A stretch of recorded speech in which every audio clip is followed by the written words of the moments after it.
let us start from the very basics, and first of all try to understand what is the need behind studying MySQL, or what exactly is MySQL and what kind of solution does it offers to me. So if you just see the first point, I have written that MySQL is the most popular open source relational SQL database management system. So what does this mean? If you just take the first line, then I have said that MySQL is a database. So my first thing is that MySQL is what? MySQL is it's a kind of database. And then so database is primarily intended for saving some kind of data that is associated. So it can be any kind of data, like data for an organization, suppose data for an online departmental store, suppose data for a mobile vendor. All these kind of data, you can use a database for storing all these kind of data. But I would like to ask you a question, that why cannot we use files for storing data? And even before that, let me first of all tell you, suppose you are writing one program. Suppose you must be aware of suppose C programming language, and if you are aware of C programming language, then you declare the main method, and inside the main method you declare some variables. Suppose you declare an int, suppose id, and then suppose you declare the name. Suppose I say string name. These variables you declare. But these variables, what is the lifetime of these variables that you are created in your program? They are just created till the program runs. So for example, if this is your RAM, then these variables will be allocated inside your RAM. But once the program finished its execution, these variables, they will be, you can no longer access these variables. Okay. So that means I need some kind of permanent storage in which I can save my data, and for that purpose I need a secondary storage. So always remember that data, you always save data in some kind of secondary storage. So RAM, this is your RAM, and this is the primary memory. We do not use RAM for storing any kind of data that we frequently require. Why? Because RAM data is not permanent. It is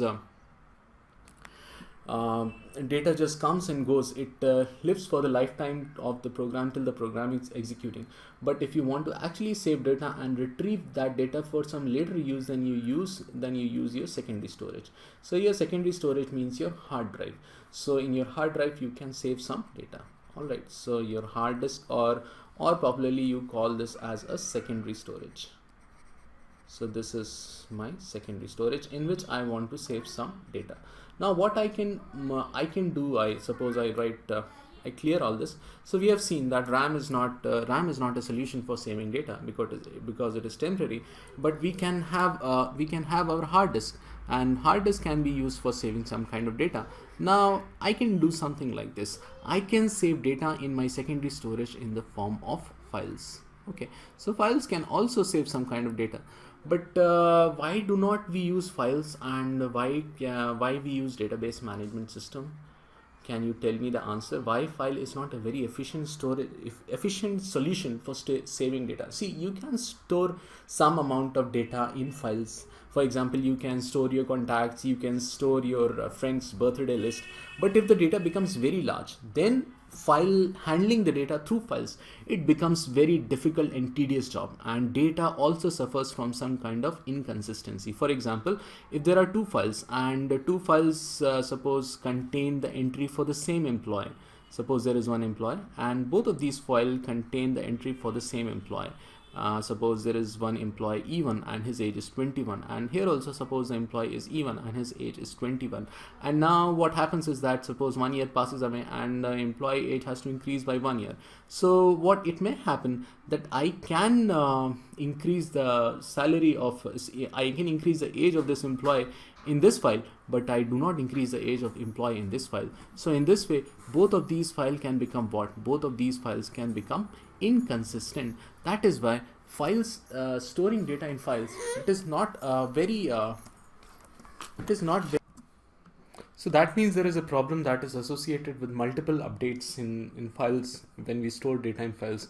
Like if the similar kind of data is present at multiple locations, and if one of the location gets updated, then it may happen that the other locations may not get updated, and that may result in data inconsistency. Plus also files, you cannot produce data in files from files in very representable format. If you want some aggregate data, if you want to produce some kind of reports from your data which you have saved in your files, then it is very difficult to produce all these kinds of aggregated reports from files. You'll have to write very complex programming logic for that, and that is generally not very efficient.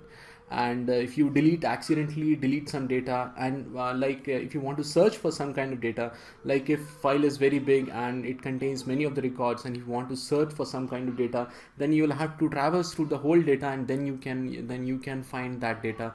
So all these things indicate that files are not very efficient mechanism for storing data. And so we need a database, and we do not need a database, we need a whole database management system. That means a whole software that can offer a solution for our data related problems.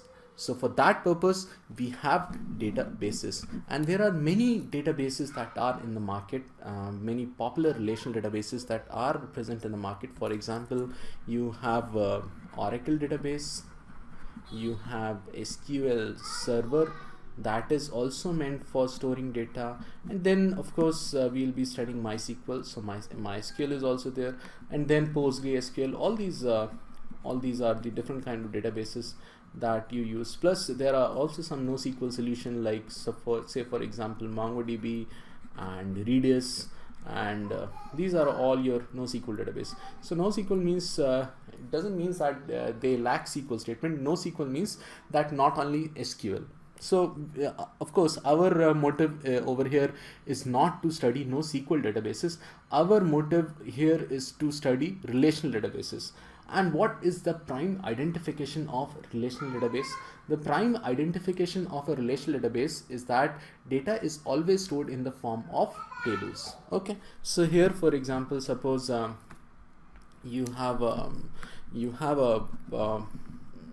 server, and inside the server, suppose you have a database. So inside the database, data will be always stored in form of what? In form of a table. So what exactly is a table? A table is an intersection of rows and columns. So how can we say that tables can be used to represent any kind of data? See, for example, suppose I have one real world entity, and I want, suppose the real world entity is what? I suppose the real world entity is student. So you can identify the fields that are associated with student. For example, every student will have an ID, every student will have a name, every student will have marks, and suppose every student will have what? Every student will have a subject. So then what I can do is that I can design a table for that. And how will I design a table? Suppose I say one student is 1, his name is Amit, his marks are suppose 97, and his subject is, say for example, Java. Then I can have one more student, suppose 2, and his name is suppose Webhoff, and his marks are, say suppose 85, and his subject is, say for example, C++. Then I can have one more student, for example 3, and his name is, say suppose Nitin, and his marks are 91, and his subject is, say suppose Node.js. So Node.js is a very popular server-side tool written in JavaScript. So of course we are not going to see this in this video, but still just see this. So this is what this becomes my, see, this becomes my table where data is stored in the intersection of rows and columns. Okay, so this is what is the table. So each row is representing what? Each row here is representing one instance of student. See, this row is representing Amit, this is representing Webhoff, and this is representing what? Nitin. And each column is representing one of the properties of student. For example, this is representing ID, this is representing the name, this is representing subject, this column, and this column is representing what? This column is representing the subject of the student. So that is where, if you have intersection of rows and columns, then you can model any kind of real world entities in that table. So always remember that a relational database means a kind of database in which data is stored in the form of tables. Clear? So let us continue our discussion, and I will just clear all these fields.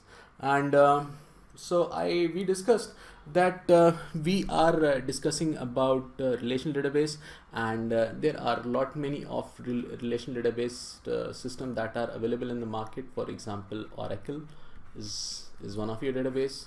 Then there is one database, SQL Server. This is also a relational database. Relational database means in all these databases data will be stored in the form of tables. Then you have what? Then you have MySQL. So these are all relational databases. Then what is SQL? So SQL, what can you tell me? What does SQL mean? Many people carry this confusion that SQL is also a database, but SQL stands for structured query language. So structured query language is a language that you can use to communicate with these databases. So you can use SQL to communicate with Oracle, you can use SQL to communicate with SQL Server, and you can use SQL to communicate with what? You can use SQL to communicate with MySQL as well. So remember that SQL is a structured query language. It is a language that is used to communicate with databases. So it is a 4th generation language, very user friendly language, and it is almost written in the way we generally communicate. Like we want to fetch some data, so naturally we will say select this from this and get me this out from this. So it is almost very user friendly language. That is your SQL language. So always remember, SQL stands for structured query language. So it is a language that is used for communicating with the database, or it is a language that most of the relational databases understand. Clear?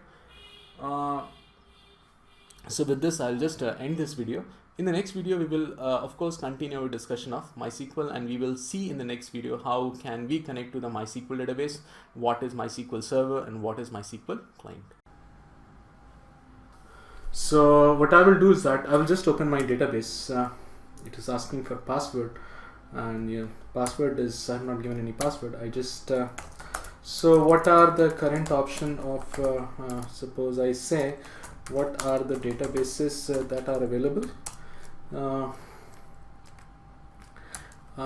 So I will okay, I just the names of all the databases. Okay, it is not giving any. Okay, what I will do, first of all, I will select a database. Suppose it is a publisher database. Then if I say select database, then what is the current database? It is a publisher database. So inside my publisher database, I have one table. This is the employee table. This is the employees table. Okay, and if I say select star from employees, if I say select star from the employees table, then you get this data. Now there is another table. I'll just show you the structure of these table. Departments table. Departments. Okay, this is the departments table, and if I say select star from departments, then you get this data. Okay, so let us first of all study the employees table. This is my employees table. So what all do you have in the employees table? You have the employee ID, you have the employee name, you have the department ID, you have the salary, commission, designation, the manager ID, and the gender of the employee. For example, if I say select star from employee, okay, if I select star from employees, then this is the data. Suppose there is one employee, his name is suppose Sonali, and Sonali is having the employee ID as 9. Her name is Sonali. She works in department number 20. Her salary is 40,000. She gets the commission per month as 3,500. Her designation in the organization is as a developer, and her manager ID is 2. What does this mean? Her manager ID is 2. That means her manager is an employee with the ID 2. That means her manager is Nitin. Okay, and her gender is female. Similarly, this is the data about all the employees. So this is my employees table, and then when I say select star from the departments table. Departments. Okay, so you have one department ID, suppose department ID 10, and the department name is sales, and suppose the city in which this department is located is the Mumbai. Okay, it is in Mumbai. So department number 20 is in Bangalore, department number 30 is in Chennai. So this is my, suppose this is my table, and these are the two tables which I'll be mainly working on. And so you can consider that these two tables belong to the same, these two tables represent one single organization unit. For example, I just want to say that if for suppose the department ID of Nikhil is 10, then that means Nikhil is working. If you go to the departments table and follow my mouse, then Nikhil is working in the sales department. Okay, I'll just explain it here. I'll just take a pen and suppose if you say about Nikhil, okay, suppose this is Nikhil, and so Nikhil is working in department number 10. Okay, this is so this is the case. Now let us study about the select statement. So select statement is used to it is used to select some data from the table. So the basic basic format of a select statement is as follows. Suppose I will open this notepad, and if you want to write a select statement, then you write something like this: column name 1, comma, suppose column name 2, and so on, from suppose your table name, from the table. Okay, for example, here in the employees table I have the following column. Suppose the employee ID, name, department ID. Suppose I just want to get the employee ID, name and department ID of all the employees. Then what query will I like? I will like something like this: EID, ename, comma, DPT ID. From which table? From the employees table. So this is my data. Okay, I just got the employee ID, name and department ID. So I just fetched a part of the table. See, the table is having the following, it is having, if you just count the number of columns, there are exactly 8 columns, but I just fetched out of them, the name, the ID, the name and the department ID of every employee. Suppose I want the salary and name of every employee, then what query will I like? I will like something like this. Suppose salary, from which table? It is the employees table. So this is what I get. Now so if you are studying the select statement, the very first thing that has to be kept in mind, the select statement works row by row. Okay, what does this mean? The select statement works row by row. See, this is, it is not any kind of formal thing, or this kind of things, definitions you will not find in books, standard books, but this is what I've learned, working in MySQL. This is all what I've learned. So select statement works row by row. If you want to understand what does this mean, then let me go to Paint and just let me explain it. For example, suppose I have employees table, and this is my employees table. Okay, please ignore the font and everything, and suppose okay, then this is some kind of your employees table, and I'll write something over here also. Suppose there is one employee, and I will give random name. Suppose ABC. There is 2. Third employee, suppose X, Y, Z, and L, N, N. Suppose he is working in department number 10, he is working in department number 10, he is working in department number 20. And then I say, suppose his salary is suppose 2000, his salary, suppose XYZ salary is suppose 3000, and suppose element salary is says about 1000. So this is, suppose this is my table. Now if I say I am suppose select, this is my employees table, and select suppose so these are your columns. Suppose employee ID, then this is your name, and then this is your department ID, and this is your salary. So if I say select salary, suppose select salary from which table? From your employees table. Okay, this is your table. So what it will do, it will go from one row to another row. First it will go to this row, it will get the salary, then it will go to this row and it will get the salary, and then it will go to this row and it will get the salary. Okay, so if I say suppose select salary, suppose salary from the employees table, then it will go to each row and get the salary of every employee from that row. But if I write suppose something like this, select 8 from employees, then can you guess what will be the output of this query if I say select 8 from employees? See, if you want to know about the output of this query, you just remember this thing: select statement works row by row. Okay, select statement works row by row. So if I write something like this, then what you will get this output. See, 10 rows are being selected, but from each row it is going to select what? It is selecting 8. And this is what I precisely said, my dear friends. If you go over here, this is what I said. The select statement, so if I write select 8 from employees, if I say select 8 from employees, then it will go to first this row and select what? 8. It will go to this row, and then, you know, although 8 is not a column of this, you know, table, but still it is going to select that thing. Suppose I write select suppose Krishna from employees. If I say something like this, then it will go to each row and it will get what? It will get employees. But if I say something like this, these queries do not make sense. But if I say ename comma salary from which table? From the employees table. Then what it will mean? It will mean that it will go to each row and it will get the ID, name, and the corresponding salary.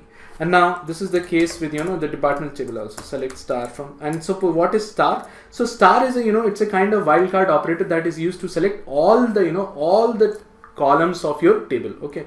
So if I say select star from the employees table, if I say something like this, then the whole details of the employees table will be selected. So this is, you know, this is the select statement. And always remember that select statement works row by row. Okay, it is going to go, it is going to each row and then fetching the, you know, desired column. For example, if you see select star from the departments table, this is my department table, and suppose I say select deputy ID comma dayname from which table? Departments table. Okay, suppose this, then it will go to each row and fetch the department ID and the department name. So this is the way, you know, the select clause. In this video we will study about DML commands in MySQL. So let me just go and open it. So DML stands for data manipulation language. And you always remember, keep this thing in mind, that whenever you are asking about, or, you know, whenever DML commands are used, they always work on rows. Okay, they perform some kind of operation on rows of a table. And insert, update, and delete are the examples of DML commands. So without wasting any time, I have one table, and this is the student table. So student table has student ID, student name, age, and subject. And now my task is to insert a row inside the student table. So insert is a DML command. Why it is a DML command? Because it is inserting one row inside the student table. And this I have already told you that DML commands act on rows. So what will I write? Insert into, and then you write the name of the table. So in my case, the name of the table is student, and then you give the name, you know, and then you give the column names. So I will say SID, and then I will say SName, and then I will say age, and then I will say subject. These are the columns. And now what values I want to insert? I want to insert one, suppose Amit, and suppose age is 21, and subject is, say, suppose his subject is Java. Alright, so I have inserted one row.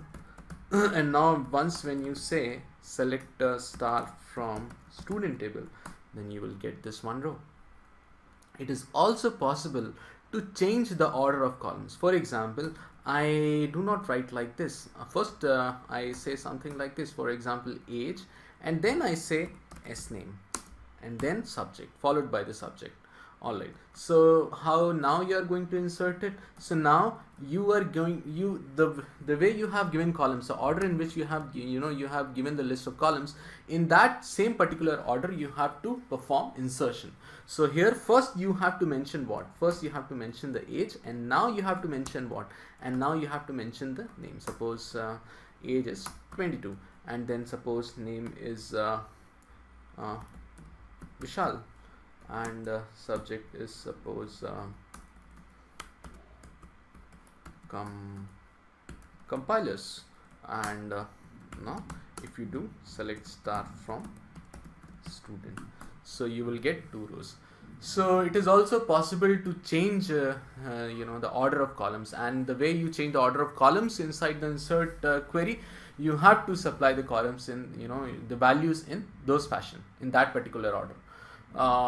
And there is a default ordering, you know, if I say DSC STUDENT. So default ordering is that first first you have to, you know, in default way, first SID has to be entered, then SNAME has to be entered, and then age, and then subject. So if you perform, you know, if you perform insertion operation in default ordering way, then you do not have to give the, you know, the column list. So I can directly insert. How I can directly insert? I do not have to. If I do like this, see, I am performing a default, you know, default ordering of insert. First SID is coming, then name is coming, then age is coming, and then subject is coming, and that is what is exactly over here. First SID, then name, and then age, and then subject. In this case, you do not need to give the column list. So I say 3, and suppose the name of the student is Ritik. Suppose our age is 24, and subject is say suppose ADA, analysis and design of algorithms. So it will be successfully inserted. But if I change the default ordering and then try to insert it, for example, if I change the age, first of all I give the age, and then I give, you know, then I give the name. Suppose Shahrukh. Suppose I give this name, and suppose I set the age to 25, and suppose ID to be 5, and subject to be suppose TOC, that is theory of computation. If I write like this, it will not insert, because column count doesn't match the value of count at row 1. So in that case, now you will have to supply, you know, the order in which you are performing the insert. So how you are performing the insert? First you are giving the SID, and then you are giving what? Then you are giving age, and then you are giving what? Name, and then finally you are giving what? Subject. So if you break this default ordering, then you have to give your column list. Okay, SID, age, name, and subject.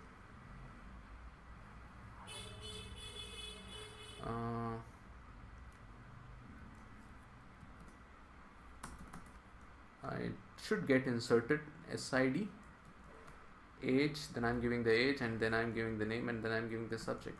Okay.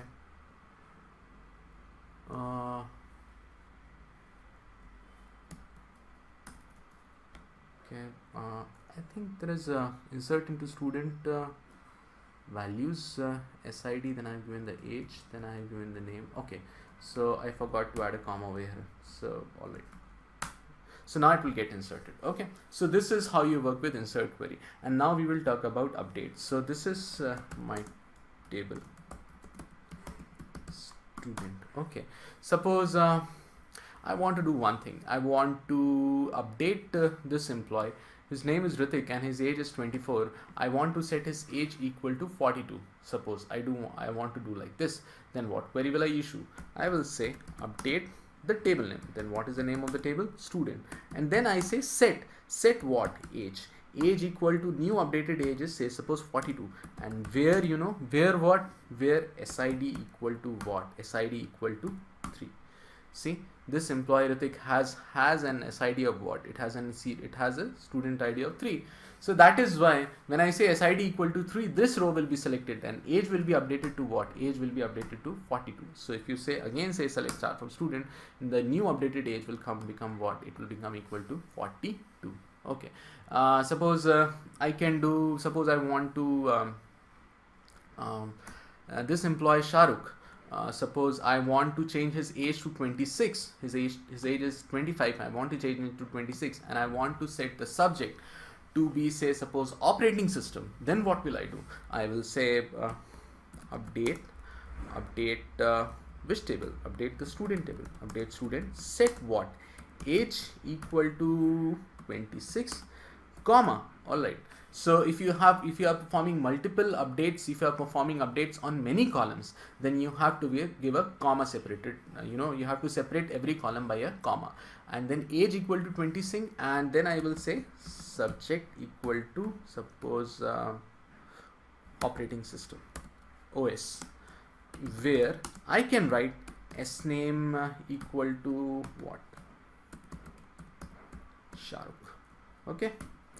If I try to run this, okay, so it is working fine, and now you are getting, Shahrukh age has become 26 and subject has become what? It has become OS. But I can also write the previous query, writing like this, for example. Yeah, over here I do not write I write SID equal to what? SID equal to 5. I can also write this. In both of the cases, this row will be selected. See, this row will be selected. Alright, but it is always a better approach to catch a row by the primary key, or the ID column. In this case, the ID column is SID. So it is always better to when you are performing, when you are writing where, then it is always better to write the ID. Why? Because there can be two employees whose name can be Shahrukh, but they will have different IDs. So this is always better approach to whenever you are performing updates. In the where clause, you have to perform on specific rows, and you perform update. You catch those rows by their IDs. All right. So this is how you work with update. And then finally delete. So delete also works the same way. Suppose I want to delete this row, that is Shahrukh. So what will I say? Delete from which table? Delete from student table. Where what? SID equal to what? SID equal to 5. See, in place of SID equal to 5, I can also say sname equal to Shahrukh. Why? Because I want to select this row. I want to select this row. But it is always, as I told, it is always advisable to write the, to catch hold of the row by the primary key. So here I do it. So this row will be deleted, and now when I say select star from student, this row has been deleted. All right. So this is how you work with delete. And now if you want to delete, suppose I write delete from student. All right. A quiz time for you. Suppose I write delete from student where 1 equal to 2. Okay. What will happen? Why, okay, this is a kind of specific query that works in Oracle. It's not working in MySQL. All right. Suppose I only write delete from student. Then what will happen? Can you guess? See, this is a very dangerous query. If you perform delete operation without using without giving any where condition, the whole records of the table will be deleted. So if I write delete from student and I just give an enter, then what will happen? If I write select star from the student table, if I write select star from student table, then all the rows of the table have been deleted. So you have to be very cautious when you write delete queries. Why? Because if you just delete, without giving any where condition, then the whole table will be deleted. Okay. So in this way we perform insert, update and delete operations on MySQL. In this video we will study about DML commands in MySQL. So let me just go and open it. So DML stands for data manipulation language, and you always remember, keep this thing in mind, that whenever you are asking about, or whenever DML commands are used, they always work on rows. Okay, they perform some kind of operation on rows of a table, and insert, update and delete are the examples of DML commands. So without wasting any time, I have one table, and this is the student table.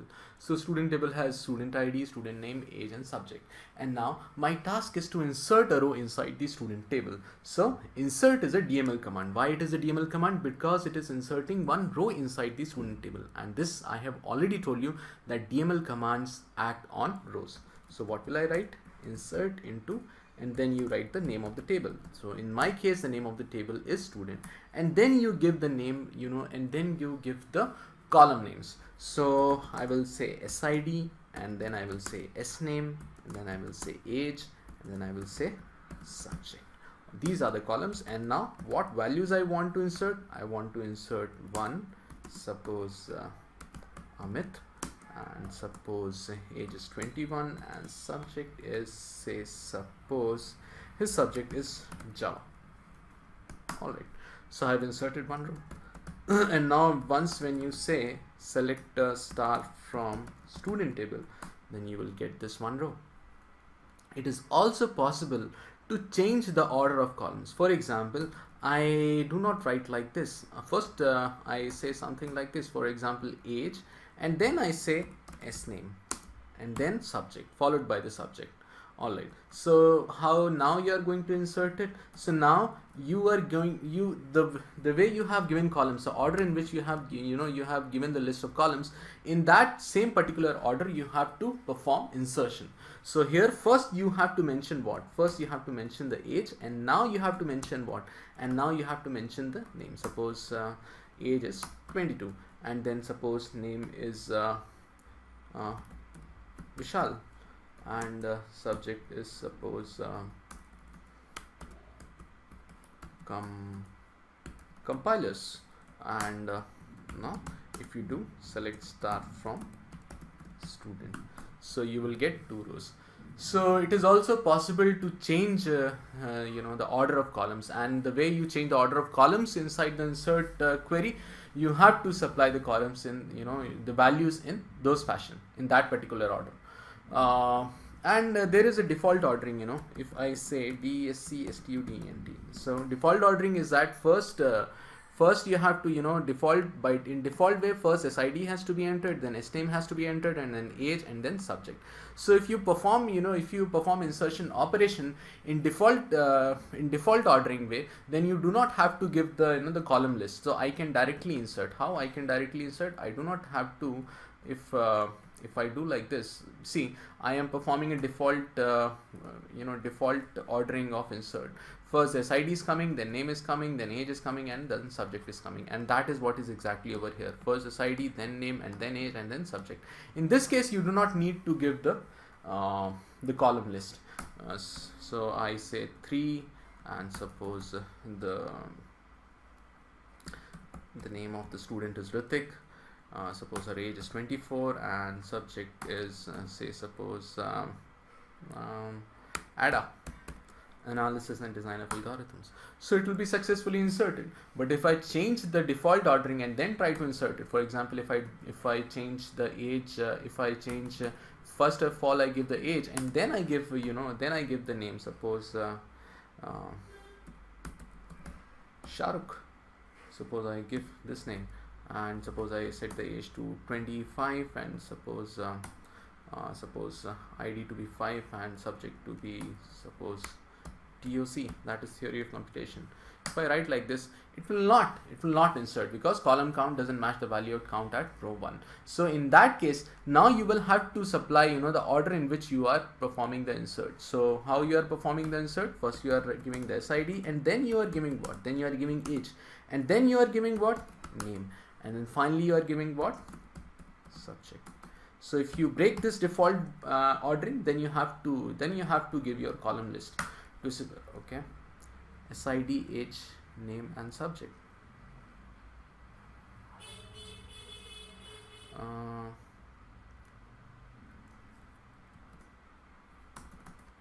I should get inserted SID, age, then I'm giving the age, and then I'm giving the name, and then I'm giving the subject. Okay.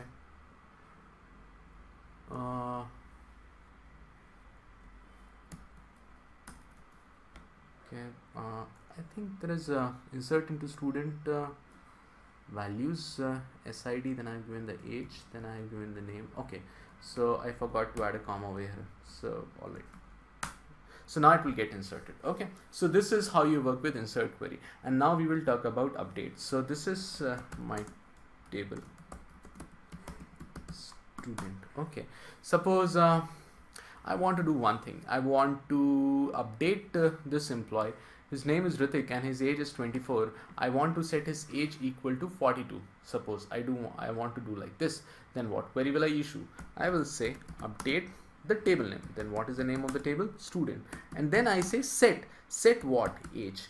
Age equal to new updated age is, say, suppose 42. And where where SID equal to what? SID equal to 3.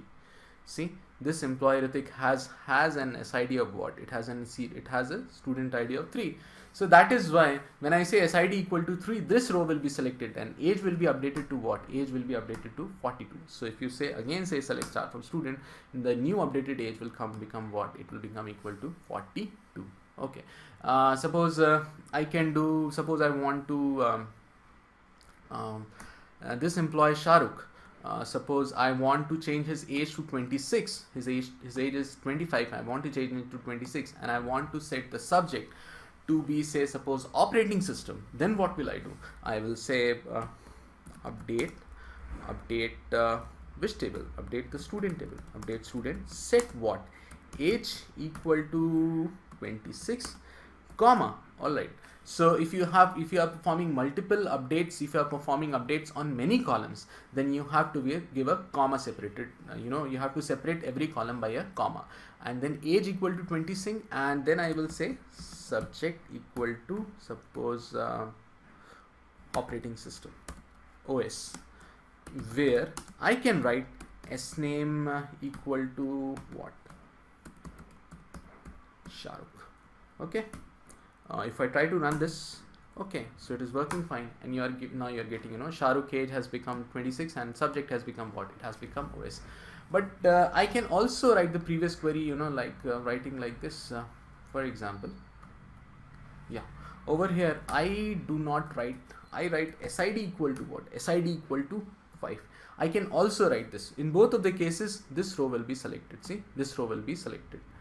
Alright, but it is always a better approach to catch a row by the primary key, or the ID column. In this case, the ID column is SID. So it is always better to when you are performing, when you are writing where, then it is always better to write the ID. Why? Because there can be two employees whose name can be Shahrukh, but they will have different IDs. So this is always better approach to whenever you are performing updates. In the where clause, you have to perform on specific rows, and you perform update, you catch those rows by their IDs. All right, so this is how you work with update. And then finally delete. So delete also works the same way. Suppose I want to delete this row, that is Shahrukh. So what will I say? Delete from which table? Delete from student table. Where what? SID equal to what? SID equal to 5. See, in place of SID equal to 5, I can also say sname equal to Shahrukh. Why? Because I want to select this row. I want to select this row. But it is always, as I told, it is always advisable to write the, to catch hold of the row by the primary key. So here I do it. So this row will be deleted, and now when I say select star from student, this row has been deleted. All right. So this is how you work with delete. And now if you want to delete, suppose I write delete from student. All right. A quiz time for you. Suppose I write delete from student where 1 equal to 2. Okay. What will happen? Why, okay, this is a kind of specific query that works in Oracle. It's not working in MySQL. All right. Suppose I only write delete from student. Then what will happen? Can you guess? See, this is a very dangerous query. If you perform delete operation without using without giving any where condition, the whole records of the table will be deleted. So if I write delete from student and I just give an enter, then what will happen? If I write select star from the student table, if I write select star from student table, then all the rows of the table have been deleted. So you have to be very cautious when you write delete queries. Why? Because if you just delete, if you just delete without giving any where condition, then the whole table will be deleted. Okay. So in this way we perform insert, update and delete operations on MySQL. And in this video we will study about DDL commands in MySQL. So DDL stands for data definition language. So data definition language commands are those commands in which you modify or change the structure of your data. So this is actually different from inserting, updating or deleting a data. This is basically used when you are creating a table or when you are altering the structure of a table, then you issue DDL commands. So if you just read it over here, DDL statements or commands are used to define and modify the database structure of table or schema. So they are either used to create a table, or they are used to create, alter the structure of a table, or there can be some other database structures, database objects which we create or alter. And for that purpose, we use DDL commands. So some of the DDL commands are create, alter, drop, truncate, rename. So let us try to explore and learn all these DDL commands. Okay. So I'll just go to my database and all right. I will select the database. Okay. All right. So database selected. If I say select database, then you will get this database. Now my task is to create a table, and suppose first of all let me say something. Let me ensure that all right. Let me create a student table. So how will I create a table? So if you have to create a table, then you use something like this. I'll just minimize it. I think I need to escape it. Yeah. Now I will go over here, and so if you have to create a table, then you use the following command: create table, and then you give the table name, and then inside the brackets you give a column name 1 and column 1 data type. Okay, so all right, I don't have a comma over here. You give the column name and then you give the column data type. So you can have many numbers of columns inside your table. For example, then you have a comma, and suppose again then you have new column, suppose column 2, and then you mention the column 2 data type, and then this way you keep on adding columns to the table. This way you create tables in MySQL. So let us create a table. Suppose the name of the table is student table. Suppose I say the student serial number, and let us so this is the name of my column, serial number, and I am telling it that the data type of serial number is int. And then I have a column, suppose student name, and then suppose it is of varchar 20, and suppose age, suppose student age is also an int, and upon one more column I have suppose date of birth, and I say it equal to be of type date. So I have created a table, and what is the name of the table? The name of the table is the student table. So once when I go and I say student, then you are getting this table. So you are getting these columns: serial number, name, age, and date of birth. So this command, see this command which you have issued over here, that is create table command. So this is a DDL command. Why it is a DDL command? Because you are actually you are creating a structure in your table. Okay, you are not creating new data, you are creating a new structure in the table. See, if I say insert into student values, suppose student name is 1, suppose name is Amit, and suppose age is 22, and then I say suppose date of birth is I can say anything, suppose he is recently born. Okay, I cannot because age is 22, so I cannot set it to current date, but let us again do it. Doesn't make any difference, just for trial and testing purpose. Select star from student. If I say like this, see here, by using this command I have created a new data inside this table. I have not changed the structure of the table, I have just added a new data. So this command, insert command, this is a kind of DML command. It is a DML command. Why? Because it is manipulating the data. It is a data manipulation language. But this command, it is actually changing the structure of structure of table or creating some new structure. So these type of commands are called your DDL commands. So we have created the table that is called the student table. So now let us go and if I want to drop this table, then what command will you suppose you want to drop a table, then I will say drop table, and then you give the table name. So if you want to drop the table, then what will you say? You can say drop drop table. What is the name of the table? Drop table student.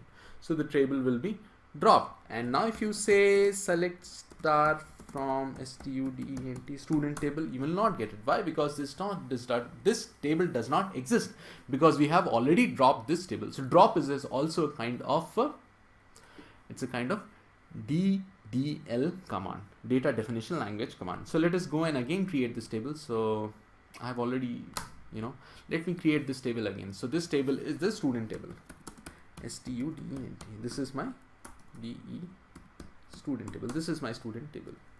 Sorry, typo mistakes. Alright, so this is my student table. Suppose now I want to do something.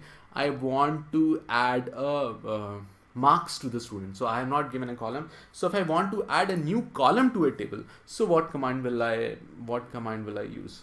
So if you want to add a column to a table, then you use this command, alt table, then you give the table name, and then you give you write this add, and then you give the name of the column which you want to add to the table, column name, and then you give the data type.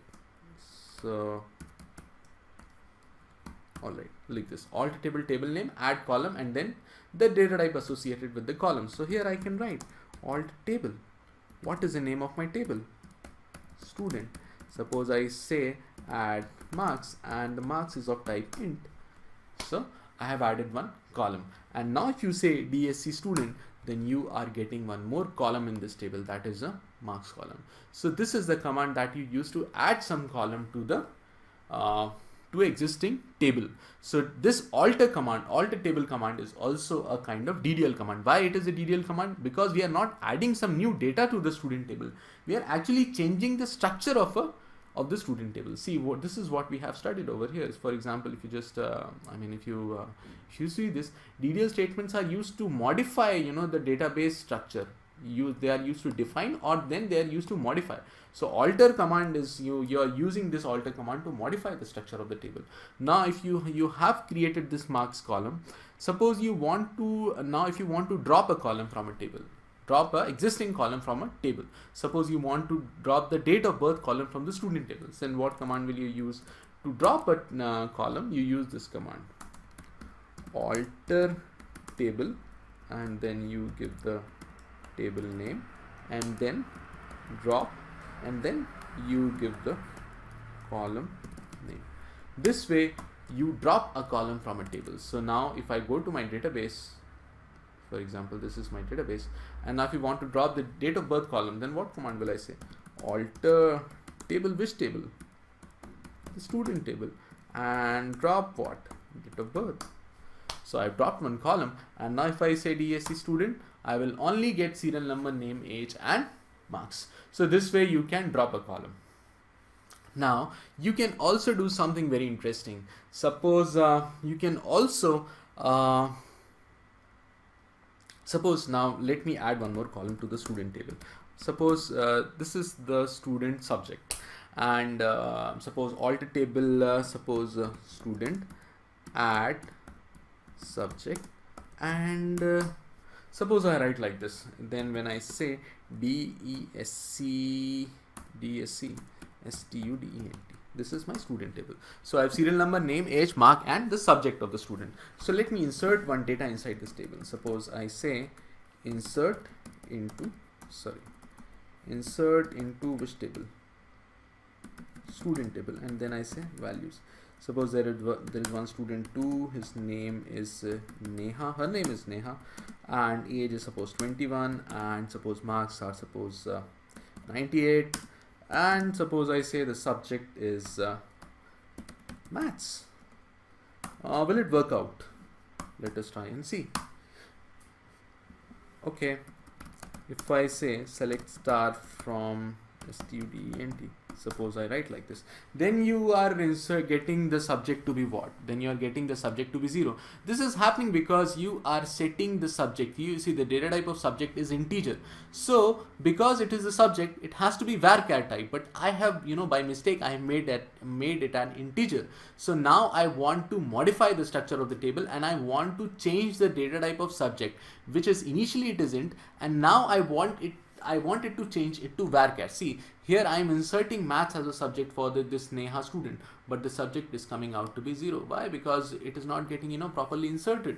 So now I want to change the structure of the student table, and now I want to modify. I want to modify this column, that is the subject column, and I want to change it to varchar type. So what command will I use? I will just write the command, and then we will so yeah, I'll just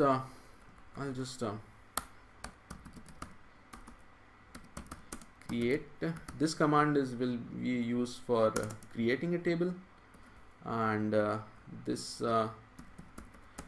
command we use to drop a table. This command we use to add a column to a table, and this command we use to drop a column from a table. Okay, so now what I want to do, I want to modify a column. So I will say modify a column. So what command will I use to modify a column in a table? I will use this command, alter table, alt table, and then you will give the name of the table. So what is the name of the table? Table, whatever be the name of the table, alt table, table name, modify, and then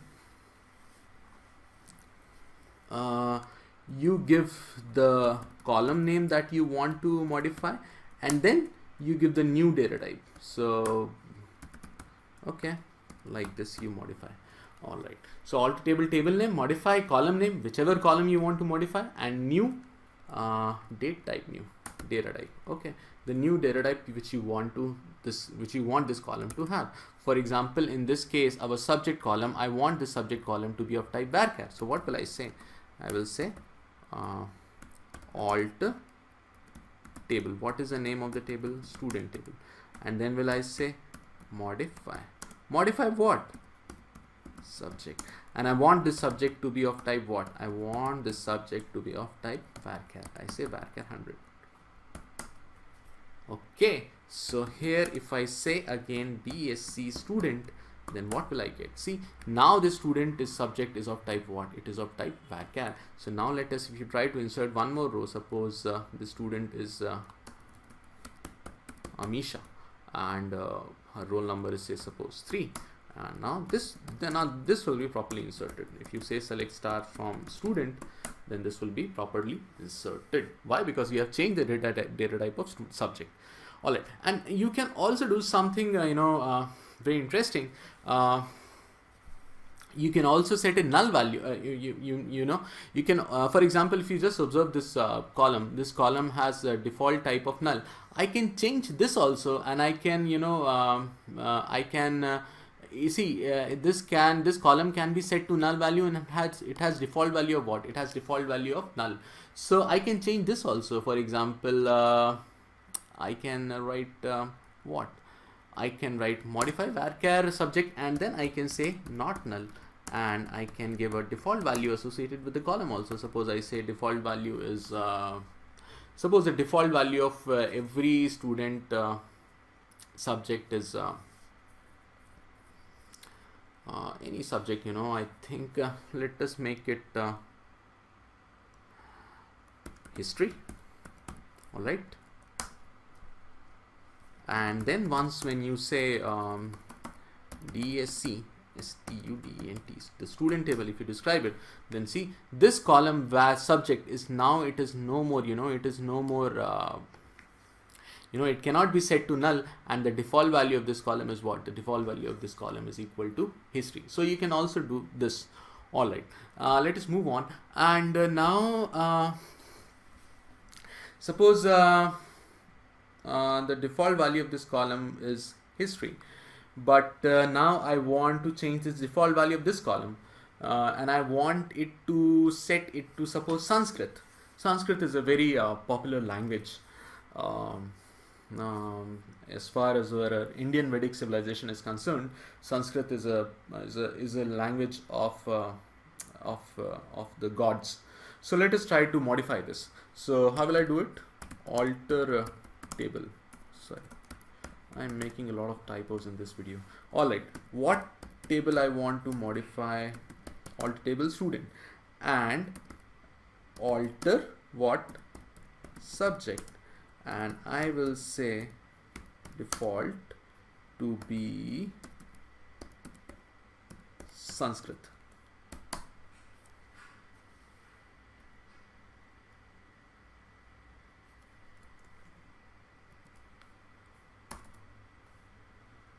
There is some problem with this. Let me alter table student, alter subject, default Sanskrit. Okay, there is some problem with this. I think I need to add one more thing. I'll alter table student name, alter table table name, alter column name, and then set subject default is equal to what? Sanskrit. So now if you go and student, suppose you write like this, then the default value. So this also I can do now. I can change the default value of some column. Okay. Besides changing the data type of the column, I can also change the default value associated with that particular column. And then in the end, I can also rename a table. So what command will I use to rename a table? Alter, suppose Suppose these students are all engineering students, and I want to, and I'm engineer, and I want students of type engineer. So I don't want this table to be named student. I want this table to be named as e student. That will stand for engineering student. So what will I say? Alt table student and rename to suppose e students. So I hope there will be many engineers who will be watching this video. So, alright, if I do like this, then if I say DESC what? E student,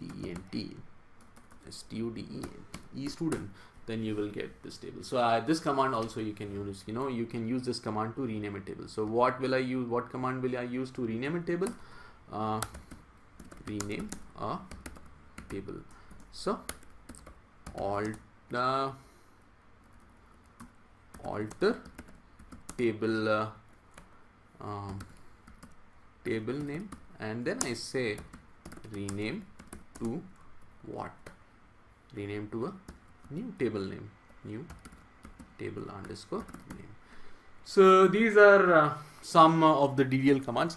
And yes, one more thing I'm missing, that is a truncate. So this is a very popular interview question. For example, I say select star from estudent, then you will get this. If you want to remove all the records from a table, then you will say delete from what? estudent. Alright, if you write this command, then all the records from your table will be deleted. But this delete command is a kind of DML command. See, it is a data manipulation language command. But I can also issue one more command, that is a truncate command. So if I say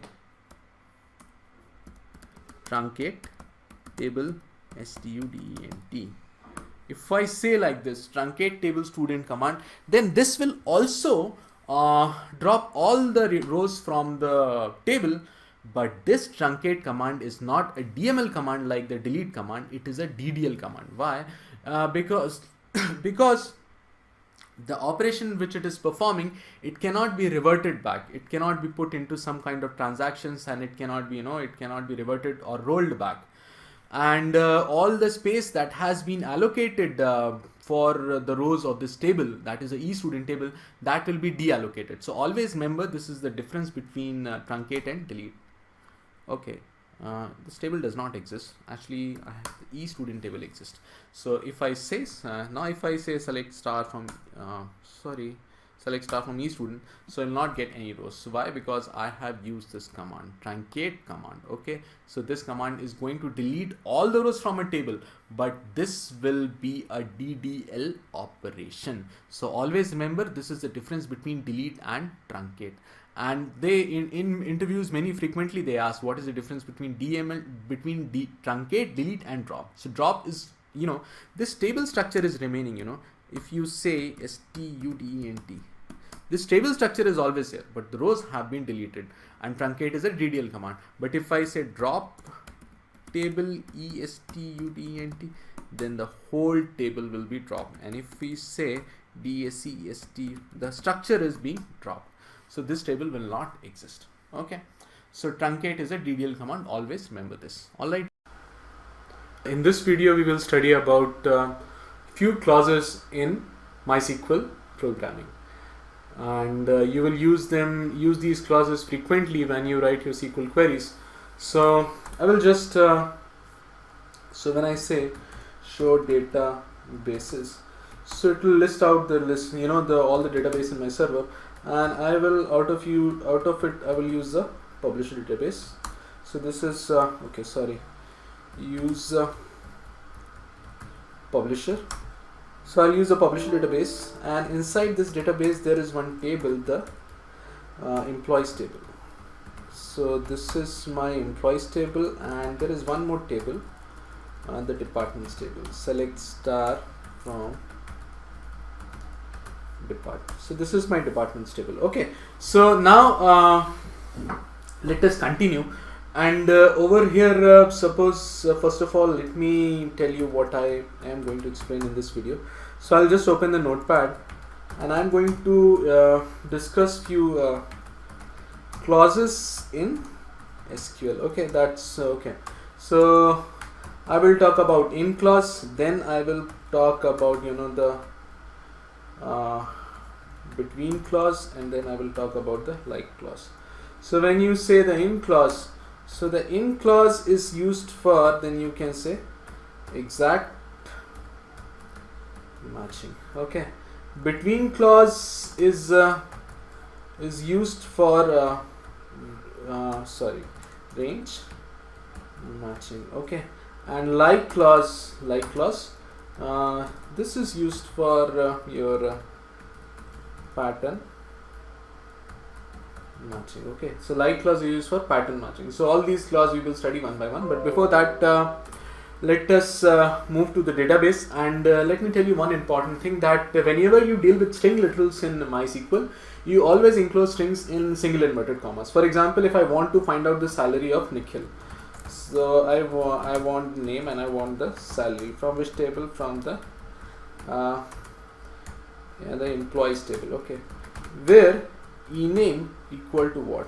Is equal to suppose Nikhil, because I want to find out the salary of Nikhil. So Nikhil has a salary of 1,20,000 per month, but you have to keep this thing in mind. For example, I'll just use a pen tool over here to just highlight things.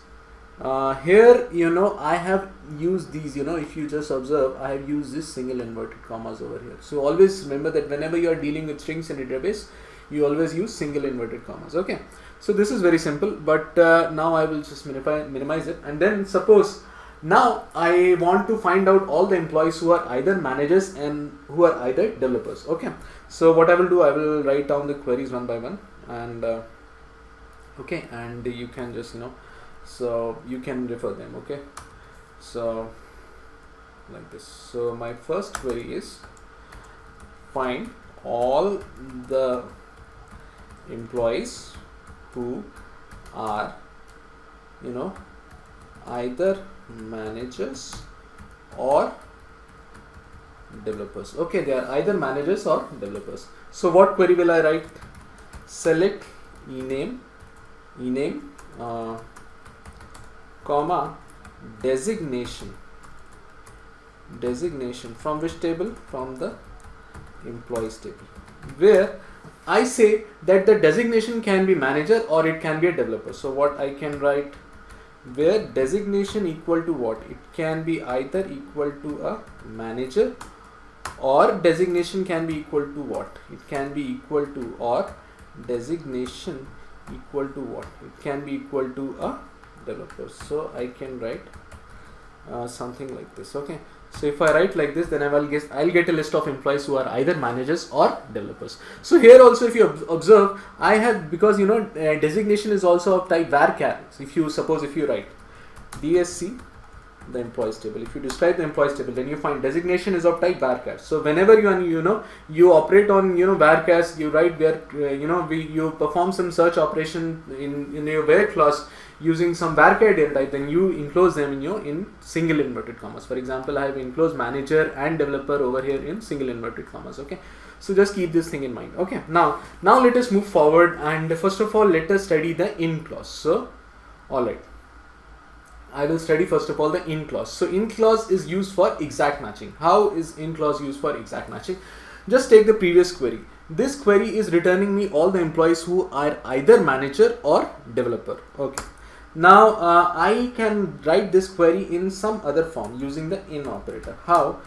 I will use select ename comma designation from the employees table, where designation in, I can say something like this: either the designation can be a manager or the designation can be a developer. If I write something like this, okay, now it is correct. So here I have what operator I have used? I have used the in operator over here. If you just observe, I have used the in operator over here. And why do I say that in operator? If you just look at this, in operator is used for exact matching. Why I have said like this? Because it is going to exactly match either manager or exactly match what? Either developer. And carefully note the word either. I am using either. So either means it can be either manager or developer. So that is why you can also write this query using or, or operator. But over here I used in. So you can either use, either you can use in, or either you can use or. For example, suppose I say I want the list of all employees who work either in department number 10 or in department number 20. Okay, I'll write the query. Suppose get the list of all employees who work either in department 10 or 20. Okay, I want the list of all these employees. So what query will I like? Select ename comma dpt id from which table? From the employees table, where dpt id can be equal to 10 or dpt id can be equal to what? It can be equal to 20 also. But the same query I can write in this form also. Select ename comma dpt id, where dpt id in what? It can be either in 10 or it can be in what? 20. Okay, I can write this. Okay, select ename comma dpt id from which table? From the employees table. Okay, from employees, where dpt id in 10 or 20. So I'll get the same record. So over here, if you observe also, I'm writing what? Where department either in 10 or either in 20, and it is exactly matching 10 and 20. Okay, like this. Now we'll study so this is my employees table. If I write select star from the employees table, this is my employees table. Okay, now suppose I say list all the employees who work either in department number 10 or in department number 20, but their salary is greater than, suppose 60,000, or say suppose 40,000. Okay, like this. I'll just copy it, and this is my third query. So what is the third query?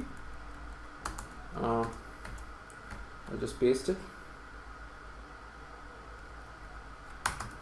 Get list of all employees who work either in department ID 10 or 20 and whose salary is greater than suppose 30,000. Okay, 30,000. Then what query will I write?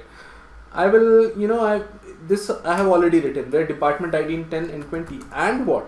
And salary is greater than what? It is greater than 30,000.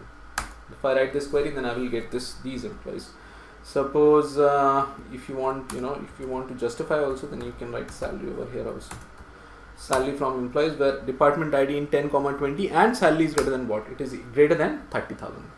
So this is very simple in clause, using the in clause. Now we will use the between clause. So why do we use between clause? I have written over here. Between clause is used for some kind of range matching. Okay. So what kind of range matching? Let us see. Suppose this is my employees table. Select star from the employees table. This is the employees table. Now I want a list of all employees who get a salary greater than, say, suppose 40,000 and less than 90,000. Okay, I want a list of all those employees whose salary is greater than 40,000 and less than 90,000. So I will write the query. So whenever I say, whenever I write the query, you just pause the video and try to write the query on your own. If you are not able to write, then we will try to solve it on, you can just watch the video to solve the query. But here I want the list all the employees whose salary is greater than or equals 40,000 and less than or equal to, say, suppose 90,000. Okay, I want this query. Then what query will I write? I will write something like this. You have operator, you have used a greater than or equal to, less than equal to operator. So I can write something like this. Select ename comma salary from which table? From the employees table, where salary is greater than or equal to 30,000 and salary is less than equal to what? It is less than equal to 90, sorry, less than equal to 90,000. Okay, if I write this, then I will get the list of all employees whose salary is between 30,000 and 90,000. What is 30,000? Okay, I have said 40,000. Okay, so just I'll just change this 3 to 4. Okay, now it is correct. So you are getting these list of employees whose salary is between 40,000 to 30,000. But now I can write the same query using the between operator also. How I can write?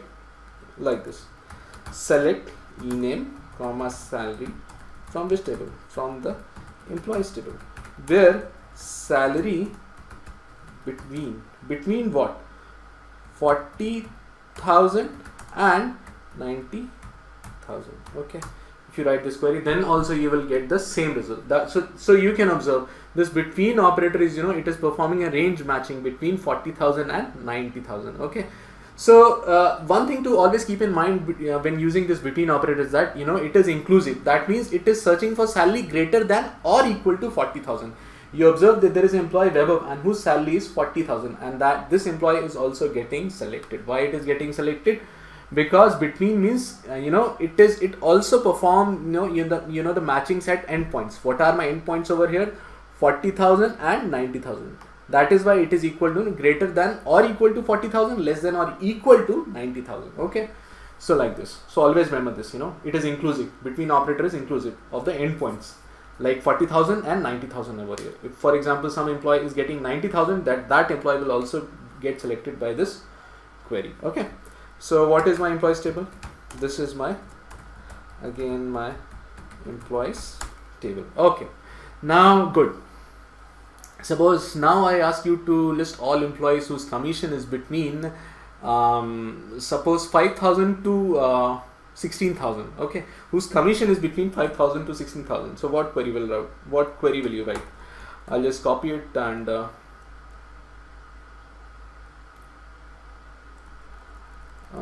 okay, list all employees whose suppose I will say commission is what did I say? Commission is between, suppose between I say 5,000 and 16,000. Okay, so what query will I write? I think it is very simple. Again, you can use the between operator. How you can use? Select ename comma what? Commission. From which table? From the employees table, where what?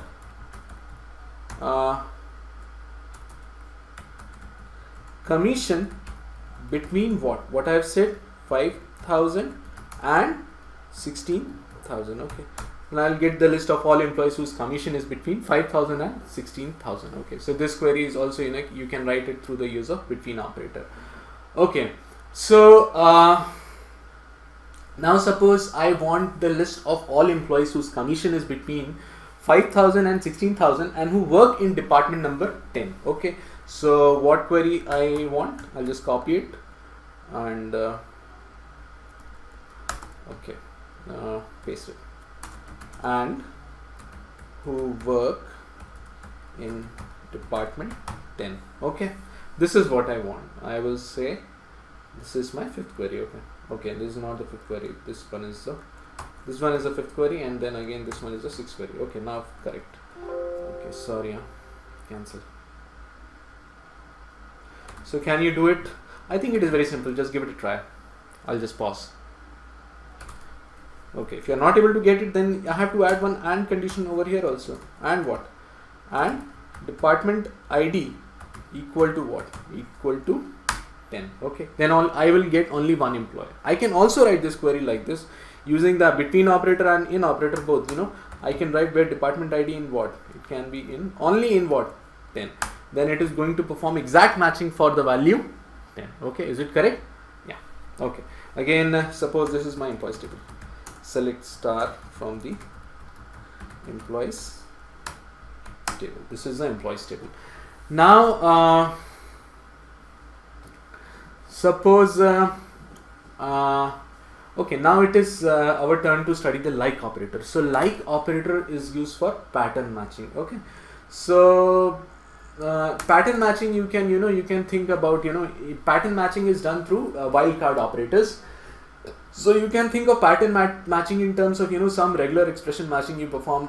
If you have worked on some programming languages, you must have worked on some regular expressions. So it is same like that. Here we will study two wildcard operators. One is the %, operator and the other is the underscore operator.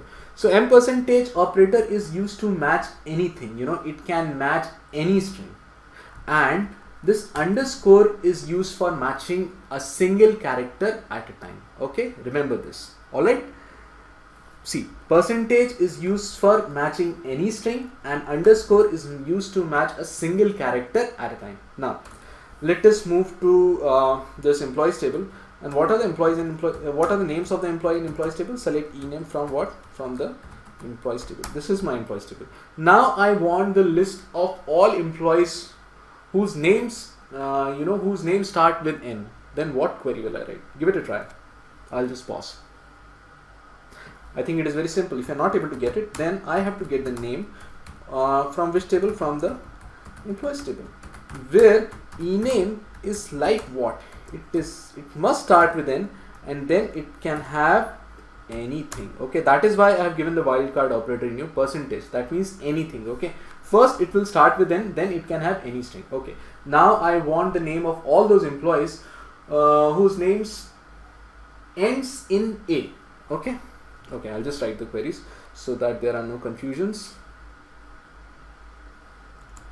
7th, list all the employees whose name ends in A. Okay, how will you write the query? Just give it a try. Okay, if you are not able to get it, then it is very simple. I can write select ename from which table? Select ename from the employees table, where ename like what?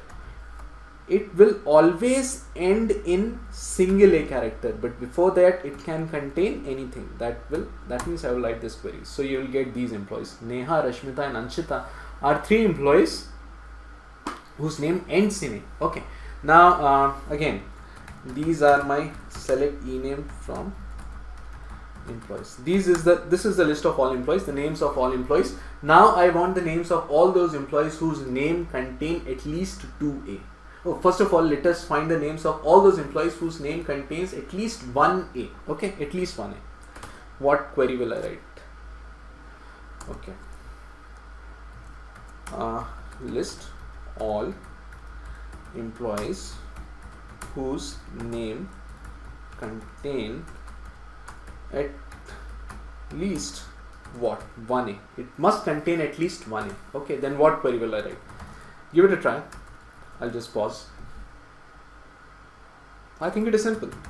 Select, if you are not able to get it, select ename from which table? From the employees table, where ename is like what?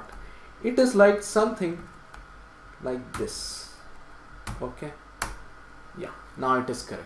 How come I have written this wildcard operator? Well, let us go and test it out against few names. For example, I just open the pen tool and I'll just take this. I'll just take the pen, and suppose it has to match Sonali.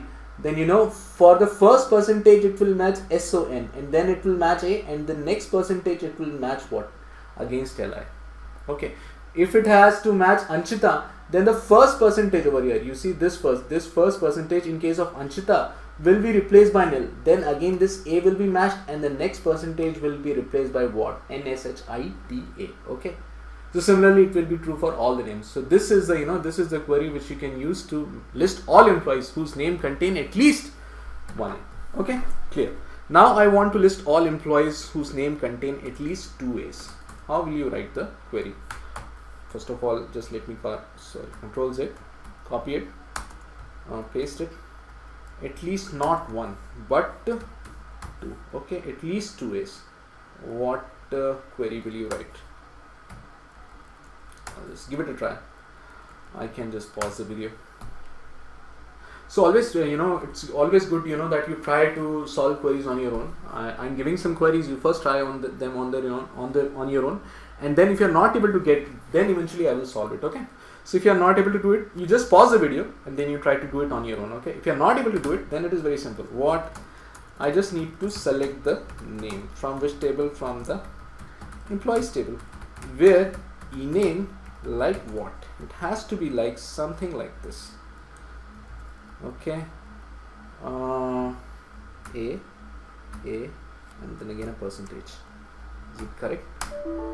Okay, all right. Ename. Okay, now it is correct. All right. These are the names of all the employees whose name contain at least 2 ways. Okay. Then again, you can see, for example, suppose I again use a pen tool, and I think it is easy to understand, but still, if you are not able to get it, then for example, if you want to match Anshita, then this first percentage will be replaced by null, then this A will be matched against the first A of Anshita, then NSHIT will be replaced by this percentage, and then again this A will match against this A, okay, this A, and then this percentage that is remaining will be matched by what? It will be matched by null. Similarly, if you want, you can match Giant also. The first percentage will be replaced by J, then A will match, and then the second percentage will be replaced by Y, and then again A will match, and the third percentage will be replaced by what? NT. So okay, it is getting matched. Okay, so this will give you a list of all employees whose name contain at least 2 ways. Okay, correct. Fine. Again, I would give you a query. Just try it on your own. List all employees whose name is at least, say suppose 5 characters long. 10. List all employees whose name is exactly 5 characters long. Okay, exactly 5 characters long. Give it a try. Okay, a hint for you. You have to use this wildcard. Okay, we have used this percentage. Now you have to use this underscore, and it is used for matching a single character. A hint for you. Try it. Pause the video. Okay, if you are not able to get it, then select ename. From which table? From the employees table. Where ename like what? Sorry, ename like what? Ename will be something like this. 1, 2, 3, 4, 5. It will have 5 underscore. Okay, the only name that is being selected is nothing. This means 1 underscore will replace. It can be a substitute for one single character, and that character can be anything. Okay, that is why when I write 5 underscores, in one sequence, then it will give me a list of all employees whose name is 5 characters long. Okay. Again, one more query for you. Okay. I have 10. Sorry. Okay, I'll just remove these dots. You'll get the you're intelligent enough to get it. What exactly is the query which I want to ask. Now suppose my 11th query is that, just try on your own. List all employees whose name whose second character in name is I. Okay, so it can be any name, but the second character has to be what? It has to be I. Okay, all the employees in whose name the second character is I. Okay, try it. Okay, try on your own. I'll wait. Okay. If you are not able to get it, then this is also very simple. I think you can do it with all the tools which I have provided you. From which table? From the employees table. Where ename like what? It has to be something like this. See, the first character can be anything. That I can replace it with underscore. The second character has to be what? It has to be I. Sorry, it has to be I. And after that, anything can come. So I can write something like this. And then if I do something like this, and Nikhil and Nitin are 2 employees whose second character in their name is I. Okay, so this is the use of like operator. So like operator is what I have said, it is used for pattern matching. Okay, if you go over here, I have given like operator is used for pattern matching. See, I have performed some kind of pattern matching in these names. Okay, all right. Now, all right. This is my employees table. Again, one more query will write, and then I will just I'll end the video. Select star from employees. This is my employees table, and suppose I want you to find all the managers and developers whose name can either start with N or S. Okay, I'll write the query. Okay.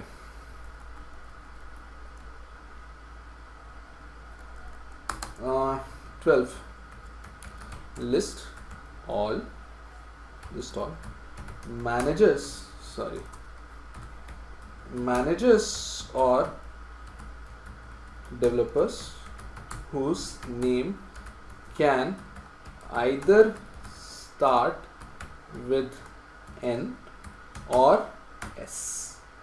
What will be the query which I will write? Okay, just give it a try. Okay, if you are not able to get it, then I think I will write it. Select ename, okay, and designation. Okay, so I am performing operation on name and then on designation. From, I think the first part is simple. You want the all the employees who are either managers or kya. I will write and over here. Okay. List all managers or developer. Okay.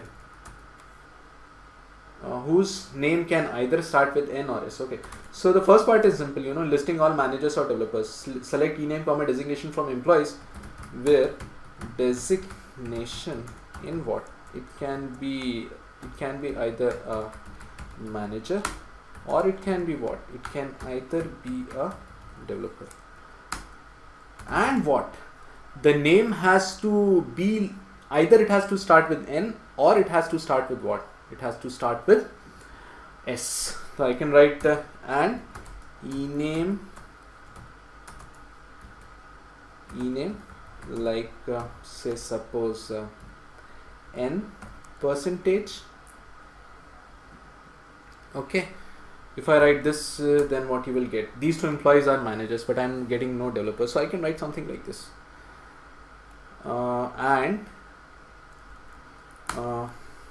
Or ename like, I don't know if it will work or not. Let us try it out. Okay, S percentage, and I'll just just also close it. So you're having these two conditions. Ename can be like N or S, starting with N or S, and designation can be what? It can be either a manager or either it can be what? It can be a developer. Okay, so then you are getting these three employees, Nikhil, Nitil and Sonali. They are managers or developers and their name are either starting with N or they are starting with S. Okay, so you have to group these two conditions, you have to group these two conditions using the AND, because they can be either manager or developer. And what? And so you can, when I state the query, then you can, understand you have to use or AND over here. And what you can use ename like N percentage or ename like what? S percentage. In this video we will try to understand what does null means. So many times some in your tables, in your relational database, many times the values are null. So what does null means? So if you go to the first line, what I have written is that a value of null at any cell means an undetermined value. And arithmetic operation on any null value also returns in null value. So what does all this mean? Let us try to understand this with the help of examples. So I'll go to the database, for example, okay. So I'll use the publisher database, and if I say, select a database, then it is a publisher database.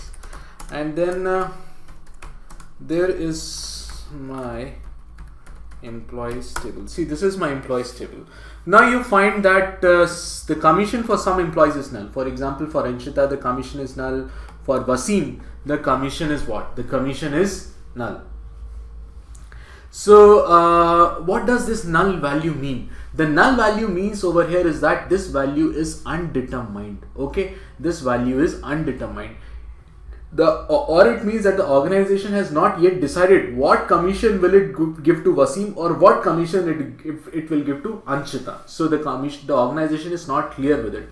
So that is why the value has been set to what? The value has been set to null. Okay.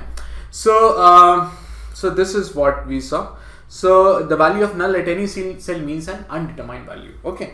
And null values in table is not the same as 0. See over here, for example, the commission for Rajneesh is 0. That means it is a determined value. How come a determined value? Because the organization has decided to give no commission to Rajneesh. That is why his commission is 0. But for Wasim, the organization is not yet sure. What commission will it give to this employee? This Wasim employee. See, his commission is was. His commission is coming out to be null.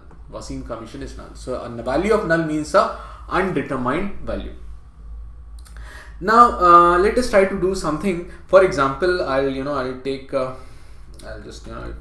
this query to find the effective salary of all employees. You have to write this query.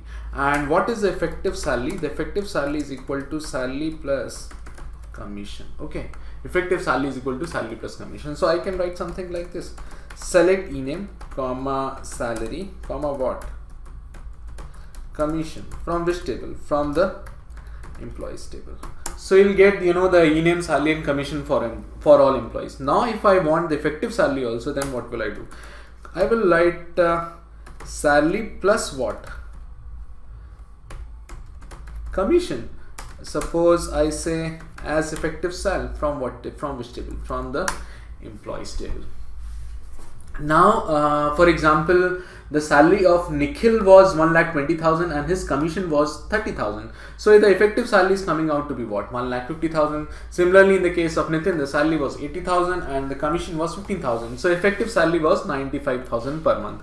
But now you observe a very important difference, and I'll take the pen tool to make you understand with this. For example, you take Anshita. Anshita's salary was what? Anshita's salary was 60,000, but her commission was what? Null. So her effective salary is also coming out to be null.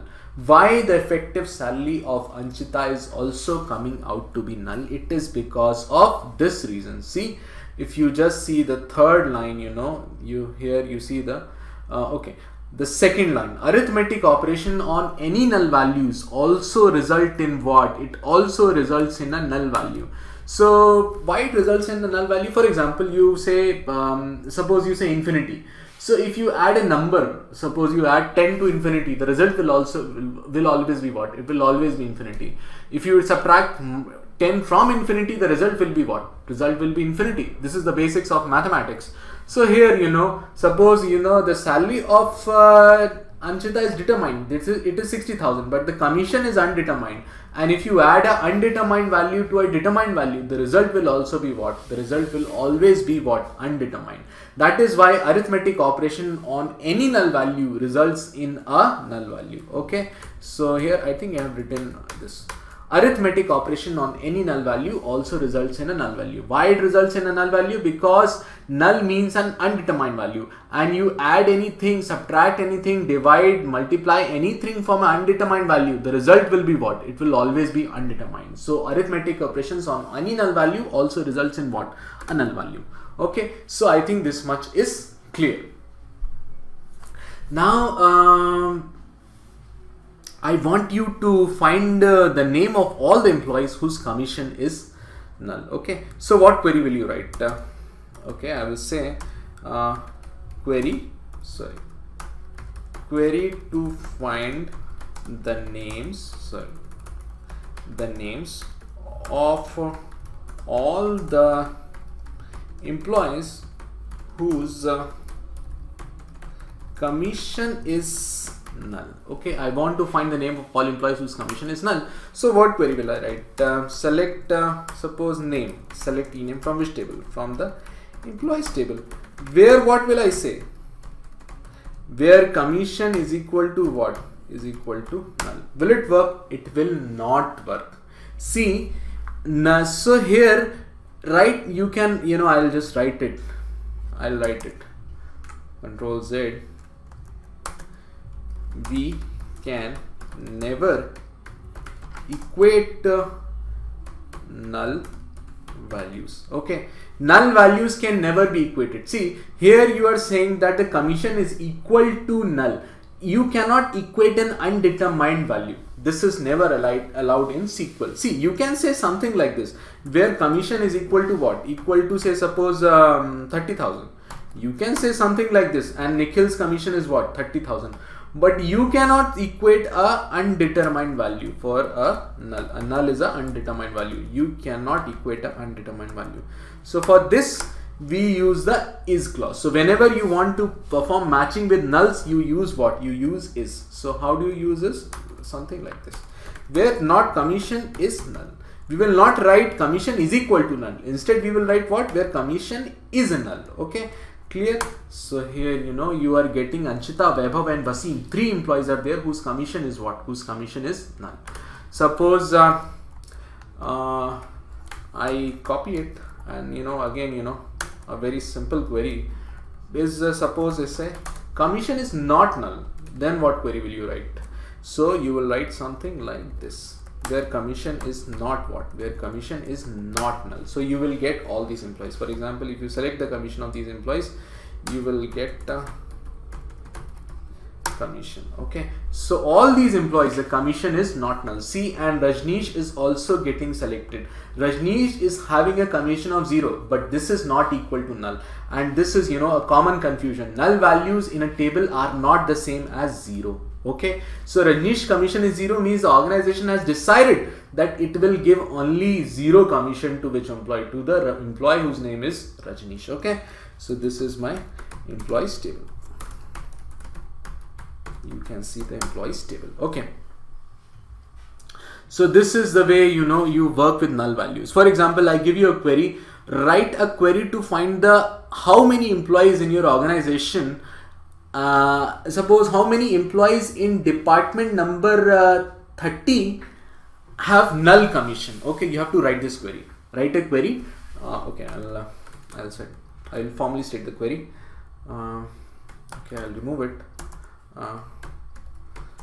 Query to find the count of all employees in DPT department ID 30 whose what?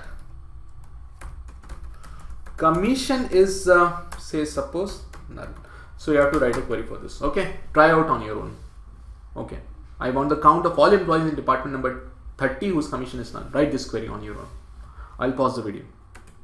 Okay, if you're not able to get it, then I think it is very simple. I just want the count. So I will use the select count star from which table? From the employees table, where what? Commission is null and DPT department ID equal to what? It is equal to 30. So you are getting 2 employees in department number 30 whose commission is null. And see, these 2 employees are what? One employee is this Wasim, his commission is null, and the other employee is what? Other employee is Vaibhav. He belongs to department number 30 and his commission is also what? His commission is also null. So this way you work with null values. This video we will study the order by keyword. So what does it mean by order by? So order by is it is basically meant for sorting of rows, and I have given you the the general form in which you can use order by in your query. So let us try to understand it with some practical examples. Okay, so here this is my employees table which we generally use. Employees table. This is employees table. Sorry. Select star from the employees. This is my employees table. Now I want suppose the name and salary of all employees, and what query will I write? Select ename comma salary from which table? From the employees table. So I have got the name and salary of every employer. But now suppose I write something like this. I select the name, select ename, and I also select the salary from the employees table, and I write order by also. Order by what? Order by suppose salary. Then what will happen? So you observe that now the salaries are being ordered. For example, Lashmita was having the lowest salary, then it is coming first, and then Jayant was having the next highest, the second lowest salary, then it is coming like this. Okay, so the rows are they are sorted on the basis of salary. Okay, if you observe, the rows are sorted on the basis of salary. So this is the way in which we use order by clause. We can also do something like this. Suppose I say order. So what is the what is the default ordering of salaries in MySQL? If you observe, the default ordering is ascending order. It has arranged it in ascending order. Okay, if I want it in descending order, then I will use a DSC keyword. Okay, so suppose if I say like this, then you will have the salary order by salary descending order, means from highest to the lowest. So Nikhil is getting the highest salary, 1,20,000. So it is coming first, followed by Nitin, and then Abhinav and all. Then in the end you have Rashmita, because she is getting the lowest salary. Okay, so this is the way you use order by in your SQL queries. Okay, again I'll go to my employees table, select star from the employees table. Okay, and you can also apply order by on multiple columns. How you can apply order by on multiple columns? Let us have a look. Suppose I say something like this.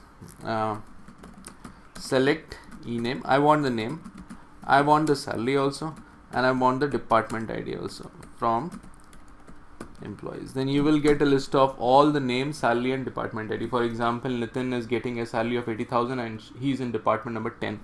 But if I say something like this, order by department ID, comma salary. Okay, then what will you get if you just observe?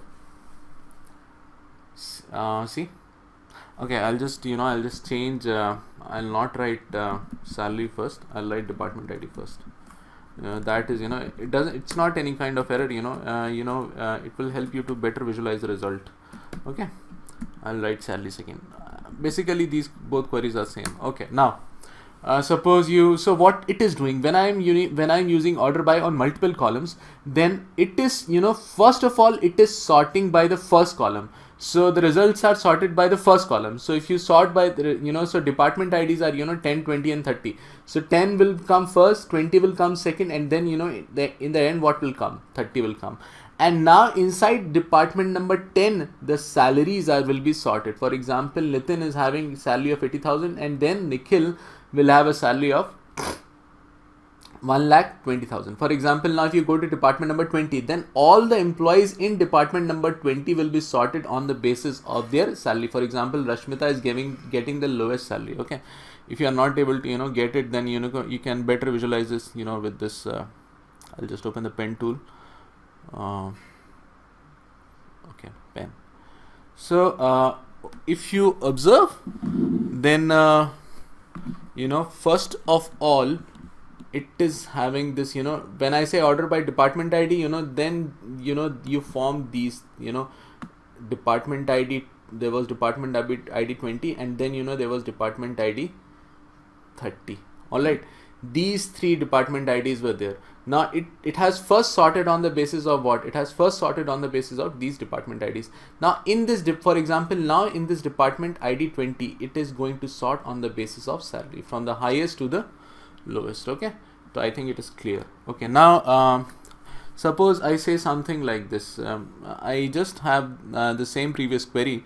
I just make some modifications. So I write order by DPT ID DSC, and then I write salary. Then what will be the result? Can you guess what will be the result? See what is the result. So you have ordered, from department ID you have ordered in a descending way. So first of all, it is going to order by in what? By which order? By the department ID in descending order. So first of all, department 30 will come, then department 20 will come, and then department 10 will come. And then in department 30, salary will be in ascending order. For example, if you see department number 20, salary is always in which order? It is in ascending order. Okay. But now if I write something like this, salary, and I also write DSC after salary also, then you know, I think results are obvious. You know, now if you go to department number 20, then the employees that is having this highest salary is coming first, because you know salary is also ordered in a descending fashion. Okay, so this is the use of this order by clause in MySQL. So, and you can also use order by clause in conjunction with the where clause. For example, I want the you know ordering of salary in department number 20. Okay, how? Suppose I want salary from highest to lowest in department number 20. Okay, I'll just write the queries. List all employees in department 20 arranged in descending order of their salary. Okay, this is the first query, so just write this query. Okay, I think it is very simple. You just have to use order by clause in conjunction with the whereby. Okay, so what query will you write? Give it a try. I'll just pause. If you're not able to get it, then I have to write just something like this. What I want: ename comma salary comma dpt id from which table? From employees table, where department id equal to what? 20. Order by what? Salary. Order by salary. Okay, so this is the, you know, so you are now getting, okay, sorry, I wanted in arrange in descending order. So if I want in descending order, then I have used to use the descending keyword also. Okay, DSC. Okay, so a ascending order is, you know, by default they are arranged in ascending order. So for ascending you have to use, you know, ASC for ascending order, but you don't have to, you know, every time use it.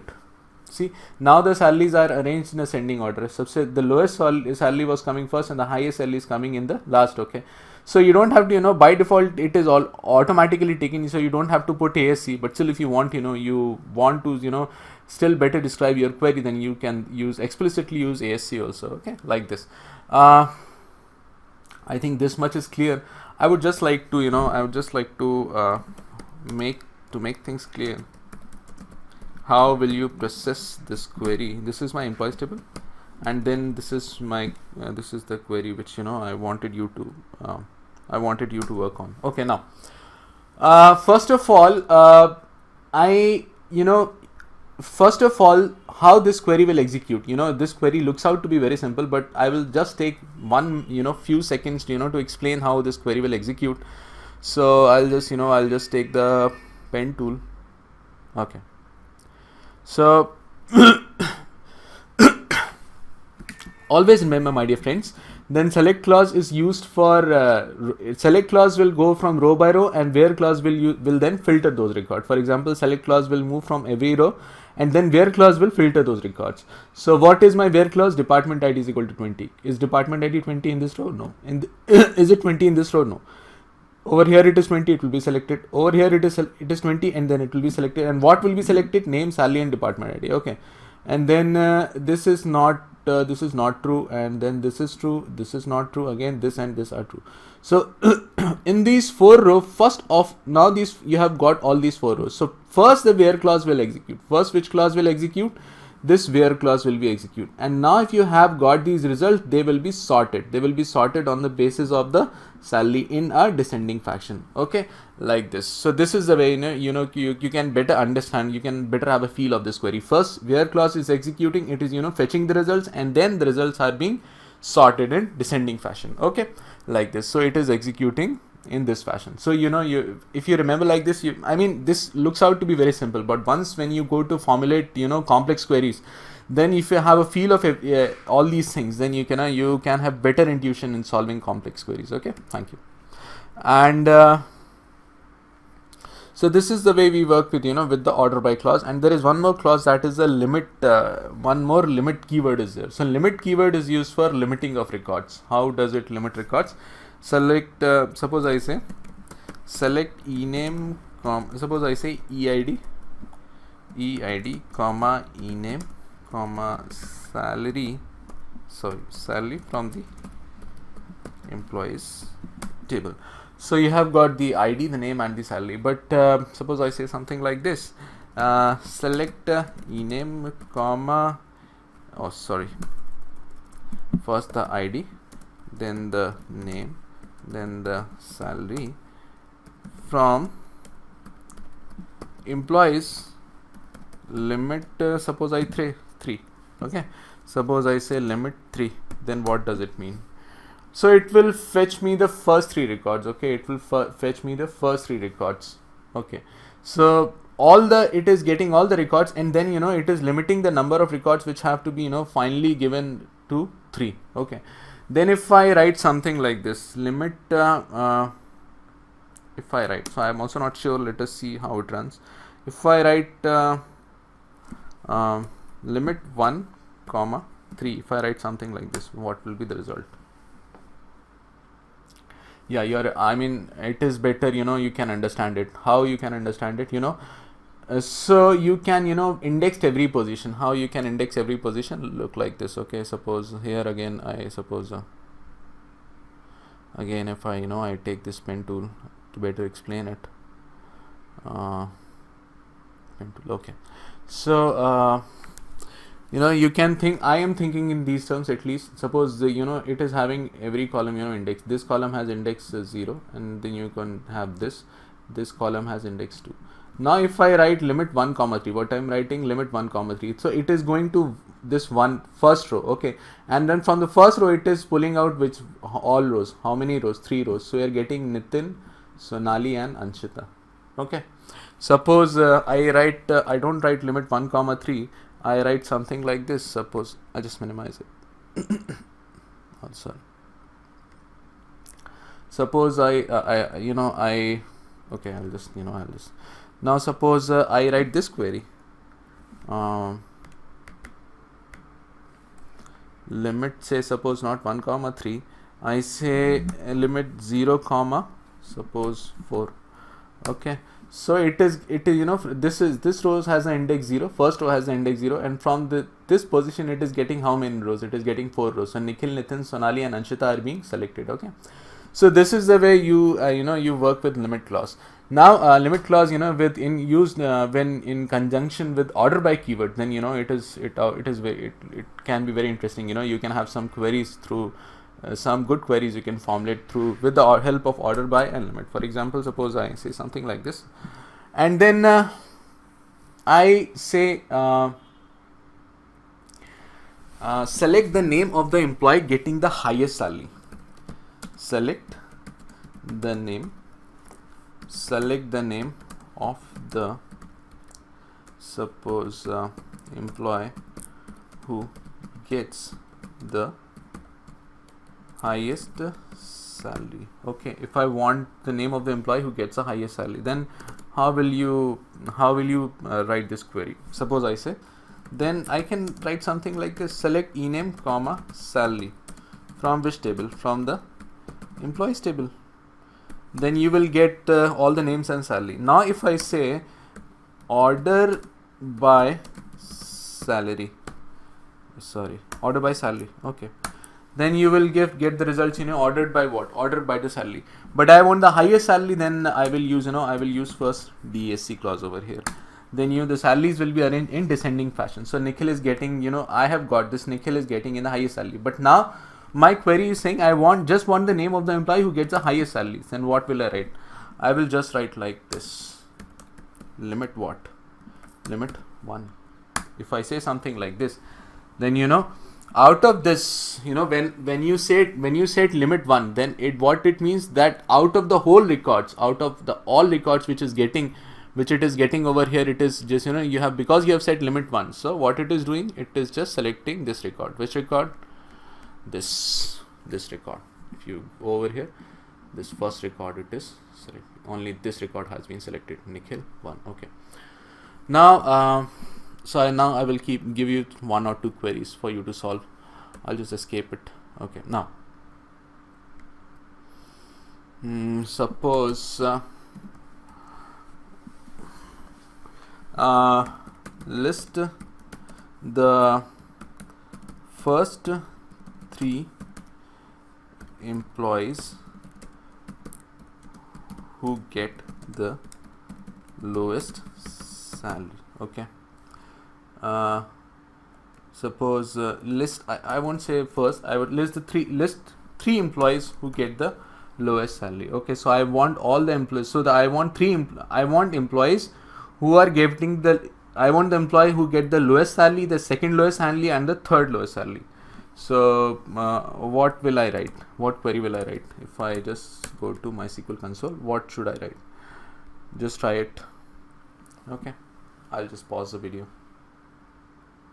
Okay, so I think this can also be done. Select ename comma salary from employees, order by what? Order by salary. If I write something like this, then you are getting the salary in ascending fashion. Okay, Rashmita is having the lowest salary, then after this you are getting Jayat, and then after that you are getting what? You are getting Vaibhav. Now I want all these, Rashmita, Jayant and Vaibhav. Then what will I write? I will write limit 3. Okay, then you will get these 3 salaries: the lowest salary in the organization, the second lowest salary in the organization, and the third lowest salary in the organization. So if you want to better have an understanding of this query, then first of all, what is happening?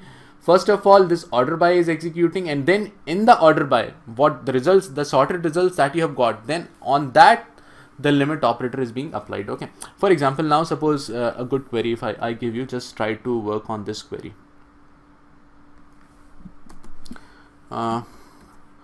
Find the employee getting the highest salary in department 20. I want the employee in department number 20. Okay, I want only the employee in department number 20 who gets the highest salary. What query will I write? Just try it. I'll pause. Okay, so please, when I say I pause and just try it, so please first try out on your own. Many times you may not be able to do it, but still, if you just keep on trying, you will get a better intuition when you will be able to solve complex queries.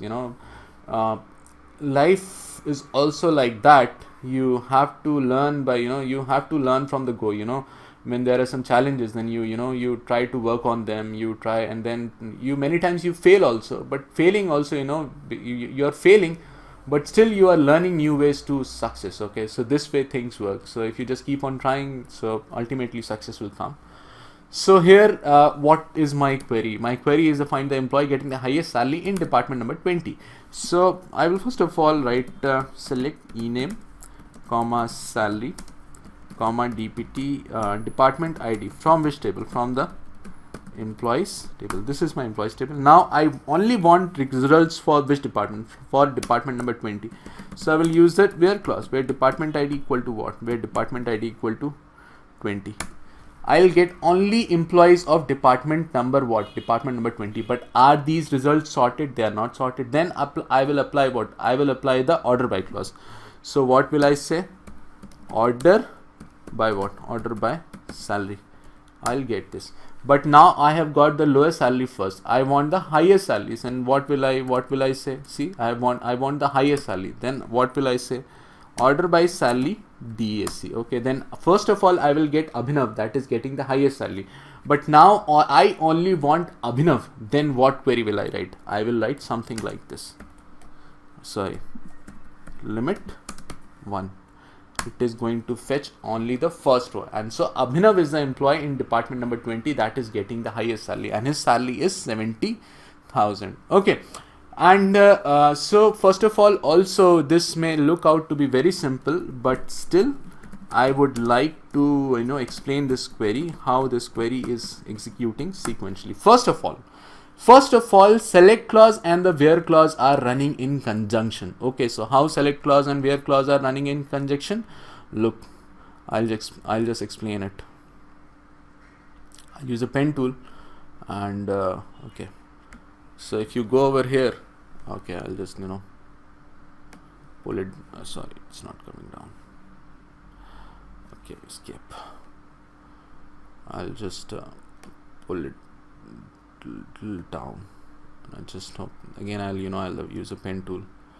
There must be some shortcut for this. I think I don't have to every time tool pen. Okay, I think all right. Now first of all, select statement and the where clause will run. Is this row in department number 20? No. Is this row in department number 20? No. This is in department number 20. This is in department number 20. And then this row okay, this row is in department number 20 and these are rows in department number 20. So first of all, select and where are executing. Now these rows are getting sorted by the order by clause. So when they are sorted by the order by clause, and then the result that has been obtained by the order by clause, then limit is being applied on them. So first where is running, then order by is running, and then what is running? Limit. Okay, remember this, always remember this. I'll just escape it. For example, if I am saying something over here, I just applied the order by, I didn't apply the limit. So here you see where clause has been written and the order by has been written. So these, after where order by is running, and then after that what you are writing, then after that you are writing limit 1. So you are getting the lowest salary. Okay, so this is very simple. Now I'll give you one more query, and after that we'll end the video.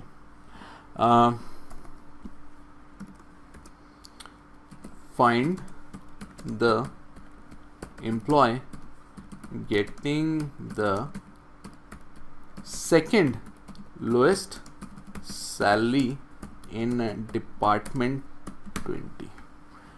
I want the employee getting the second lowest salary in what? In department number 20. See, I don't want the lowest salary, I want the second lowest. Okay, that means one level above the lowest salary. Okay, how will you write this query? I'll just pause the video. Try on your own. I have given you all the tools, so you can write this query. Please try it on your own. Okay, let us try. Let us see how I approach this query. So this part is common, I think where department ID 20. So you will get all the employees from department number 20, and then I will order by them on basis of what? Order by what? Order by salary. But now I want the lowest salary, because order by is default in the ascending order. I want the lowest salary, so I will not use the DSC over here. Okay, then I want the second lowest salary. So I don't want, in this case I don't want Rashmita, I want Sonali. Okay, because she is getting the second lowest salary. So how will I write this query? I can write let us see, I can write 1,1. Will it be correct? Yes, it is correct. Why it is correct? This is correct because this row has the index what? This row has the index, I told you, this row will have the index 1, and from this row how many rows will be selected? Only one row will be selected. So you will get what? You will get Sonali. Okay, so Sonali is getting the second lowest salary in department number 20. And if you want to have the second highest salary in department number 20, which is the employee getting the second highest salary in department number 20? She is Neha. So I think you just have to make this one change in this query to get the second highest salary. Case statements are very important when you design SQL queries. If you want to design complex SQL queries, then you have to understand how you can properly work with case statements. So understanding case statements is the backbone of writing effective SQL queries. So this is the basic format of writing any case statements. So case is almost like it is like it can be said about like you have done casing in C++ programming also, in C you have done it. So you match it against a certain value, and then you perform the actions accordingly. For example, in this slide what we have written, if you just observe, this case expression will be matched against case expression 1, and then it will be matched against case expression 2. If it matches against case expression 1, then these commands, this command will be executed. If it matches against case expression 2, then this command will be executed. Else, you can also give a default route. If nothing matches, then you can write else, and this thing is gonna execute. And then when you terminate a case, then you write end. Okay, so this way you write case statements in MySQL. So if you don't understand it, then let us try to understand it with the help of examples. So what I will do, I will just go to my MySQL prompt, and I think I've just opened one window. Okay, yeah, okay, and I will use the publisher database. This is my publisher database. And so case statements you generally use when there are some conditions which are involved. For example, I want to find out whether a number is even or odd. So select, suppose I set a number, and suppose I set the number to be 10. Okay, suppose the number is 10. Now I want out, so I have set it to certain value. Now I want to find out whether the number is even or odd. So what query can I write? Okay, so I'll just open the notepad, and formally I'll state the query. The query is write a query to find whether a number is even or odd. Okay, so we have to do this. So we have to write a query to find whether a number is even or odd. So writing a query for this. So there are two conditions involved, if it is even or if it is odd. So what can I write? I can write something like this. I can write suppose I can write select. First of all, I will write select, and then what I will write, suppose case, and then the number. What is the number? It is denoted by @number. So you can declare the variables in MySQL like this, set number equal to 10. So that is setting this variable, that is to number variable to 10. Okay, then I will perform the modulus operation by 2. Okay, so when it is 0, then the number is what? The number is even, and when it is 1, then then the number is what? It is odd. Okay, and then I will end. So always you have to end the case. Similarly, you see, if I have ended this case using this end. Okay, and suppose I can give an alias name to this column also. I will right now I will not give any alias name to this column, so you can get what is happening behind the scenes. And then I'll just copy it, and it's very simple. I'll just paste it. Let us see what is the output. Okay, so you get that number is what? Number is even, because 10 is even. Suppose I set the number to be suppose I say set @number equal to, say, suppose 11. I set the number to be 11.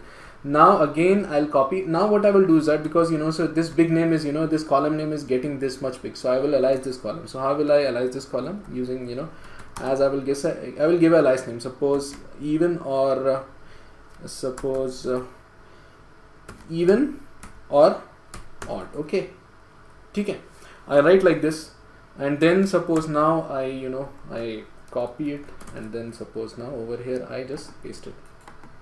Oh, so I think it's not get copied. I'll copy it, and then again I'll paste it. Alright, I'll run it. So now you get the value is even or odd to be odd, because 11 was an odd number. Okay, so I've given some alias name to the column also. Suppose ECOOD. This you can take it to be anything. You can do it whatever you like. You can name this column. I have named it to ECOOD. Okay, so this much is clear. Now I have this employees table. I write the query select star from the employees. This is my employees table, and now the organization has decided something for the benefit of the employees. Suppose, say, I'll just remove this query from here, and then I will formally state the second query. Write a query to conditionally increment the salary of employees. Okay, and what is the condition? If the employee is a manager, then the salary is incremented by, say, suppose by 2000. Okay, and then I'll copy it. If the employee is, say, suppose if the employee is a developer. Okay, if the employee is a developer, if he's a developer, then salary is incremented by, say, suppose 1000. Else I will write salary will remain the same. Okay, so here also you can observe these conditions. If some employee is a manager, then his salary has to be incremented by 2000. if the employee is a developer, then his salary has to be incremented by what? It has to be incremented by 1000. And if it is not a manager or a developer, then the salary will remain the same. So what, how will you write this query using case statements? Go for it. I'll just pause the video. We just try out how will you write this query. Okay, if you're not able to get it, then let me write it. How will I write it? I'll write it in the notepad. Okay. Suppose I say select ename, select the ename, comma salary, comma case. I will say for the, okay, I will select designation also from here. Designation. Okay, designation, comma case designation. Okay. And what is the cases for designation? When the employee is a manager. When the designation is a manager, then what will I select? Then I will select salary plus 2000. This is what I said. And when the employee is a developer, then what will I select? Then I will select salary plus 1000. Else, in every other employee who are not managers or developers, the salary is going to remain the same. And then I will just end this case statement, and I am going to alias this as, suppose, say net salary. Okay, and from which table I have to select it? From the employees table I have to select it. Okay, so I have written this query. Let us see if it works out or not.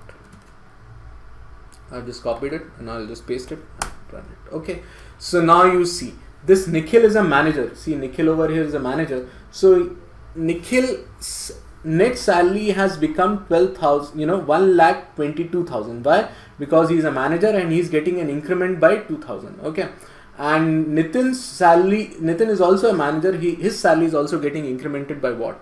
By 2,000. Okay. And then you see there is one employee, Sonali, and Sonali is a developer and she is getting 50,000, but her net salary is now 51,000. Why? Because she is a developer. Okay, and for developers the salary has to be incremented by what? 1,000. So you see, I have not performed any updations over here, and let us try to see. I have not, first of all, let be very clear that I have not performed any updations here. For example, when I say select star from employees table, when I say like this, you see, this Nikhil salary is still 1,20,000, but I have not performed any kind of updations over here. This is just for display purpose. Okay, but now let us try to understand this query. So I will, I will just take the pen tool and I'll try to make you understand the query. So I will take this tool, and this is the pen tool. Okay, I've got it. Now you have the select statement. Select statement, I already told, whenever you work with select statement works from row by row. Okay, so it is going to go from one row to the next row. First of all, it will go to the first row. It will select what? It will select the name. It has selected the name. It has selected the salary. It has selected the salary. You said designation. It selected the designation. And now what it is saying? Case designation. So in the case of Nikhil, what is the designation? It is manager. That is why it is getting matched against manager, and what is being getting selected? It is salary plus 2,000. Whose salary? The salary of the current row. That is Nikhil's salary, and Nikhil's salary was 1,20,000. So the new salary of Nikhil is 1,22,000. Then it will go to the next row. Again, it will select e-name. That is Nitin. It will select salary. Sorry, that is 80,000. It will select the designation. That is manager. And then it will go for case designation. The current designation for, it is in the second row. That is mean the current designation, it is about Nitin. So the designation of Nitin is again manager. Then again it is going to be matched against this, and it is going to select what? It is going to select the salary plus 2,000. And whose salary? Salary of Nitin. Salary of Nitin is 80,000, and now it is showing it to be 82,000. Okay. Now for example, it is going over here. Suppose it is going to Anshita, and Anshita is an analyst. It is selecting Anshita. It is selecting, suppose what? It is selecting this Anshita. Okay, it is selecting Anshita, 6,000 analyst, and then it is again going to this case statement. Okay, and in designation I have written what? Designation will be now analyst in case of Anshita. So it will not be matched against this, against manager. It will not be matched against developer. It will not be matched. What will actually run? This else part will actually run when it is going to Anshita's rows. Okay, and what is being selected? It is just being selected as a salary. And what is the salary of Anshita? It is 60,000. So you see, in this case, net salary is getting, net salary, the salary is also 60,000 and the net salary is also coming out to be what? It is coming out to be 60,000. Okay. So in this way, it is going to every row and, performing these case operations. Okay. Clear? So all right. So I have written this query. Okay. Now one more interesting query for you. I hope you try this query on your own. So I'll just move it. The third query. Prefix every name. Prefix every name in the employees table with Mr. or Mrs. depending on the gender of the employee. Okay, I want to write this query. I want, for example, over here, if you just I just do a select star from employees table. For example, this is Nikhil and the gender is male. That is why I have to prefix the name of Nikhil by what? By Mr. Okay, suppose Sonali she is a female, so I have to prefix her name by what? I have to prefix her name because in gender it is what written? It is written as F. So she is a female, so I have to prefix her name with what? With what? I have to prefix her name with Mrs. Okay, so you just write this query. See, this is the query. Just write the query. Prefix every name in employees table. Okay, with the okay, I'll say Mr. and Mrs. Okay, depending upon what? Depending upon the gender on the employee. Okay, if she is either a male or female. So try this query. Okay, I'll just wait. I'll just pause the video. Okay, if you're not able to get it, then I think this is also pretty I mean, I'll use one single row function for this. You'll get it. So we'll eventually cover this function when when we will cover single row functions, string single row functions in MySQL. We will cover it, but still let us do it. Suppose I have to get the suppose I say gender also, ename comma gender comma case what? I have to write case on what? I have to write case on gender. Okay, because through gender I am deciding whether I have to prefix the name with male or I have to prefix the name by by Mrs. Okay, if he is a male, then I have to prefix it by Mr. and if she is a female, then I have to prefix it by what? By Mrs. Okay, case gender, when the gender is what? It is male, then what I have to write? Then I will write something like this, concat. So concat function is a function that is used for what? Concatenation of strings. So I will write Mr. comma ename. Okay, and then when it is what? It is female, then I will again use the concat function, and this time I will write what? I will write not Mr. I will write Mrs. Mrs. comma what? Ename. Okay, and then I will end because there are only two conditions, male and female. Okay, so we are not considering the third gender. Okay, Mr. and Mrs. and then I will end, and then from which table I'm selecting all these records? From the employees table. Okay, and okay, so you get suppose one employee is Nikhil, then okay, I'll just okay, suppose I'll just take the pen tool. I'll just explain this query. Before explaining, I just let me do some modifications. I forgot to alias this column, so I'll alias the column also. I'll copy it. Sorry. I'll just I'm gonna copy it. So it's not getting. I'm just gonna copy it. Then I'll go to the notepad. I'll just paste it over here, and I'll remove this. Okay, this I'm gonna remove. Again from here this, from here this. Okay. All right. So it is properly indented also, and here I will give the as suppose I call this this column new name, then I can write something like this, new name from which table? From the employees table. Okay, and now suppose I copy it and then I run this query. Let us see what is the output. Okay, all right, from employees you got. Now for example, Nikhil is what? Nikhil is a male, that is why it is printing Mr. Nikhil. Suppose Anshita is a female, so though it is what? The new name is becoming Mrs. Anshita. Why? So now again, you can, if you want to understand this query, let me explain it once again. Although I have explained, but still, if you get any kind of confusions, then I'll explain this query also. I'll take the pen tool. For example, how this query will run. So select statement is here. You see select statement, and when I say select statement will run how? Select statement will run from row by row. Okay, it will run from row by row. Okay. So first of all, it will go to the first row. It will go to Nikhil. And then it will select what? It will select the ename, it will select Nikhil, then it will select gender, that is M, and then it is selecting performing case against what? Against gender. So gender in this row, current row is what? It is male. So it is getting matched over here.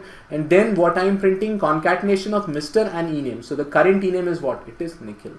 If it is going to this Anshit, suppose Sonali's row. So Sonali here, the case gender is what? It is female. It is getting matched over here. And then it is what? Printing what? Concat Mrs. plus what? Ename. And what is the ename of the employee? This employee, it is Sonali. That is why it is printing out Mrs. Sonali. Okay. So in this way, this query is working. Okay. Clear? In this video, we will study about string functions in MySQL. So all the operations that we generally perform on all the strings that we will study. Alright, so let us begin with the understanding of what are string functions, and before starting string functions, let me tell that I am only dealing with single row functions. Okay, single row functions. So what is single row functions? It means that they operate on one row at a time. Okay, so the first string function that we will be covering is the length function. So how does length function work? Let us see. Suppose I write one query, and I write this query like this. Select length of suppose Amit, then what will be the output? You'll get the output as follows. Suppose I say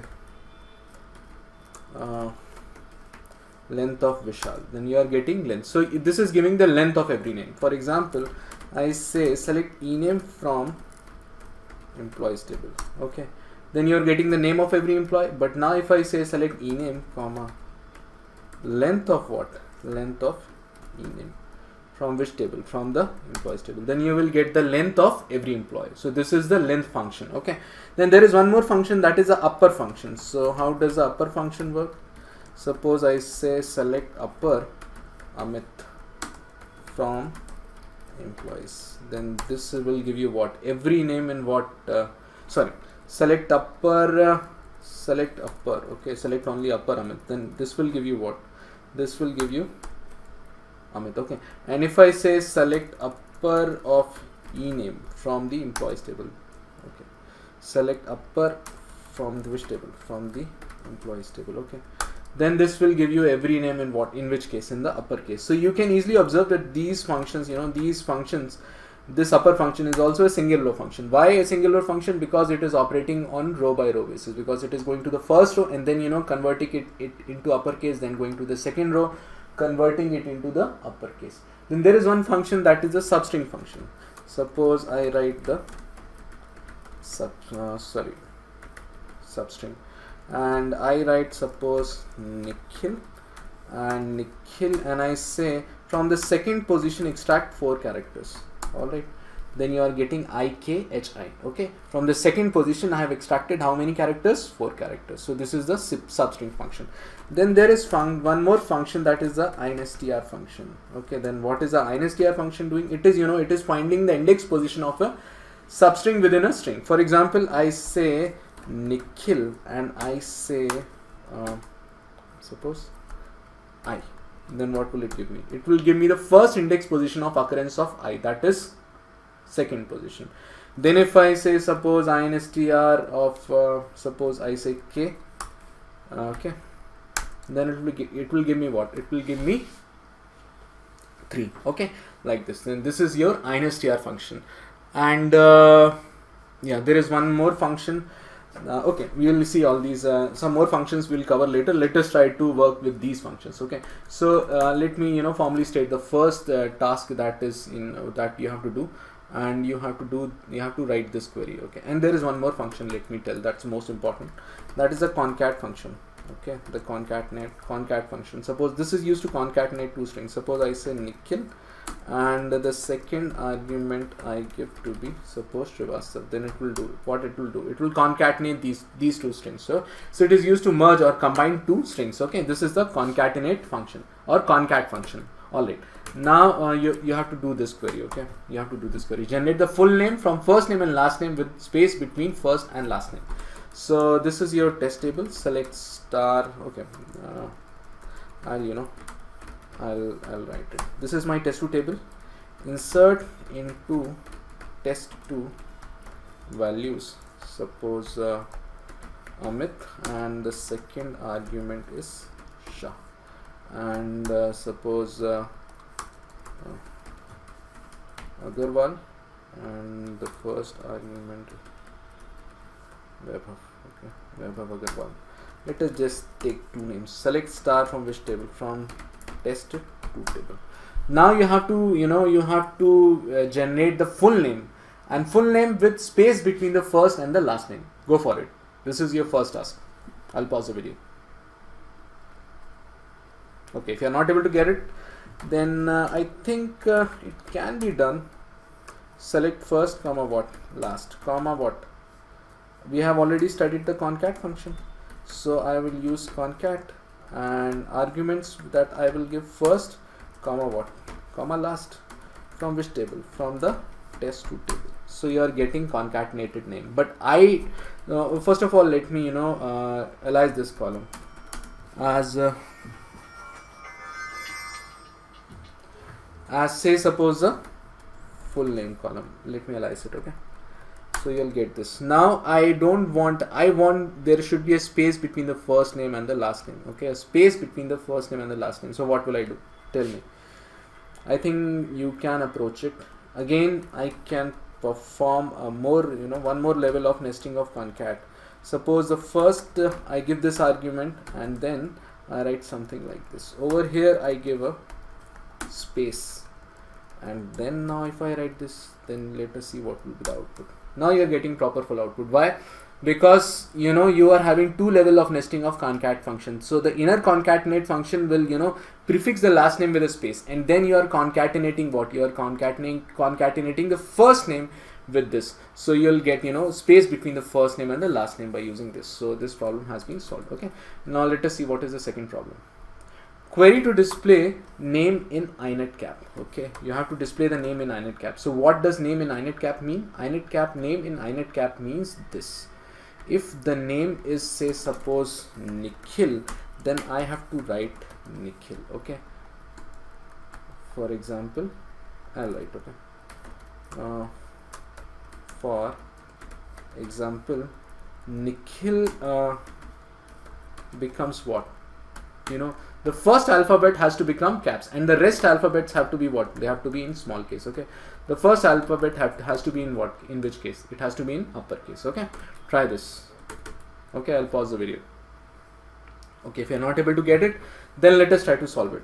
So this is the list of name from the employees table. These are all the names.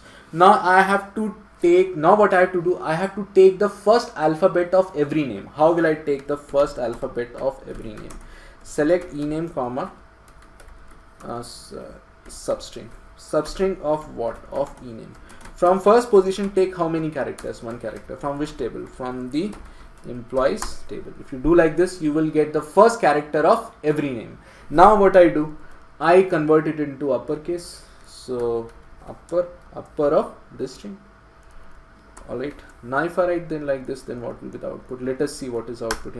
Now you have taken the first alphabet of every name and converted it into which case? Converted it into uppercase. Okay, I will write, I will alias this column. Okay, I'll alias this column also. Now you have get it. Okay, initcap. Now what you have to do?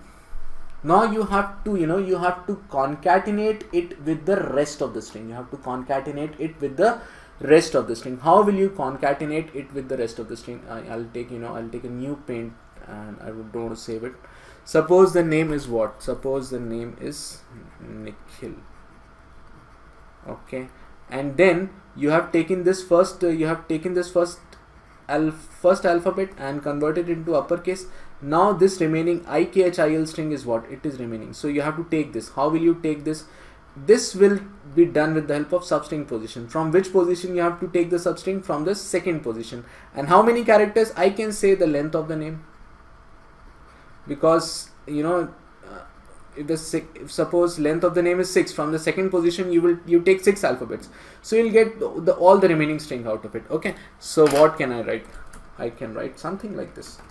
So okay, I'll take this. Okay, here I have to concatenate concat. Okay, concatenate what? Concatenate this, you know, upper with what? With a substring. And substring of what? Substring of ename. From which position to this? From the second position. Sorry. Till which position? Till the length of ename. And then I will end this concat function. Let us see if it is giving the required output. Yes, it is giving me the required output. So you have converted a name into initcap. Okay, so we have solved this problem also. Again, now there is one more problem for you, and let us see what is the problem. Display name in form like Nikhil Srivastava has to be converted in n.Srivastava. So for simplicity purpose, let us keep this in small case, because otherwise unnecessarily we'll have to do some more things and the query will become more complex. Anyway, this is also feasible amount of very complex query. Okay, how will you approach this problem?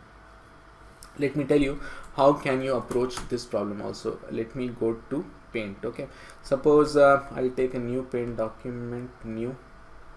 I don't want to save it. I want, suppose the name is Amit Shah, AMITSHAH. Okay, you index every position. This is the first index position, this is the second, third, fourth, this is the fifth. Space is coming at fifth position, then Shah is coming at sixth position. Okay, and so on. Okay, now what I have to do, you have to first extract this string, this A, and you have to convert it into what? Uppercase. So you will get capital A. Then you have to concatenate it with what? You have to concatenate it with a dot, and then you have to concatenate it with what? Shah. This you have to do. But remember one thing. How will you get this substring? How will you get this substring? This substring, for getting substring, you'll have to definitely use which function? The substring function. Substring of what? Substring of name. And from which position? The sixth position to the length of the whatever the name. Okay, but here how you will be getting this 6? See, this 6th position is equal to 5 plus 1. That means you have to compute first of all this at which position this 5 is occurring.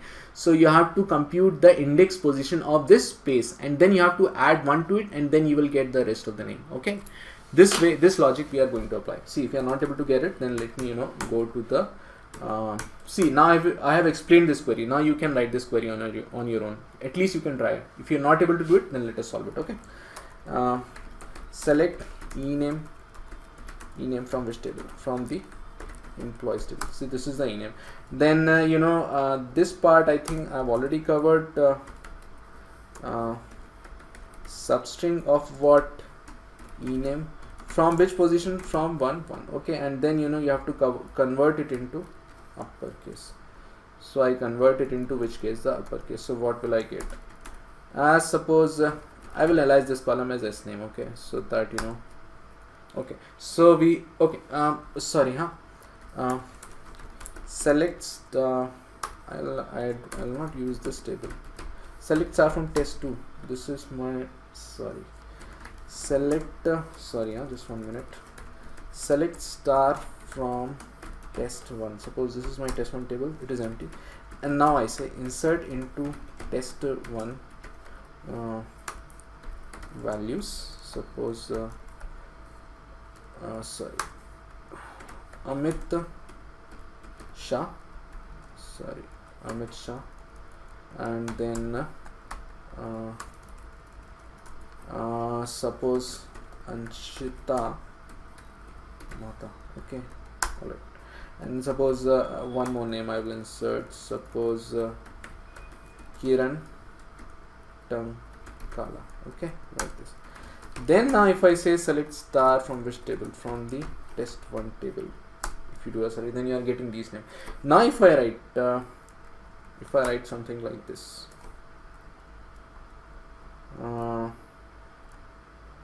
from test1, and this is not ename, this is name. Similarly here, this is not ename, this is name. Okay, now if I write this query, let us see what is output. So you are getting the first, the first character, in uppercase of every name. Now I have to concatenate it with what? I have to concatenate it with a dot. So how will I do it? I will do something like this. I will write a dot over here, and then okay, if I close it, then you will get something like this. Okay, now you have to do what? You have to add, for in case of Amit Shah, you have to add what? You have to add Shah in the end. For getting Shah, you have to get the index position of what? This space, and for that you will have to use the instr function. So how will you get it? Let me explain it. For example, I'll just I'll say substring of what? Substring of name, and at what position? Suppose name comma a space, and the third argument which I pass is suppose the length of name. Okay, then what you are getting output? See, you are getting output Shah, Mota and Tankala, because you are getting the last name out of it. How you have get it? How you have got it? You are doing the substring function, and substring of what? Substring of name. From which position? From the position where okay, there is one issue with it. I will add +1 to it. Why I will add 1 to it? Because this okay, now there were spaces, some leading spaces were there. I have removed these leading spaces. Why? Because it was taking substring from the space itself. So if you go to this paint, you were getting this you were getting here, you will getting it at this space was there at this with this fifth position. So you have to add 1 to the fifth position. So okay, so this is what I have done. I have added 1 to the position of occurrence of space, and then the rest of the characters. So that can be specified by length of the name. Okay, in any case, it will be bigger than that. Okay, so you will get this output. Now I have to do what? I have to concatenate both of these. So how will I do it? Okay, I will again use what? I'll again use the concatenate function. Sorry, the concat function, and then I will put one more bracket over here, and then I will what? I will write suppose s name from this. So you are getting the output Amit Shah, Anshita Mota A dot Mota, and Kiran dot Tankala K dot Tankala, because many times it is a requirement that you have to write your names in such format on your board in your home and anything like that. Okay, clear. Now let us move forward, and yeah, there is one more query. This is the query to find the mid alphabet of a name. Okay, so what do I mean when I want to say the mid alphabet of a name? Suppose I say the name is Nikhil. Okay, or okay, yeah, Nikhil, Nikhil. So what will be the middle alphabet? See, if you find the middle alphabet, this is of length 6, so it is not possible. So in this case, the middle alphabet will be KH. Why? Because this is of even length. So if the string is of even length, then the middle two characters will be of the mid alpha. But if the string is, say, suppose Krishna,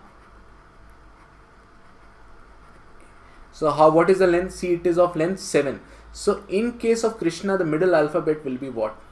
S. Okay, so now your task is to find the middle alphabet in this employees table. For example, I will go to the and select ename from which table? From the employees table. See, this is my employees table, and now you have to get the middle alphabet. For example, in case of Nikhil, the middle alphabet will be KH, but in case of Nitin, it will be what? It will be T. So I will give you a hint. You have to use case in this case. Why you have to use case? Because there are two cases, for the even length string and for what? And for the odd length string. You have to form two cases. How will you go for it? I'll pause the video. Okay, if you are not able to get it, then let me solve it. But first of all, you should have tried it on your own. I am assuming that you have tried it on your own. What will I write? Select ename, comma what? Case. How will I find this this string is even length or odd length? I will say length of ename divided by length of ename modulus 2. Okay, so if the length of the ename modulus 2 is what? If it is 0, when it is 0, then it is what? It is even length. Then for even length, I have to get a substring of what? Ename from which position I have to get it from the length of ename divided by 2. And how many characters? 2 characters. And when it is 1, that means the it is that means it is odd length. So for odd length I have to from the middle of the string. So middle of the string you will get by length of ename divided by 2, and from that position you have to get how many characters? 1 character. Okay, I just forgot to write n over here, so I'll write it, okay, n, and then I'll end as suppose mid alpha. Okay, from which table? From the employees table. Okay, now if I just copy it, and then over here if I go and just paste it, let us see what is out. I just not get copied. Okay, I'll copy it.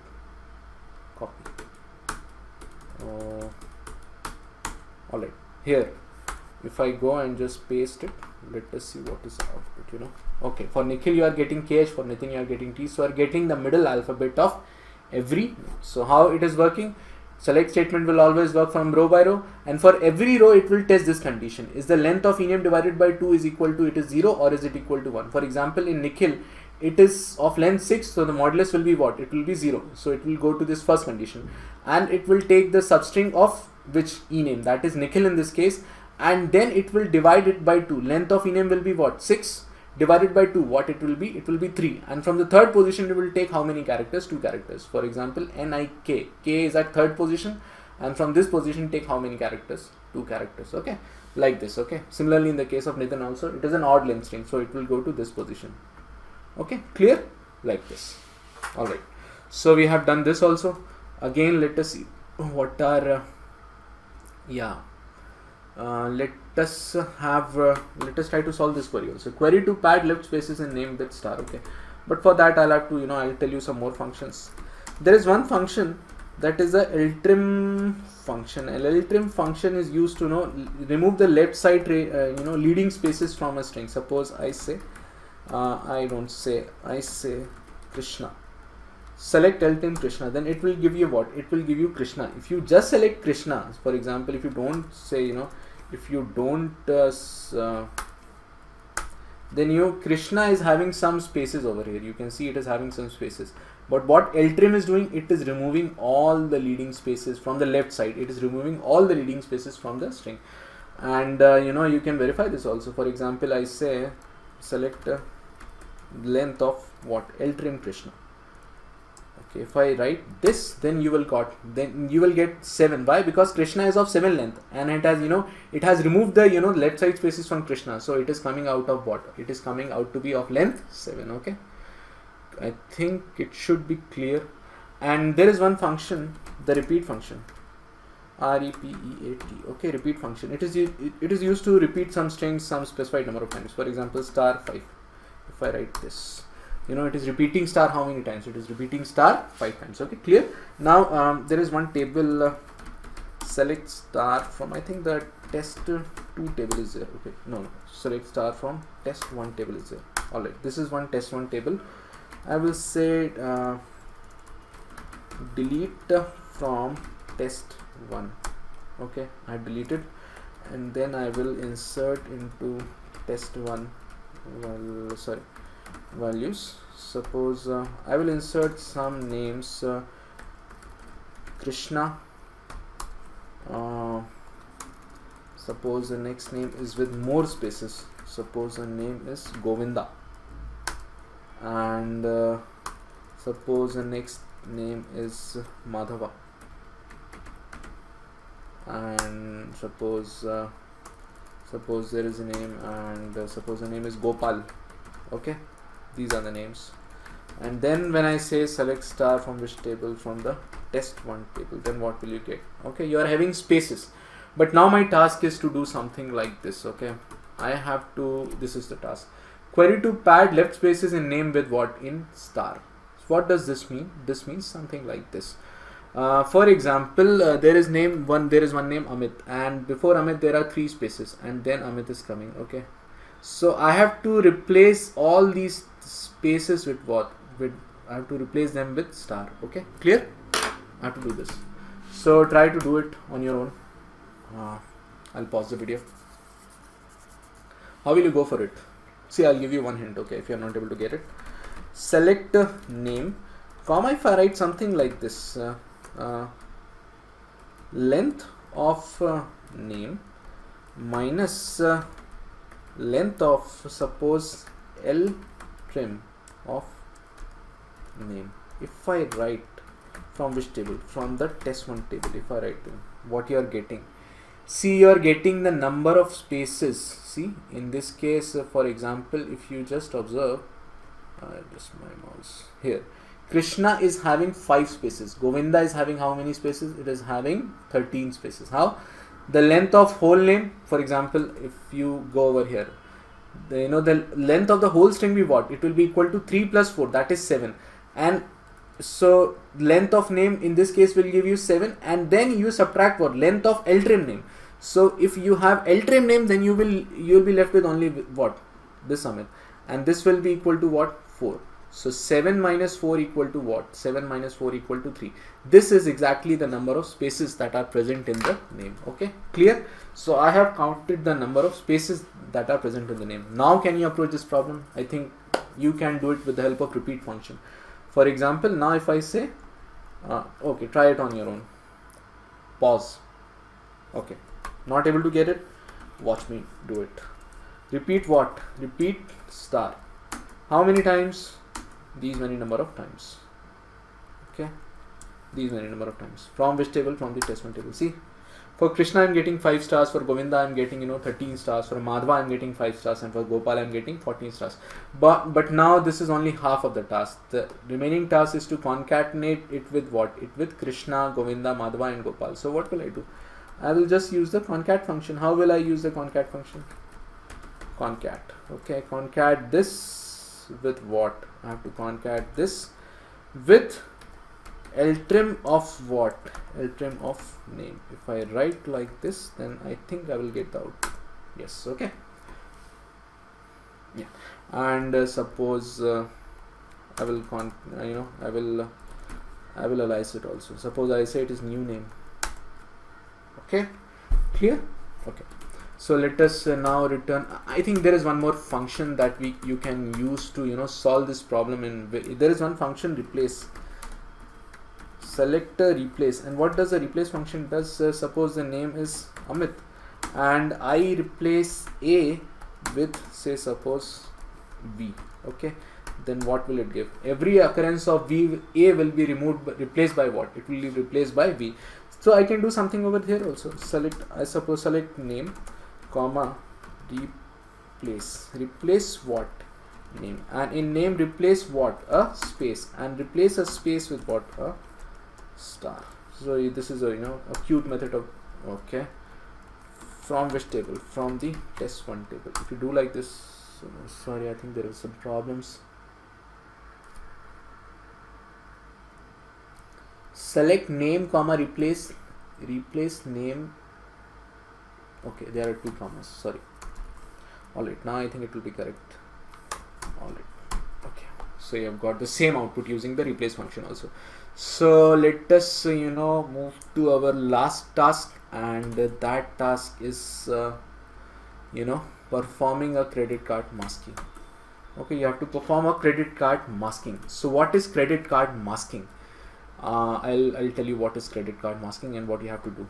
I'll take a new file. Okay, I'll just new, and I don't want to save it.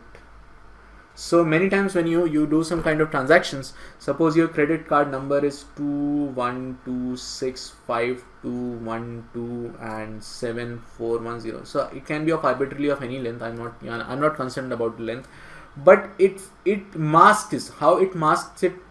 Because you only get to see the last 4 digits. Rest are all masked with what? X. So here 2126 will be replaced by 4x, then 5212 will be replaced by 4 x's, and then you will get what? 7410. You will not get the whole number.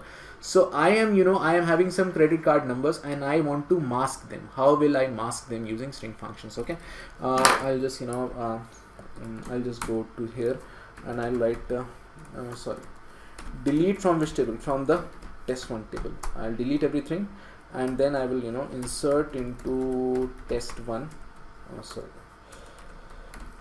values, okay, and I'll insert some random numbers, okay, and I'm not concerned about the length. Only thing is that the last four digits should be, you know, should be visible, and the rest of all of them should be replaced by what?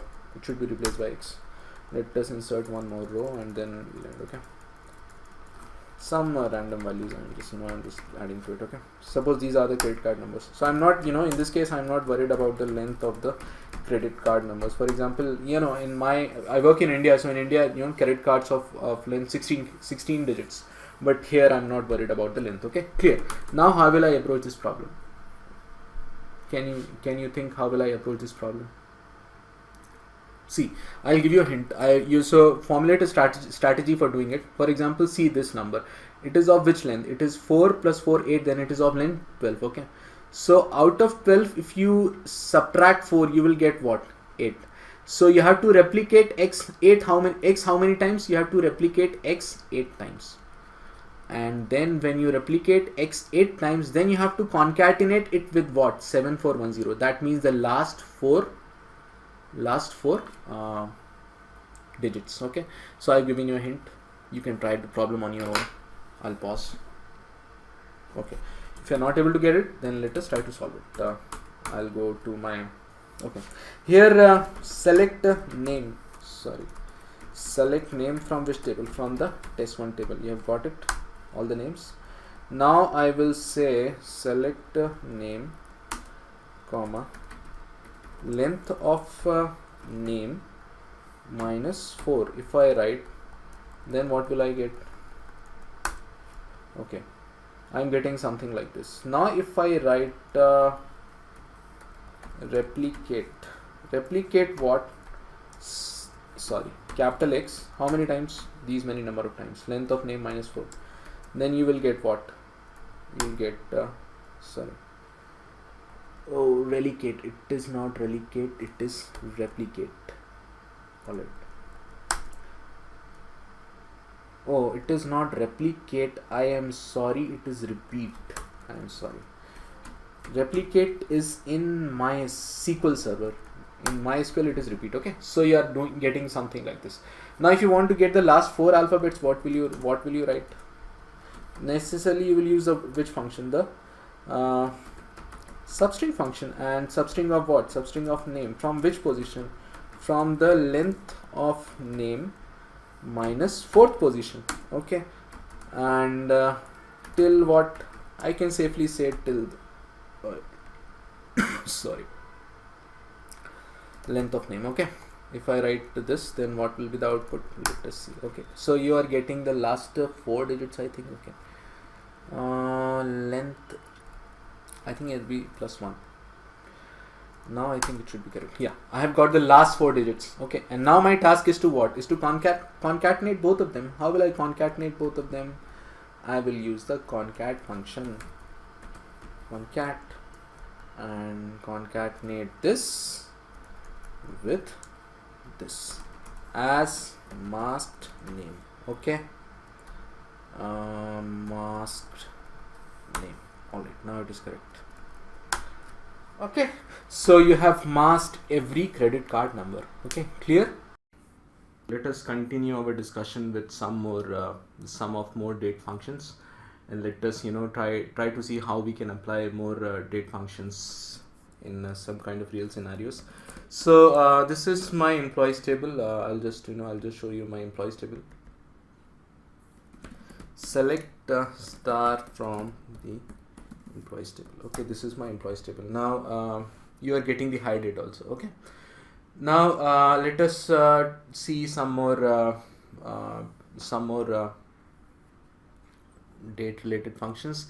There is one, so I'll not cover all the functions. I'll just cover a few. I'll just tell you how to apply them. There is a date related function, timestamp diff function, and that is taking a unit, and that is subtracting, finding the difference of 2 dates based on that unit. For example, if I say, if they have written this query, for example, timestamp diff month, and they have given these 2 dates, then it is finding the difference in months between these 2 dates. Okay, clear? It is something like this. See, I can write like this. select times stamp diff, okay, and I want to say suppose month, okay, and I just passed suppose 2014, suppose the year is 04 and the day is 13, and I pass the second day suppose 2014 and the month is say suppose 09 and the date is say suppose 23. Okay, if I do like this, then you are not getting, all right, timestamp diff month. Okay, I have given 19. Okay, it should be 09. All right, let us see. So you're getting a difference of 5 months between these two dates. Okay, clear. Now if I want to define the difference between these two dates in terms of day, then what will I write? I will write day. Okay, so how many days difference is between? 163 days. But if I write year, okay, then what is the difference in year? Because they belong to the same year, so that is why there is no there is no year difference between these two dates. So now you have to write a query. Suppose that the organization has decided to give some increments to the employees. So suppose 10% increment to all the employees who have worked for more than 1 year. Okay, write a query to compute the new salary of all employees, which is 10% of current salary if the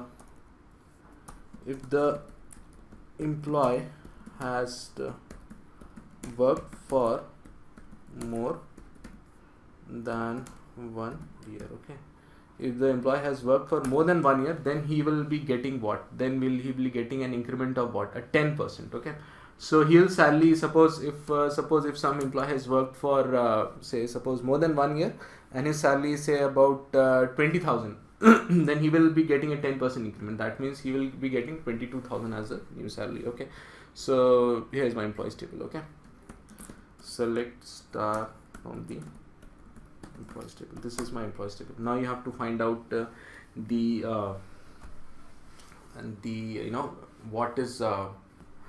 what will be the new salary of each employee. So how will you write the query? I'll just pause the video. Okay, let me see.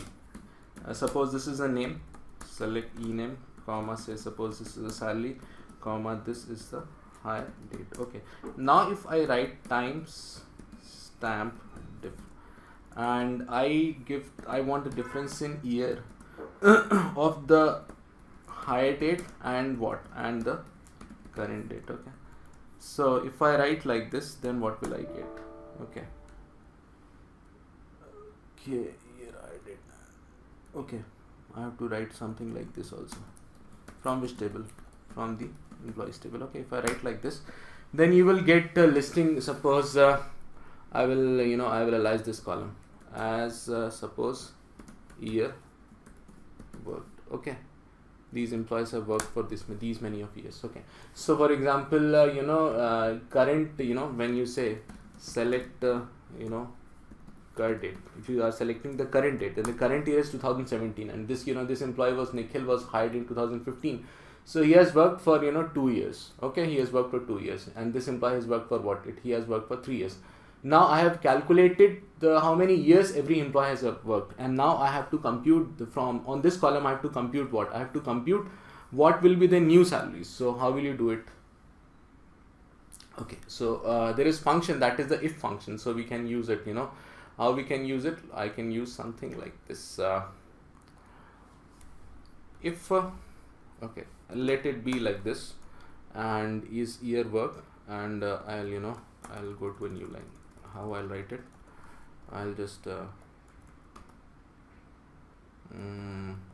okay, let me do something like this. Let me copy it.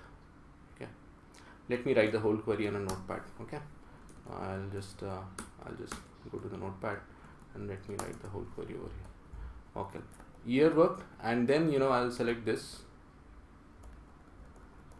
I am going to select this. So these are not very simple queries, and then I write something like this.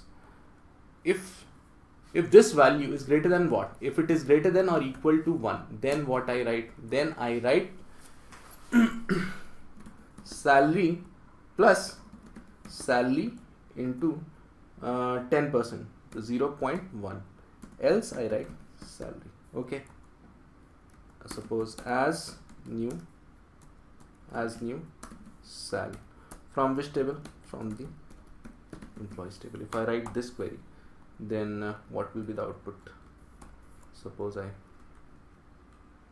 copy it and then I go to over here and I just paste it. Let us see what is the output. Okay, I'll just minimize it. Suppose now I paste it and if I run it, okay, you are getting some errors at line 2. If time, okay, what is the error? Let us go over here. As new sal from employees, it is getting. Okay, let us see what is the error. As new sal, select if time step diff. I think there is a problem of one bracket, you know. I think I'll just add one bracket over here. Okay. Now it will be correct. Okay, if I again copy it and then if I go and just paste it over here, then let us see what is the output. Oh, again you are getting some errors. Line 2, okay.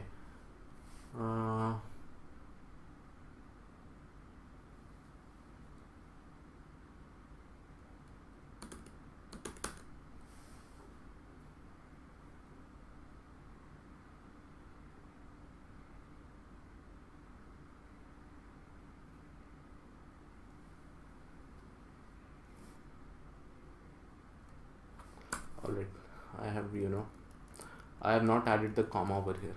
Alright, now I think it will work. Okay, I'll just copy it and then again I think now it will work. It should work. Okay, let us paste this query. It's not getting pasted. Let me copy it and then let me paste it over here. I think now it should work. Yeah, it is working. So now you can see, for example, this employee Nikhil has worked for 2 years, so his new salary is what? 1,20,000 plus what? You know, it is getting 1,30,000. He is getting 1,30,000. For example, Nitin, he has also worked for 3 years, so he is also getting what? He is also getting 10% increment. So his salary was 80,000. Now his salary is what? New salary is 88,000. But you take this employee, for example, Anshita. She has not worked for how many years? For 1 year minimum period. So her salary is remaining to be what? It is remaining to be what? It is remaining to be 60,000. Okay, clear? All right. Let us try and explore some more date functions and then we will practice some more stuff. Okay. Here you are getting, there is one function that is the quarter function. Okay, let us try to work on it. So what is quarter function? So quarter function is giving you the quarter of a specific date. Suppose I write QUA quarter and I pass the argument as a current date. Then it is giving me the, okay, QUAR, okay, quarter. Okay. Now if you write it, then you are getting the quarter of the current, the current date. For example, this belongs to the second quarter. Okay. So January, February, March belong to the first quarter, and April, May, June belong to the second quarter. Okay. So now you have this employees table. Select star from employees. This is the employees. This is my employees table. And now I want to find out in which quarter every employee was hired. For example, if I write select ename comma, suppose. Sorry, I'm writing fire date. Hire date from which table? From the employees table. If I say like this, now I want to find out in which quarter every employee was hired. For example, you say Nikhil was hired in, because he is employed in second month, that is February. He is employed in the first quarter. But if you say Abhinav, then Abhinav is employed in April, so that is why he was employed in the second quarter. Okay, so now I want to find out in which quarter every employee was hired. How will you approach this query? You have to approach this query with the help of case. Okay, how will you do it? Try it. Okay, if you're not able to get it, then let me solve this problem. How will I approach this problem? I will say something like this: select ename, comma what? Hire date, comma case. Okay, suppose I write case over here, case, and when suppose I write quarter hire date, okay, when 1, then I say suppose first quarter, okay, and then I just okay, if I write like this, okay, if I just copy it, Control Z, if I copy it and then I paste it, then I paste it again, and then I paste it again. So here I will write second, here I will write third, here I will write fourth, and here I will write what? 4, 3, and again 2. And here I'll end this case as suppose I say hire quarter from which table? From the employees table. Okay, I write something like this. So I have let us try to run this query. If it is running or not, then I'll explain this query. Okay, I'll explain this query also. I'll just I'll just go to my MySQL prompt. I've copied it, I think. Okay. Let me copy it and then I'll paste it over here. Let us see if it is working. Yeah, it is working. See, Nikhil is being hired in the first quarter, and Nitin is being hired in what? In which quarter? In the second quarter. But if you go to Webber, he is being hired in which quarter? In the third quarter. Okay. So you are getting in which quarter every employee has been hired. So how this query is working? This is very interesting. You can see. Suppose I go to screen drawer and I take the pen tool. Okay. If I take the pen tool, then you can observe, I think it is very simple to see, I think, because if you just go to this query, suppose so select statement will always work in which way? It will work from row by row basis. Okay, it will work on row by row. It will go to the first row, it will select the ename, it will select the hire date, and then it will work on what? It will work on the case statement. So it is taking case of what? It is taking the case on the quarter of hire date. Suppose the hire date for Nikhil is 2015 to 05. So his quarter is equal to 1. It is equal to 1. So that is why in case of Nikhil, first quarter is getting selected. But if you go to Nitin, then in the Nitin the hire date will become 2013 0621. So the quarter value will become what? It will become 2. So in that case of Nitin,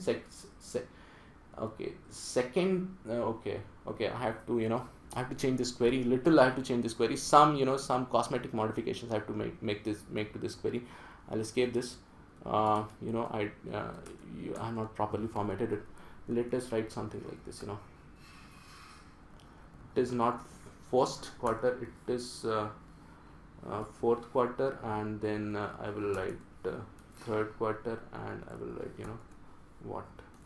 second quarter. Okay, now it is it is properly looking query. Okay, copy it, and then suppose if I go and paste it, yeah, you're getting proper. Okay, so now you have got an understanding how this query is working. Select statement is working row by row, and on each row case statement is also operating. Okay, so you are getting the quarter in which quarter every employee was hired. Okay, clear? All right. Now again, one query using case statement also. I'll remove this. This is so what was the previous query? Find the quarter in which each employee was what? Hired. Okay, and now suppose you have to write one more query. Find whether the current day is weekday or weekend. Okay, so I have to find whether the current day is weekday or weekend. So you have to do this query. Try to do this query. How will you do it? I'll just pause the video. Just try this query. Try to do this query on your. For example, on my system, if I say the current date, it is 23rd and it is Sunday, so it should give me weekend. It should not give me weekday. But if it was something suppose not 23rd April, if it would have been set as 25th April, then it would have given me weekday. Okay, not a weekend. So the current if I say select curdate, you know, so it is Sunday in my case. How will you approach this query? Again, this also you have to approach by what? You'll have to approach this by case statements. Okay, how will you do it? See, I'll give you a hint. Select a day name. Okay, select day name curdate. If I write, then I am getting Sunday. Okay, so you have to work on it. I have given you a hint. Try on this basis. Okay, if you are not able to get it, then let me solve it. How will I do it? Select what? Select day name, and the argument what I will give? Curdate. Okay, and when this is equal to what? When this is Sunday. If it is Sunday, then what I am going to write? Then it is a weekend. Okay, I'll just copy it, and if it is Saturday also, so in most of, you know, the IT companies which you work, it is off on Saturday also. So if I write, if it is Saturday, then also it is a week. What? It is a weekend. And else it is what?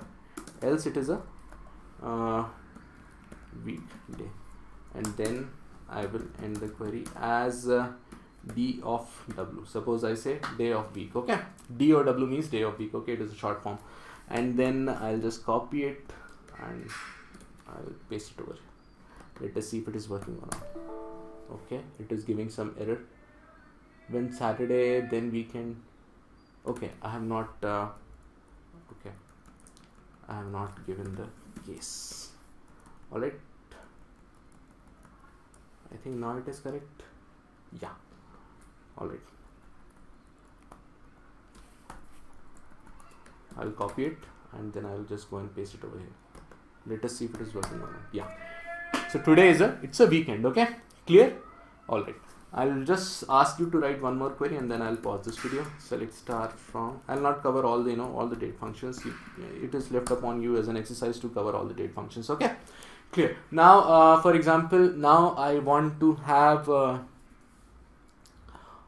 suppose all the employees who were hired in the same month in which Giant was hired. Okay, I want to have a list of all employees who were employed in the same month in which Giant was hired. So how will I write the query?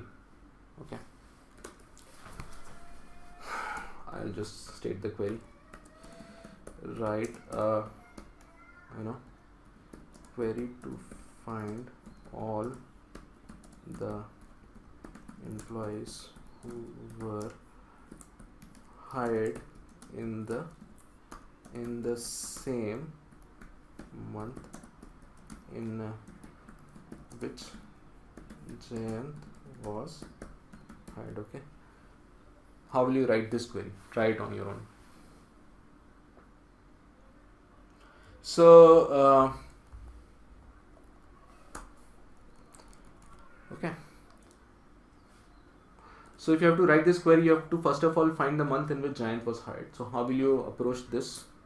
You can write something like this. We have already covered the extract function. What? Extract month from what? Curdate. Okay, so you're getting 4. Okay, so if you want to find the month in which Giant was hired, how will you write the query? So you will say something like this. Select extract month from hire date. From which table? From the employees table, where ename equal to what? Is equal to Giant. Okay, then you are getting the hire date of what? Giant. And now if I want to find a list of all employees who were hired in the same day in which Giant was hired, then what will I write? Then I will write something like this. See, this query is giving me 3, and now if I write something like this,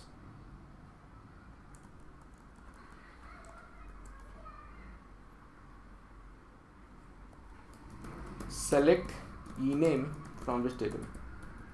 From the employees table, where extract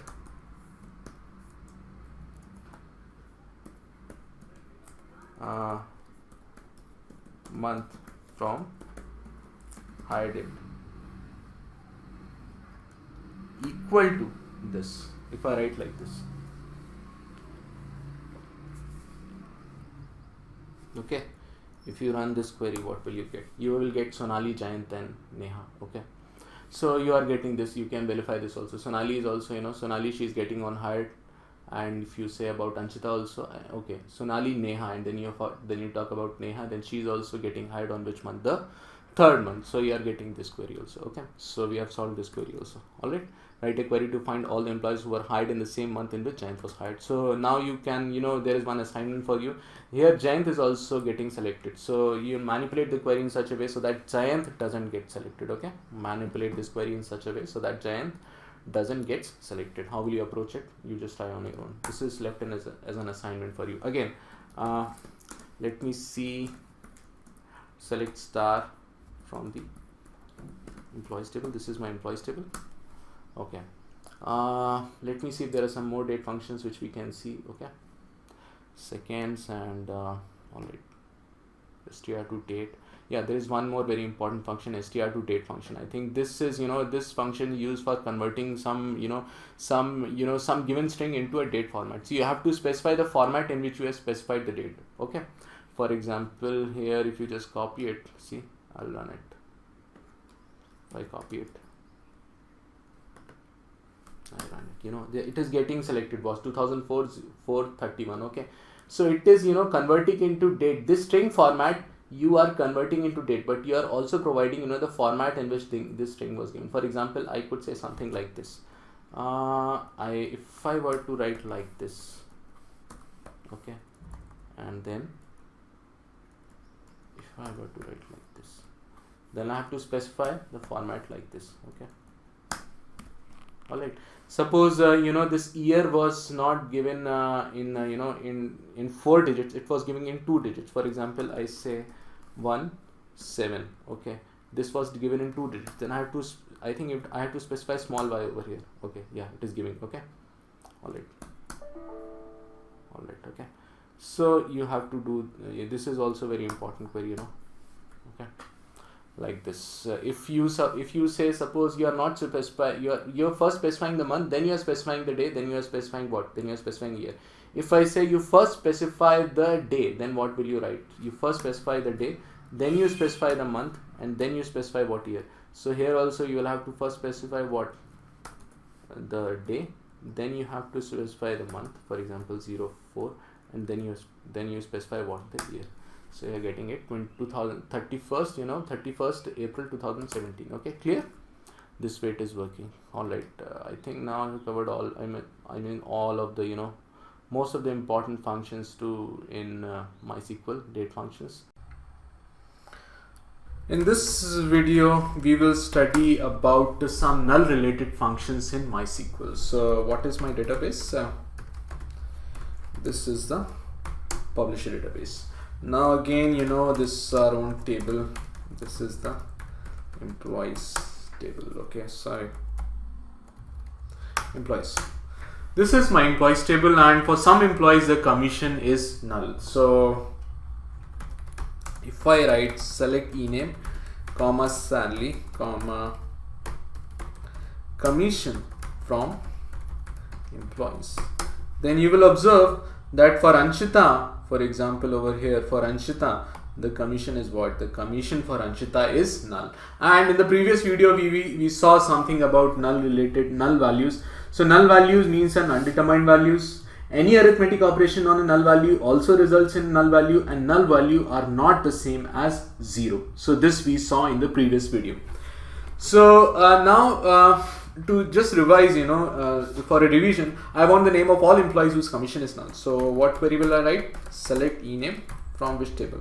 From the employees table, where commission is equal to null. Will it work? It will not work, because you can never equate null values. You have to use the is operator if you want to find some, if you want to, you know, perform some comparison related operations on null values. So you have to use is. Okay, so this is a brief revision of null values.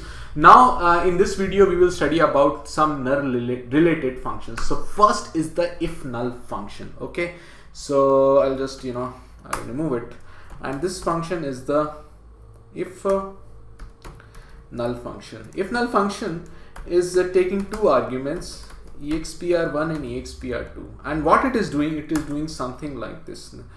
If expr1 is null, then it returns expr2, else it returns expr1. Okay, so it is taking two arguments. This function, if null function, it's a single row function, and it is taking two arguments.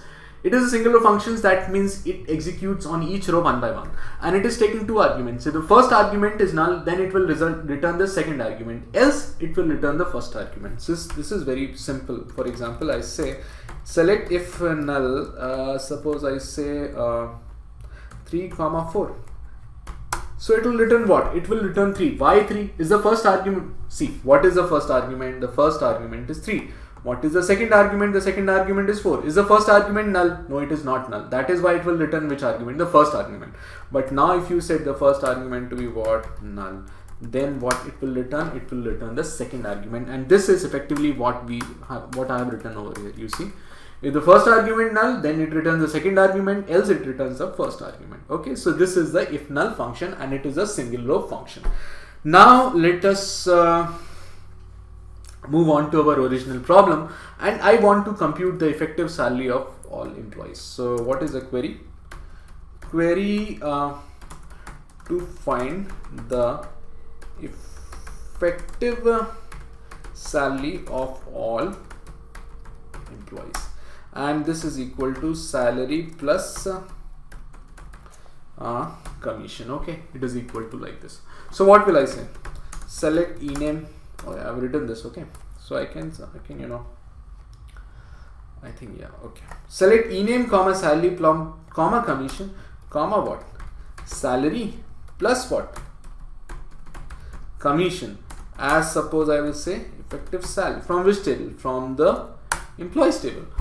So now there is one problem with this. Suppose for Nikhil the salary is 1,20,000, the commission is 30,000. So the effective salary is coming out to be 1,50,000. But for Anshita, if you observe, the salary is 60,000. But the commission is what? Null. So effective salary is coming out to be what? It is again coming out to be null. Why null? Because any arithmetic operation on a null value also results in what? A null value. See here, I have added salary to commission. The arithmetic operation plus was applied, and commission for Anshita was null. That is why her effective salary is also coming out to be what? It is coming out to be null. We don't want this to happen. So how can you control this? You can do it by using the if null. If suppose you do something like this. If null commission and I will comma 0 as effective salary from employees. Now if you run this query, you see for Anshita the salary is 60,000 and commission is what? Commission is null, but the effective salary is coming out to be what? 60,000. Okay, so in this way I use the if null function. But if you are not able to understand it, then let me try to make you understand this. Okay, I'll take the pen tool. All right, I'll first of all for example, I'll move to the first row. So there is a select statement. Which statement is used? Select statement is used. Select statement will work row by row. First of all, it will go to the first row. For example, this Nikhil. It will go to this employee and it will find the salary. The salary is 1,20,000. The commission is 30,000. Effective salary, it is adding salary plus what? For if you go where it is salary, it is adding salary plus what? If null commission comma 0. Does the commission for Nikhil is 0? No. What is the commission for Nikhil? The commission for Nikhil is 30,000. Okay. So this is taking two arguments, 30,000 comma 0. Is the first argument null? No, it is not null. That is why it will return what? The first argument. First argument is not null. That is why the first argument will be written, and the effective salary will become what? 1,20,000 plus 30,000. So that will come out to be 1,50,000. In case of Nitin also, the commission will be replaced by what? See this 30,000. In case of Nitin, when it will go to Nitin, it will be replaced by what? 15,000 comma 0. So the first argument is null? No. Therefore 15,000 will be written and effective salary will come out to be what? 95,000. But once when it will go to Anshita, Anshita's salary is what? Anshita's salary is coming out to be, here I will write it. Okay, Anshita's salary is coming out to be 60,000. Okay, and I am writing if null, and her commission is what? her commission is actually null, and the second argument is what? 0. The first argument is null, therefore in case of Anshita it will return the second argument, that is 0. So her effective salary will be equal to what? 60,000 plus 0. Okay, that is again, you know, it will be equal to 60,000. Okay, so this is what, you know, this result you are getting. Similarly in the, you know, in the case of Vaibhav, and similarly in the case of what? In the case of Wasim. See there, for example, when you take Vaibhav, the salary was 40,000, commission was null, but effective salary is coming out to be 40,000. Wasim also, the salary is 34,000, but commission is null, so the effective salary is coming out to be what? 34,000. But there is one problem, and let me, you know, tell you the problem. I am not able to decide. What I am not able to decide, again, I'll just, you know, again, let me, you know, again take the pen tool, because, you know, it got out to be a little clumsy. So here I am with this employee. Suppose, let me first of all state the problem.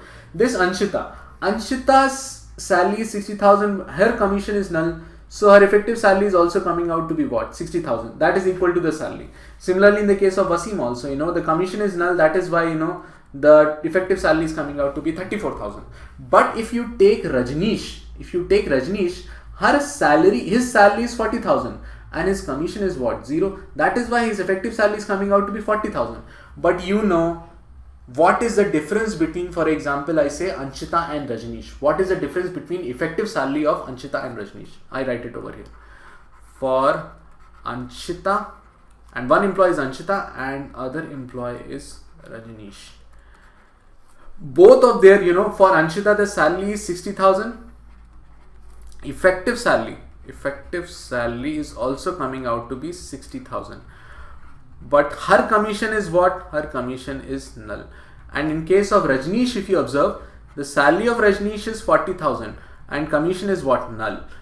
Commission is 0. So his effective salary is also coming out to be what? It is also coming out to be 40. See, it is also coming out to be 40,000. So here the problem is, because, you know, for both of them the effective salary is coming out to be equal to what? It is coming out to be equal to be salary. But for Anshita, you know, in this salary only which part is there? The salary part is there. Only for Anshita the salary part is there. But for Rajneesh, you know, the salary part is also there, and which part is there? The commission part is also there. Although Rajneesh is getting 0 commission, but it is actually decided, you know.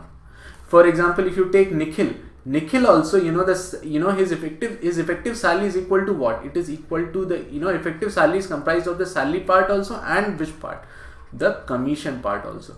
But for example, for Anshita, because the commission is null, the effective salary is only comprised of which component? It is only comprised of the salary component. Okay, so now what my task is that I want to find out the salary component of every employee in the organization. Okay, so let us try to do this. So I'll briefly, you know, give you an overview of the if condition. For example, I say select if suppose I say 2 is greater than 1. This if this condition will true, it will select AAA, else it will select what? Suppose BPP. So, you know, this is, you know, working off it. If 2 is greater than 1, then it will select the first argument, else it will select the second argument. So this is, you know, this is the function of if. So let us try to solve this using so now I'll return to the problem. And what is my problem? The problem is like this. Query to compute the salary component of effective salary. Okay, I want to compute the salary component of effective salary, and this salary component can be equal to what? Salary plus commission, or only what? Or only salary. So this I want to do. Try to do it on your own. I have given you a hint. You have to use if over here. You can also use case, but for sake of simplicity I will just use if over here. Okay, just try to do it. How will you approach this problem? I'll just pause the video. Okay, if you are not able to get it, then I'll explain it. As effective salary, comma, what will I say? I will say if the commission is what? Commission is null. If the commission is null, then you know the effective salary will only be comprised of which part? Sorry, commission OS null. Commission is null. If the commission is null, then the effective salary will be comprised of only the salary part. But if the commission is not null, then the effective salary will be comprised of what? Salary plus commission. So here if you go and I just run this query. So here you get, for example, in the case of Nikhil, the effective salary is comprised of the salary part also and commission part also.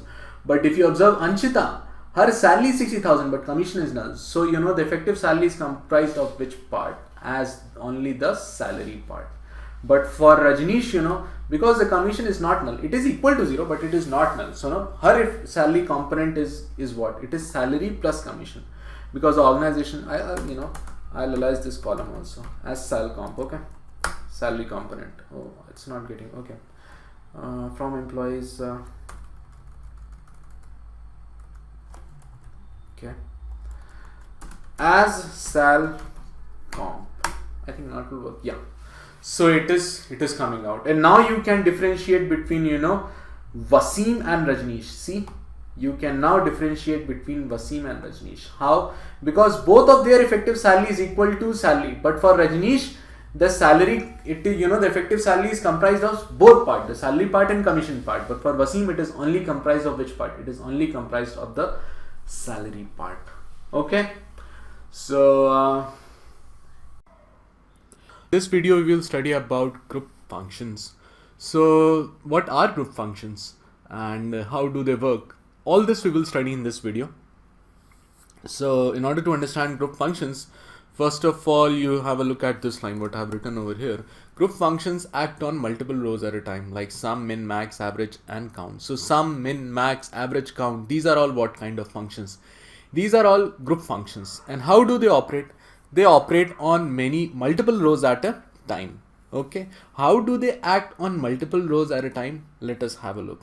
Let us also see what have we been doing till now. So this is my database, and there is my employees table, and then there is my departments table. Okay, see, select a database. Okay, so this is my publisher database, and inside this there is employees and the departments table. Now how do group functions work and how do they are different from from single row functions? So this we have already seen. For example, if I say select upper of ename, from which table? From, say, suppose the employees table. If I write like this, then this upper function is working on row by row basis. Why it is called a single row function? But because it acts on one row at a time. See, here I am writing, suppose this query, select upper ename select ename comma upper ename from employees. Okay, so what it is doing? It is doing something like this. This I have already told, but still for for a kind of revision I am telling.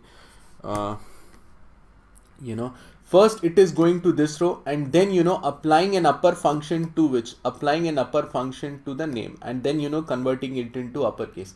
Then it is going to the second row, then it is going to the third row. So it is how it is acting. These are single row functions and they are acting on one row at a time. Okay, they always act on one row at a time. There were many examples of single row functions which we saw. For example, there was one function, suppose the length function. Suppose length function is also a single row function. For example, suppose I say like this, length of ename from employees. So this was also a what? This was also a kind of single row function because it acted on one row at a time. But these now functions are different from group functions. And how do group functions work? They work on multiple rows at a time. For example, suppose when I write select star from employees, this is select star from employees. How many rows are there in this table? There are 10 rows in this table. See, there are 10 rows in this table. Okay, now I want to have a count of all employees in the table. Then what will I write? I will write select count star from employees. See, It is giving a count of what? It is giving a count of 10. So there are total 10 employees in my organization. So how count is a group function, how, so count is used for counting, count is used for counting. So it will count all the, distinct occurrences of all the rows. For example, how this count is a kind of group function, because you see, if I, if I take this pen marker, so you will observe that, this count function is working on how many rows at a time? It is working on all these rows. Sorry, it's not connected. 1 minute.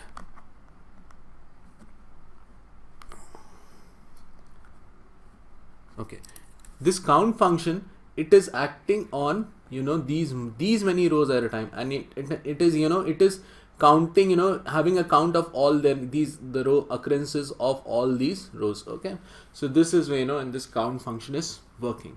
All right, clear. Now there are many more group functions, so we will take all these group functions one by one. Okay, let us there is one function that is a sum function. So suppose I want to have a query to find the sum of salary of the of the organization. So what query will I write? Sorry, I'm not. Sorry. Okay, it's all right. Select sum of what? Sum of salary.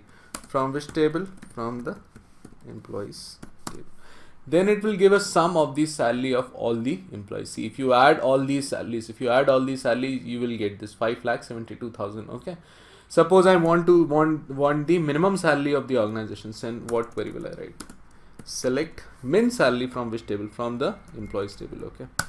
So minimum salary of the employees table is what? It is 15,000. That is being earned by Rashmita. And suppose I want the maximum salary. Then what will I write? I will write max. Okay. Max salary from employees. So this is my max salary. Okay. So in this way, these suppose now if again you are working with suppose min.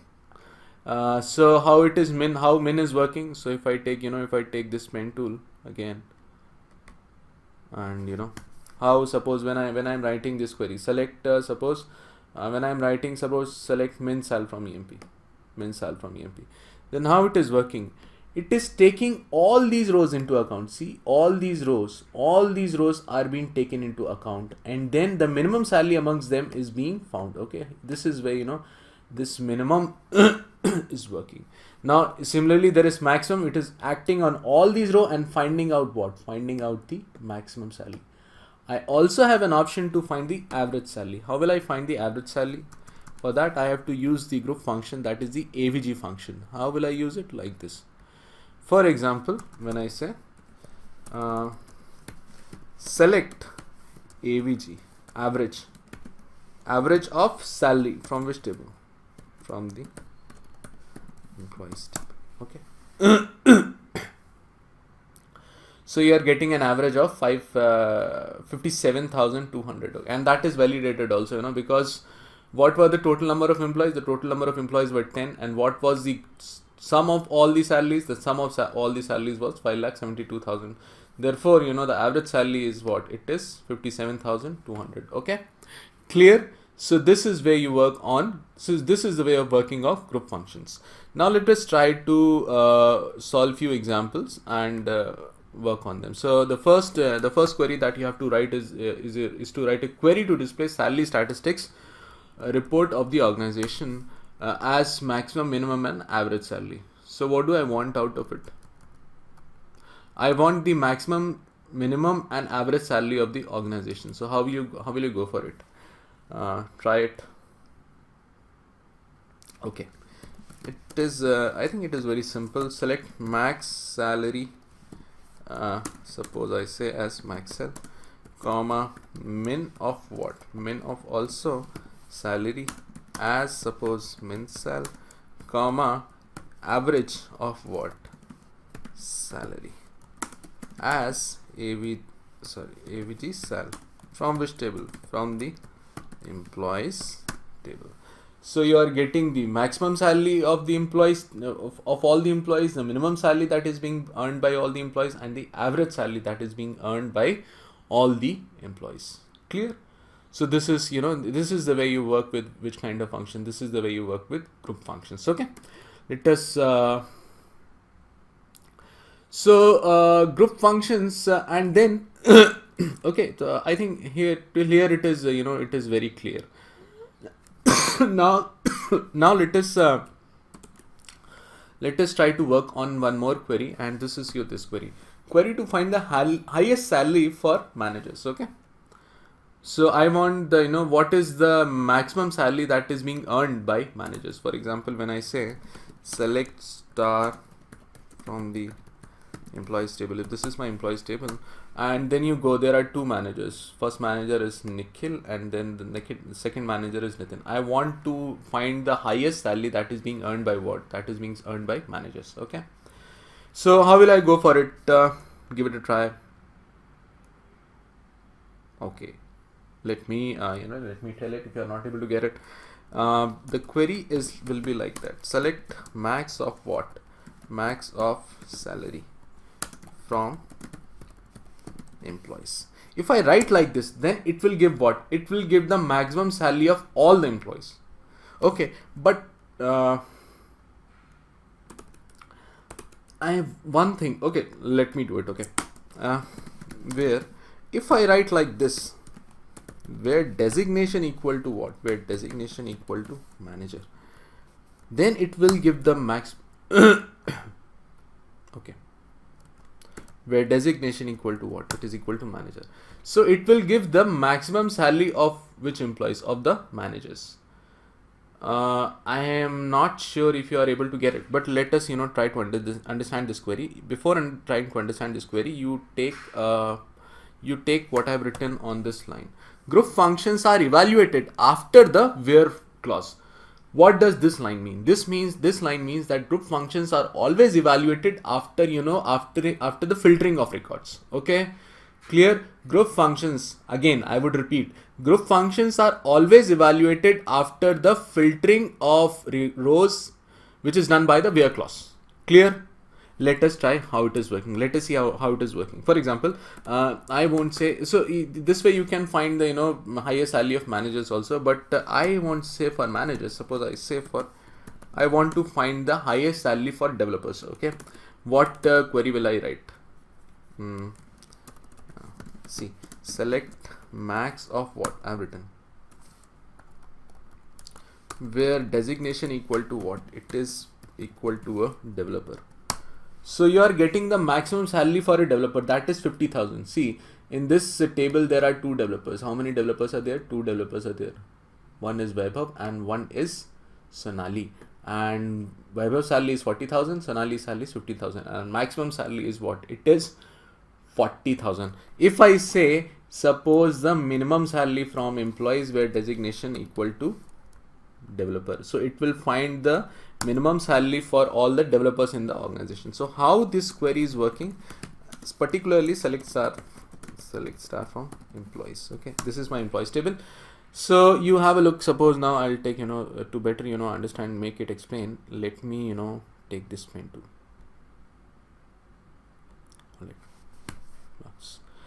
Fine. Okay, all right. Now if you have observed this query, okay, all right, if you observe this query, select min salary from employees where designation equal to developer. Okay, this salary, this query, if you observe. Okay, now here what I have written, if you go here, so I have written that group functions are evaluated after the filtering of rows. So what does this mean? This where clause, we already studied that select clause, when you write select statement, it works on row by row, and then where clause performs what? It performs the filtering of rows. So here also, suppose I write select min salary from employees where designation equal to developer. So this will go to all the rows of the organization, all the rows, and will select only which rows? It will select only the rows that are where the designation is developer. So here designation is manager, it will not be selected. This will also not be selected. This row will be selected. This will also not be selected. This will also not be selected. This, and again Vaibhav will be selected, and Rashmita, Neha and Rajneesh will not be selected. So effectively, how many rows will be selected by the query? See, this, this webhub will be selected, and then this row, this Sonali will be selected. And now in these two rows, the group functions will be applied. Okay. Now in these two rows, group functions will be applied. When I say the minimum salary, then out of these two rows, what is the minimum salary? When I say maximum salary, then out of these two rows, what is the maximum salary? Clear? So in this way, you see group functions are operating. How do they work? After the execution of filtering of rows that is being done by the where clause. Let us try and take another example. Suppose here is one more query for you. Find the count of all employees whose salary is between 40,000 and 90,000. Okay, you have to write this query. Try it on your own. I'll pause the video. Okay, if you are not able to do it, then I think again this query is also not very difficult to understand. What will I write? Select what? I have to find the count, therefore I will use the count group function. Select count star from which table? From the employees. Where what will I say?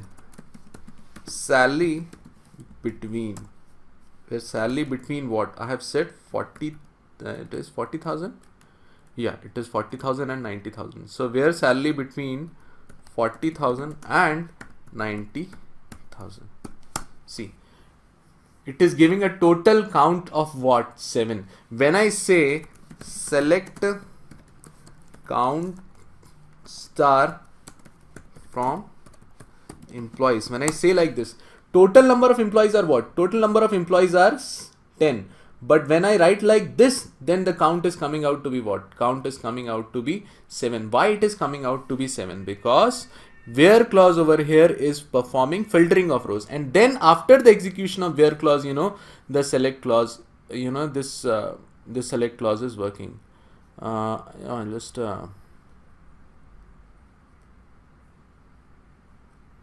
right. If I take this pen now, if you observe this query, then here the where clause is performing filtering of rows. This row is being filtered because this row is not getting filtered. Okay, this row is getting filtered, this row is getting filtered, this row is getting filtered, this is not getting filtered. Again, this row is getting selected, this row is getting selected, this is not getting selected, and this row is getting selected, and Rajneesh is getting selected. So how many rows have got selected? 1 2 3 4 5 6 7. 7 ticks are there. This is a cross. Okay, so 7 ticks are there. Okay, so in this way, first this where clause has performed the filtering of rows. These rows have been filtered, and in these filtered rows, the group functions are being executed. Okay, this is the way group functions work. Clear? All right. Now again, let us have a look at a very important point. Group functions do not operate on null values. What does this mean? This means that group functions will always omit the the rows that are null. Okay, let us see how this is working. Suppose, for example, I say select I don't say, when I say select count ename from the employees table, then it is giving the count of all the enames. It is taking all these enames and giving a count of all of them. Now if I say select count of salary from employees, if I say like this, then what will be the output? See, again the output will be 10 because it is having a count of all the all the salaries. This is my employees table. This is my employees table. Now if I say something like this, select count of commission from employees, select count of commission from employees, then what will be the output? Then you see the output is not coming out to be 8, it is coming out to be 10. But still, if you observe here commission, if you go to this commission column, this commission, here will you observe that the total number of rows are what? These total number of rows are 10. But why it is giving the output of 8? It is giving an output of 8 because there are two null, there are two nulls in the commission column. That is why here you observe there are two nulls. This is the first null. Okay, sorry, this is the first null and this is the second null. And what I've written, group functions never operate on null values. So it will omit this null rows. Okay, wherever the commission is null, it will omit these rows and then it will perform a count. Okay, so always remember this fact that group functions never act on null values. Okay, clear? For example, suppose when I say, sorry, I write this query, select max of what? Max of say commission. Max of commission from which table? From the employees table. When I write like this, it is, sorry, maximum, okay, maximum commission it is giving to be 30,000. When I write sum of commission, suppose sum of all commission from employees table, then it is giving what? It is giving 74,000. See, 30,000 plus 45,000, 50,000, 52,000, 56,000, 56,000 plus 6, 18,000 equal to what? It is 74,000. It is 74,000, but it is not adding these null values. Okay, and this is also, it is verified. It cannot add null values because we already saw if you add null to any value, the result will also be what? It will be null. Clear? Because null is an undetermined value. You add an undetermined value to a determined value, the result will be undetermined. So that is why this sum is not taking these nulls into account, this null and this null into account, because if you add these null, you perform a sum of it, then the result will also be what? It will also be null. So for the sake of security, security, these group functions never act on null values. Clear? I think this much must be clear. Okay. Now let us have a look at one more query. Okay, get count of all employees whose commission is null. Okay, count of all employees whose commission is null. How will you write this query? I want to find out all the employees whose commission is null. Try this. Okay, try this query. I'll pause the video. Okay, if you are not able to get it, then again this is very simple. Select, I want a count, and then I will say select count star from employees, where commission is equal to what? Commission is equal to null. My dear friends, will this query work? Will this query work? It will not work. See, okay, it is giving a count, count of 0. It is not giving the result. Two employees are having commission as null. So it should exactly give the count of what? Count of 2. Okay, so you can never equate null. For matching null, you always use the is operator. Okay. So where commission is null, if I write like this, then it is giving a count of all employees where commission is null. So here I have written star. So star means a row. Okay, it is so here if you, I don't want you to get confused with this query. Let me explain this. Select star from the employees table. This is my employees table. If this is my employees table, then this where clause again, it is performing filtering of rows. So 2 rows are being filtered, this row and this row, and then you are performing counts of star. So star, it is, it's a kind of wildcard operator that is, that will take into account the distinct occurrence of rows. So this row is there, this row is also there. That is why it is, it is giving a count of what? It is giving a count of 2. Okay, clear? So in this way, this query is working. This video we will further continue our discussion with the group functions. So we will take a look at few practice queries, and we will try to better understand how group functions work. Okay, and how can we apply working of group functions. Okay, so this is my employees table, and this is my database. For example, if I go over here, okay, select database. Okay, sorry, all right. The publisher database. Now, okay, have a look at this. I want you to first of all, I want you to write this query. Okay, I want you to find the number of employees who are hired in the year 2017. Okay, so find the number of employees who were hired in the year 2017. All right, how will you go for it? So these two employees, these employees, this is one employee, this is one employee, and this again, all the employees who were hired in the year 2017. For example, when I say select, select ename, comma, hire date, from which table? From the employees table. When I write like this, you are getting this. So for example, Nikhil is getting in the year, hired in the year 2015, but Sonali is getting hired in the year, in which year? In the year 2017. So I want you to find the count of all employees who were hired in the year 2017. Go for it. Okay. If you're not, if you don't get it, then I would like, first of all, revise your, when I told you about the date functions. So there was one date function that was the extract function, and when I write extract year from which table, from the hire date, as suppose year hired, if I write like this, then what will be the output? You will get the year in which every employee was hired. For example, this Nikhil was hired in the year, in which year? 2015. So extracting year from which? From the hire date. So you are extracting a part of hire date, that is a year part. So this extract is it is a single row function. This extract, it's a single row function. Clear? It is working on row by row. It is acting on every row and finding the year in which every employee was hired. So now I want a count of all the employees who were hired in the year 2017. So what query will I write? I think it is very, very simple to write this query. I just want what? I just want a count. So I will say count star from which table? From the employees table, where extract what? Year. From which? From hire date.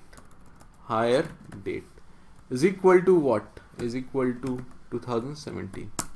Okay, so you'll get the count of all employees who were hired in which year? Who were hired in the year 2017. Okay, so you've solved this query. Let us now look at one more query, and suppose this is the query. All right. Organization has decided to give commission to only those employees who have worked for more than 1 year. Find the total commission that has to be given by the organization. Okay, so what do I mean when I say this query? Okay, let us go to this database, and this is my employees table. Select star from suppose I say select ename comma salary, select ename comma salary comma commission. From which table? From the employees table. Now what the organization has decided, it has decided to give the commission to only the employees who have worked for more than 1 year. Okay, so now for example, if you take Nikhil, this row, if you take this first row, okay, this first row, Nikhil was hired in which year? He was hired in 2015, and if I write if on my system, if you see select curdate, if I write, then the current date is what? It is 2017. Okay, so that means Nikhil has worked for more than how many years? He has worked for more than 1 year. That is why he will be given commission. But in case of Sonali, she's just started to work on 2017, so she will not get any commission because she has not completed minimum 1 year duration. Okay, so although her commission is 5,000, but she will not get any commission. So I want the total commission that has to be given by the organization. I mean, okay, so total commission means the sum of commission that has to be given by the organization. Okay, write this query. How will you write this query? To write this query, I will again give you one more hint, and that is the timestamp diff. Okay, so if I write select ename comma hire date comma time stamp diff. Okay, if I write timestamp diff and I give two arguments, year, hire date, and then the third argument is, say, suppose the curdate. If I give from which table? From my employees table, then you will get a count of how many years this. So this timestamp diff function is doing what? You just observe this timestamp diff function. Okay, timestamp diff is finding the difference between years of these two dates, the hire date and the current date. The hire date and the current date difference in year, this timestamp diff function is finding. So if the current date is 2017, and in case of Nikhil, the hire date is 2015. So it has found out the difference to be 2 years. Okay, so how will you go for this query? How will you write this query? Try it on your own. I'll pause the video. I think I have given you a big hint.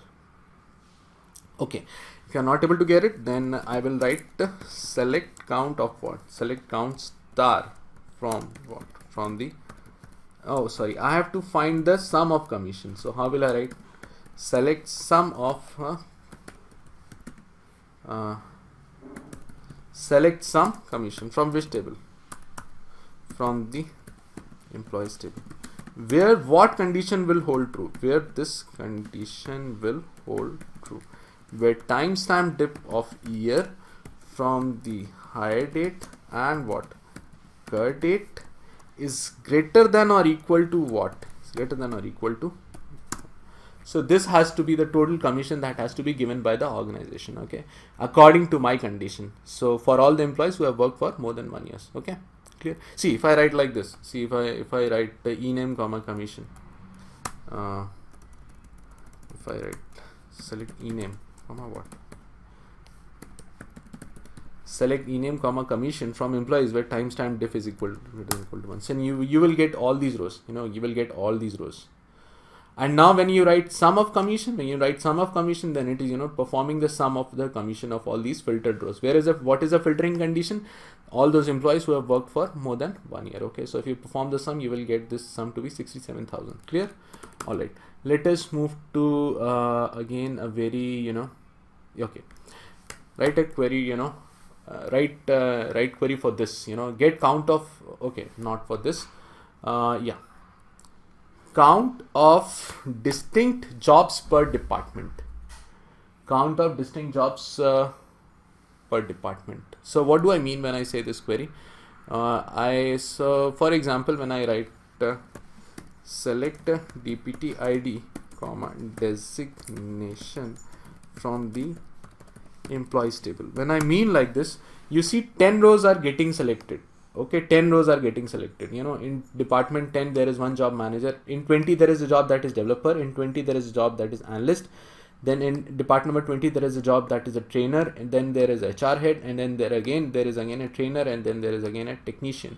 But I want only the distinct job. So what query will I want a count of distinct job. Here you are getting the count what? Here you are getting the count of 10. So if I write select count,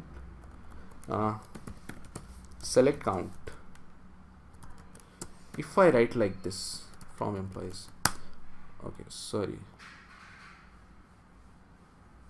I'm sorry, if I write select count distinct department ID comma designation from employees, then you will get a count of what? You will get a count of 8. Okay, because you know the total number of distinct jobs are what? The total number of distinct jobs are only 8, because 10 manager and 10 manager, it is getting repeated. Similarly 20 developer and this 20 trainer, and again this 20 trainer is getting repeated. So it is, you know, counting the number of distinct occurrences of this. Okay, clear? All right. Now again one more, you know, one more very challenging query. Find the total males and females in the organization. Total males and females in the organization. So I want this query in a definite format. I don't want, you know, I want it in a specific format. In what format do I need this query? I want this query in this format. I'll just take the pen tool and then I'll try to explain. Okay, so I want the output in this format. How I want the output?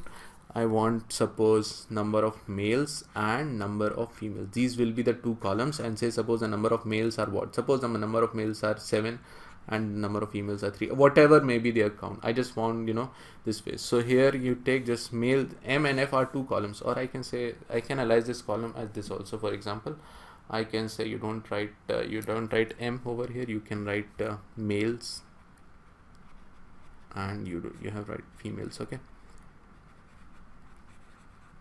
a count of all males and females in the organization. Clear? How will I go? How will you go for this query? So this is query, you know, it is a kind of challenging query, so I will not ask you to do it, but let us see how we can approach this query. If you can understand the working of this query, you know, it will be very good. So to find all the, suppose this is my employees table, select star from which table? From the employees table. This is my employees table. Now what is the total number of males in the organization? Total number of males in the organization is like this. Select I want the count, so I will just say count star from which table? From the employees table where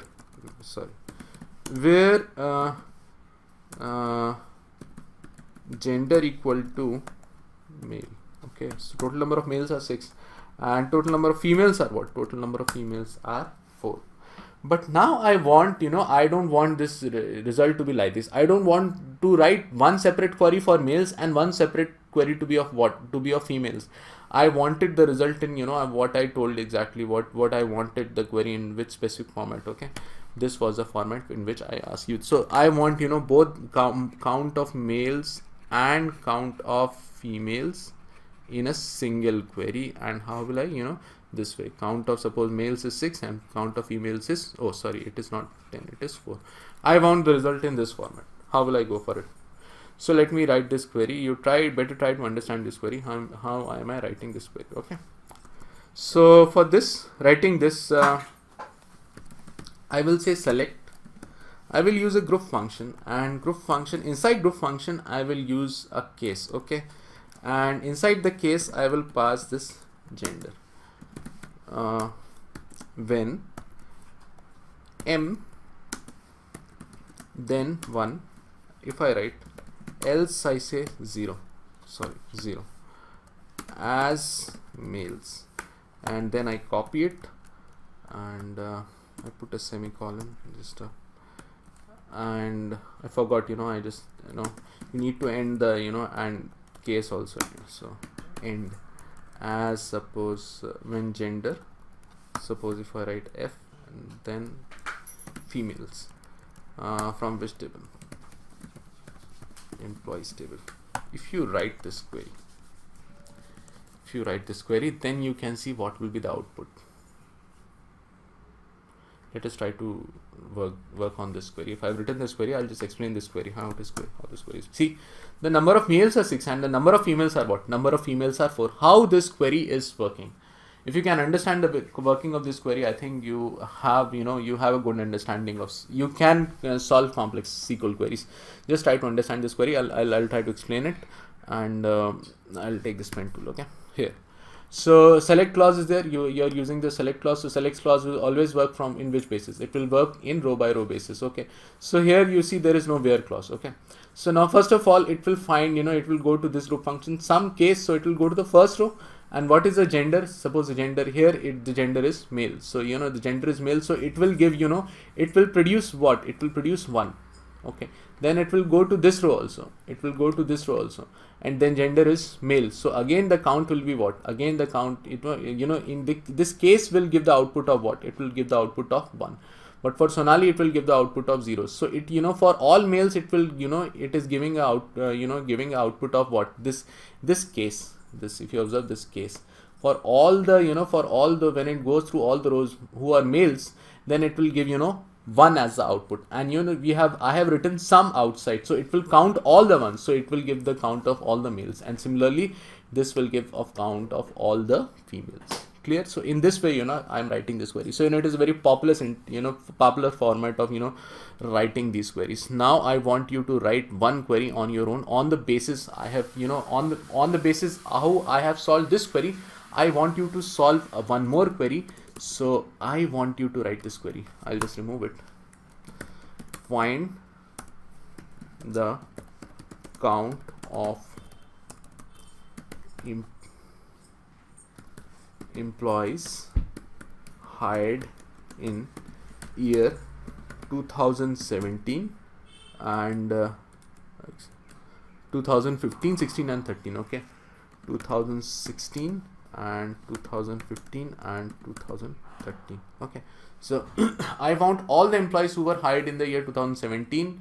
I want a count of all, separate count of all the employees who were hired in the year 2017, 16, 15 and 13. This is the query I want you to write. So how will you approach this query? See, I want this output in this form. So for example, if you just take the pen tool here. So here, what format do I want? I want this format. Say 2017, then 2016 will be one more column, 2015 will be one more column, and 2013 will be one more column. And these 4 will be the columns, and then I want the count. For example, for in the year 2017, say suppose 3 employees were hired.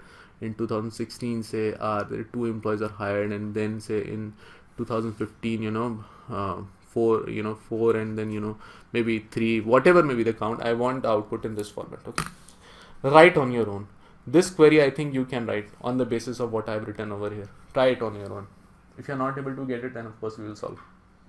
I'll pause the video. Okay, so this query is also, I think, not very difficult if you are able to understand the previous query.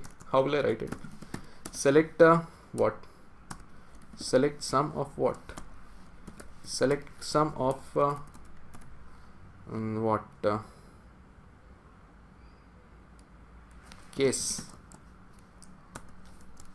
of what? Extract year from hire date. Okay, extract year from hire date. When it is 2017, then I will give the output 1, else I will give the output 0, and then I will end the case, and then I will say as 2017. If I write like this, is it correct? See, I think it is correct. And then similarly I will write it for what? I will copy, so I'll just copy it, and then I will write it for what?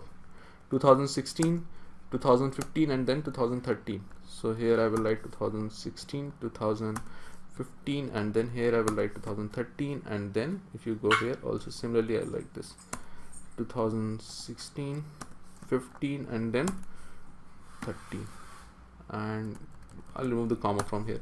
From which table? From the employees table. I think it should work. Okay, let us see if this query is working or not. Copy and just paste it. Okay. Oh, there is some problem. Okay, it is giving problem where it'll just let me work out with this problem. MySQL version setting.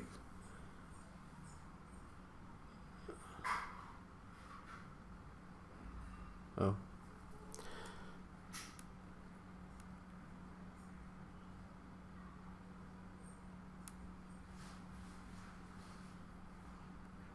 I think there is some problem with the brackets. Let me see. Case of extract year from hire date.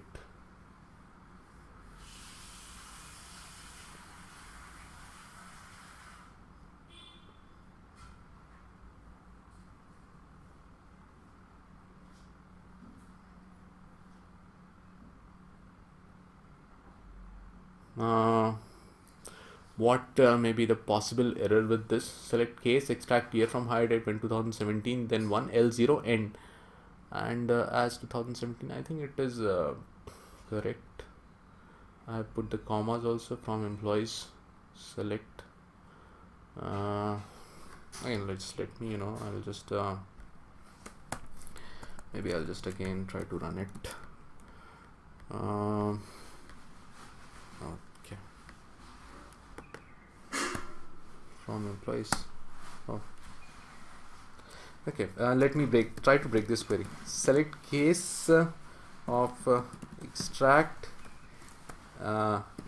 year from hire date when 2017, then 1, else 0, end from employees. Just let me take apart. Is this working? Yeah, it is working. So I think then extract year from hire date, yeah, when 2017 case. Okay, all right, I think, yeah, if you just go over here, okay, this sum function is ending. Okay,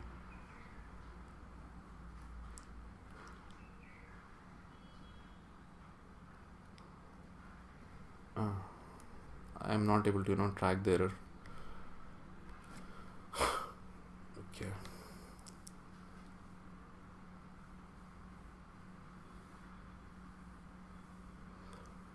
I think you can just try this query on your own, and maybe just there must be some kind of syntactical error with this query, why this is not working from employees some case. I just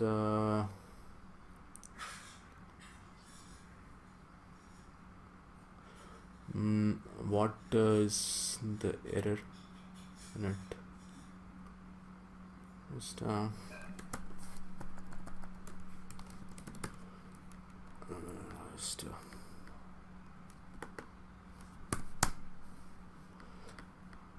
write syntax to use near 2017. Okay, I'll just try to do it like this. Suppose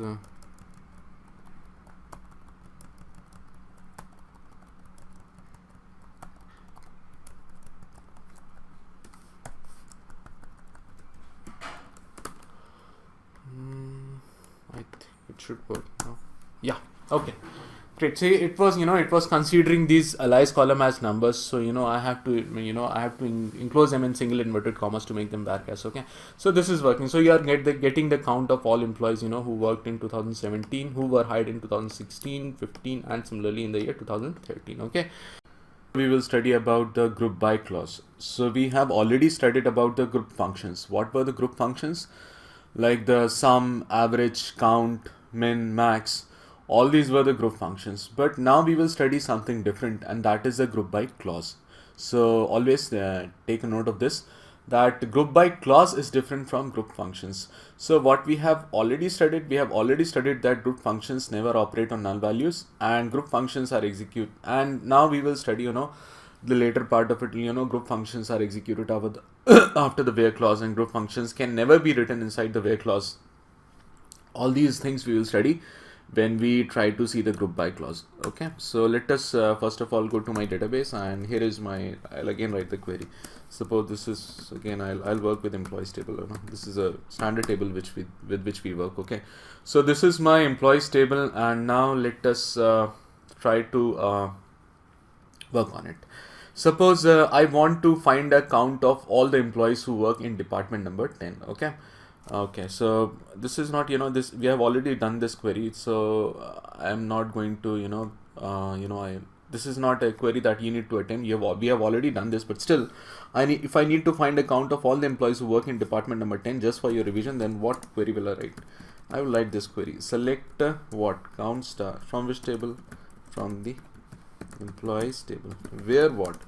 dpt id equal to 10, department id equal to 10. So you get 2 employees who are working in department number 10. Okay, and just to revise your concept, we already saw in the previous video that first of all the where clause will execute, and then these group functions will run. Okay, so how it is working? It is working like this. Again, to make the concepts clear, it is working something like this. If I just take the pen tool. Okay, here, so you have written that where department id equal to 10. So how many rows will be selected by the where clause? These 2 rows will be selected by the group by clause. Okay, but by the where clause, these will be filtered by the where clause. And when these 2 rows have been filtered by the where clause, now the group functions will be applied. And what is a group function? The count star function is there. That this is our group function. So count star will produce the result what? It will produce the result to be 2. If I wanted, suppose the sum of salary of all the employees in department number 10, then what query will I write? I think again you can write this query. Instead of using count star, I will use what? I'll use sum of salary. Okay, sum of salary. Okay, if the sum of salary is 2 lakhs. So Nikhil and Nitin are 2 employees who work in department number 10, and their sum of salary is what? Their sum of salary is here you see.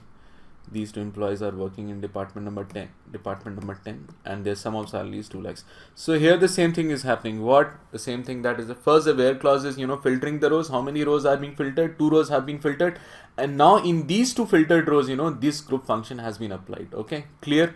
So always keep this execution in mind. Okay, so let me write this very important point for okay, we'll just see. All right, now let me minimize it, and now suppose I want to I'll just return, suppose the count of all employees who work in department number 10. So this was the query. Okay, This was the query. Suppose now I wanted to find for department number 20, then what query will I write? All the employees who work in department number 20. So there are 26 employees in department number 20, and how many employees working in department number 30? See, 2 employees are working in department number 30. Okay, and this is my employees table. I'll write select star employees. Okay, this is my employees table, and you can verify this from this table also. 2 employees are in department number 30. This Jayant and Vaibhav are in department number 30. 2 employees Nikhil and Nitin are in department number 10, and the rest of the employees are in which department? They are in department number 20. Now I don't want the result in this manner. I want the result in different manner, and let me tell you in what way I want the result. So I want the result in this way. Suppose if I take this, okay, all right, okay, if I just take the pen, and how do I want the result? I want the result in this way, suppose the department 10, 20 and 30, and here this is department ID. Okay, and here is the count. For example, 2 employees in department number 10, 6 employees in department number 20, and then again 2 employees in department number 30. I want the result in this way. Okay, for that purpose I am going to use the group by clause. Okay, for this purpose I will use a group by clause. How I will use a group by clause? Let us try to see this. Okay, so first of all, just let me write a query, and then I'll just explain what I have written. Department ID from which table? From the employees table, and then I write group by DPT ID. Okay, if I write like this, sorry. Okay, you get the correct result. In department number 10 there are 2 employees. In department number 20 there are 6 employees, and in department number 30 there are how many employees? There are 2 employees. To better if I first write the department ID and then I write the count star, and I analyze this column also. Count star as, say, suppose num employees. Okay, from which table? From the employees table. From the employees table, and group by which column? Group by department ID. Clear? So in department number 10, 2 employees, 26 employees, and 32 employees. So now we want to study how this query is working. Okay, let us try to understand how this query is working. And in this query, you see what I have used. I have used the group by clause. I have used which clause? I have used this clause. This is the group by clause. Okay, this is the group by clause, and this is my group function. Count star, min, max, sum, average, these are all group function, but this is the group by clause. So what effectively this group by clause is doing? It is grouping by which? It is grouping by department ID. Okay, it is grouping by what? It is grouping by department ID. So how many groups, how many distinct department IDs are there? If you just if you write this, if you write a query, how many departments IDs are there? Then suppose I write select distinct DPT ID from which table? From the employees table. Sorry, select distinct, DPT ID from the employees table. There are 3 distinct departments. Now let me select star from employees group by department ID. Group by department. Select star from employees, and then I write order by what? Order by department ID. If I write like this, okay, then what effectively, if you let me sorry, and just that query, it's let me highlight it. Okay, select DPT ID comma count star as num employee from which table? From the employees table. And then I was saying this query I've already done. Group by what? Group by DPT ID. Okay, DPT ID. All right. Now how this query is working, how it is working, let us try to understand this. I'll take the pen tool, and here let us go. So what am I doing? I am using the group by clause. Okay, group by, and group by what? I am saying group by department ID. So how many distinct departments were there? You see previously what we saw, how many distinct departments were there? 10, 20 and 30. So for department number 10, a group will be formed. Okay, this is the group for department number 10. For department number 20, again one more group will be found, and this is the group for what? This is the group for department number 20. And for department number 30, again a group will be formed. And what will be this group? This is the group of department number 30 comprising of Jayant and Vaibhav, and department number 10 group comprising of what? Nikhil and Nitin. So you have group by what? You have group by department IDs. Okay, so you have made 3 groups. Okay, how many groups? You have made 3 groups. All right, just try to be patient and try to understand this. Okay, this is very important. If you have to write complex queries, try to understand this. Now once you have grouped, how many groups have been formed? 3 groups have been formed. Once these groups have been formed, the group functions will be applied individually on these groups. For example, which group function you are applying? This group function count star. So here in this group of department ID 10, count star will be applied, and how many count will come? Count will come out to be 2. Again for this group this group function will be applied, and what will be the count for this? The count will come out to be 6. And again for this group the count star function will be applied, and the count will come out to be what? It will come out to be 2. Clear? So in this way group functions are working. They are grouping. First they are grouping, and then they are applying the group functions. Okay, so let me write like this. Just sorry. All right. Sorry.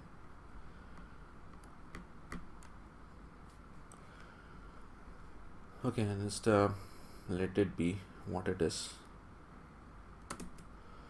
Okay, I'm just I'll take one notepad. Okay, and whatever important deductions we have, we will keep on writing them. First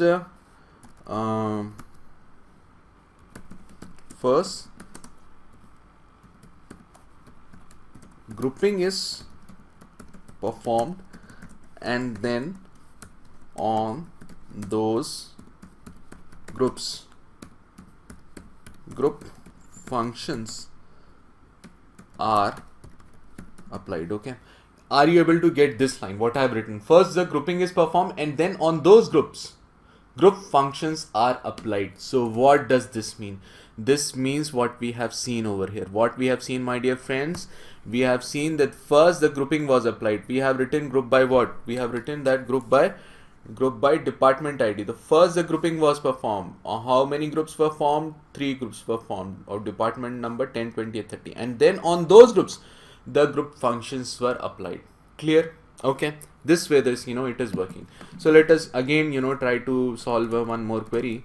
For example, I want to find the maximum salary in every department. Okay, so for example, if you say department number 10, the maximum salary is what? It is 1,20,000, and similarly for every other department I want to find the maximum salary. So what query will I write? Select department ID, comma what? Then I will use the group function. What I will use the group function as I want the maximum salary. Then I will use max of what? Max of salary from which table? From the employees table. And group by what? Group by department ID, because I want the result per department. Okay, so you are getting for department number 10 maximum salary 1,20,000, for 20 70,000, and for 30 it is what? It is 40,000. And one thing to keep in mind over here is that again, if you observe, first the group functions, first grouping will be formed. How many groups will be formed? Of 3 groups will be formed of department number 10, 20 and 30, and in those groups the group function will be applied. And what is the group function? This group function, maximum of salary, will be found. Okay, so in this way the group by clause is working. I'm little slow because I want to explain each and every concept. Please bear with me. If you have already studied it, then you can you can skip this video, but I want to target those students who are just trying to understand what is SQL. Okay, let us write one more query. So we have already seen this query. you have to now write this query. Query to find the maximum, minimum and average salary per department. Okay, so write this query. I'll just pause the video. You write this query. How will you go for this query? I want to find the maximum, minimum and average salary per department. What query will I write? Okay, if you are not able to get it, I think select department ID, comma. I want the maximum salary per department. Then I will write what? Max salary. Suppose I say alias this column as max salary, comma. If I want the minimum salary, then I will use the group function with what? Min. Okay, and then again I will alias this column as min sal. And if I want the average salary, then I will use a AVG. Okay, AVG salary as suppose AVG sal. From which table? From the employees table. And group by what? Group by department ID, because I want the result per department. So you are getting for department number 10, the maximum salary is 1,20,000, minimum salary is 80,000 and average salary is this. Okay, so you are getting the average, minimum and the maximum salary per department. Clear? Let us just observe this query. So here the same thing is again happening. The same thing is happening. What is happening? You are forming the groups by the group by clause, and on those groups 3 group functions have been applied. What 3 group functions? The max sal, the minimum salary and what? The average salary group functions have been applied. Okay, let us try to work with again one more query. Find the average salary group by what? Group by designation. So now I want the average salary by designation. Can you write this query? Okay, so here is my employees table. So I want the average salary of each and every designation. Select start from employees. Okay, so how many designations are there? Managers, developer, analyst, trainer, technician. I want the average salary per designation. So what query will I write? I will write like this. Select what? Designation. And what do I want? I want the average salary. Therefore I will use the group function. Which group function? AVG salary. From which table? From the employees table. And group by, now group by what? Now group by what? Designation. If I now group by designation, select okay, select designation, comma average salary. From which table? From the employees table. And group by what? Group by designation. Yeah, so you are getting the average salary per designation. So here also, if you observe, we have group by what? We have group by designation. So if I write select star from employees and order by designation, if I write like this, just for making things clear, and then so here again, if you go, if you again go over here, okay, sorry, again, if I just take the pen tool. So what is effectively happening? The thing that is effectively happening is now you are grouping by what? Now you are grouping by designation. So how many groups will be formed? This analyst group will be formed, this developer group will be formed, HR head group will be formed, manager group will be formed, this technician group will only contain how many employees? 1 employee, and this trainer group will contain how many employees? 2 employees. Now how many groups have been formed? 1, 2, 3, 4, 5, 6 and 6 groups have been formed. And now in each group, what group function will be applied? This group function which we have seen. Okay, if you go over here, okay, here, sorry, yeah, this average salary, this group function, this average salary group function will be applied.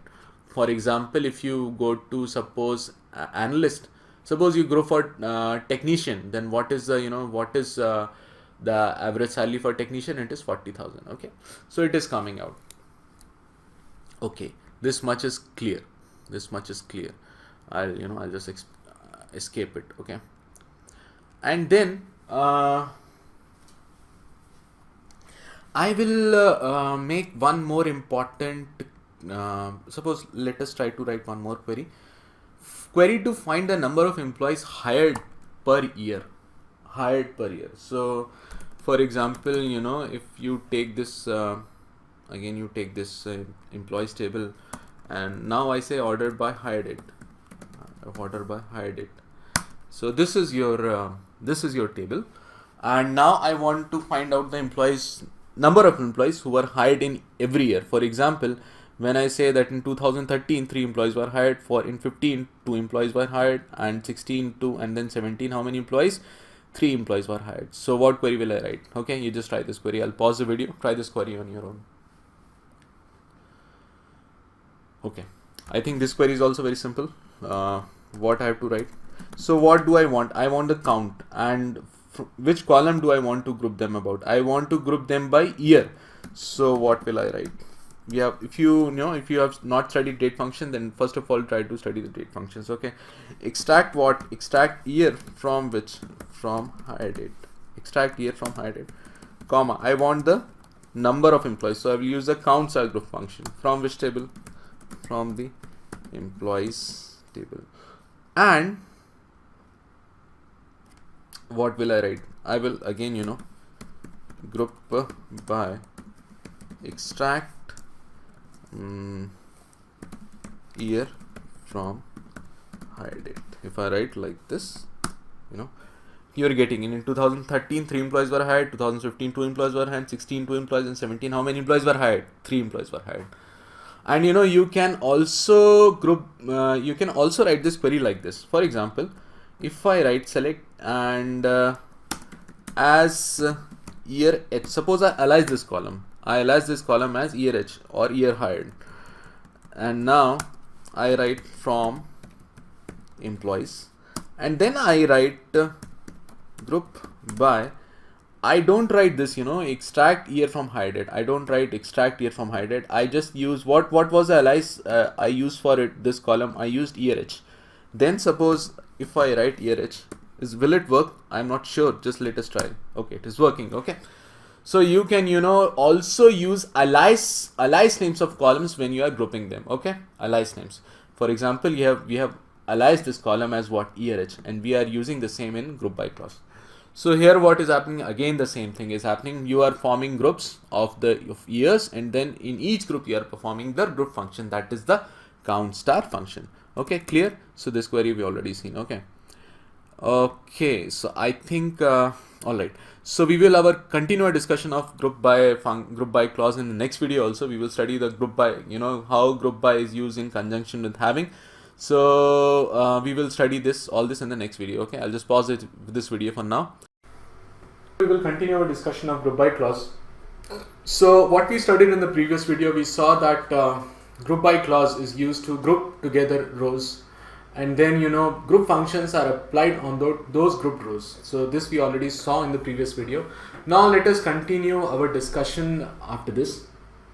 So if you just have a look at the second point, group functions are executed after the where clause. So what does this line means? Okay, so you can always keep this thing as a you can keep it as a rule that you can always remember that group functions will always be executed once the where clause has finished its execution. Okay, so let us try to practically understand it.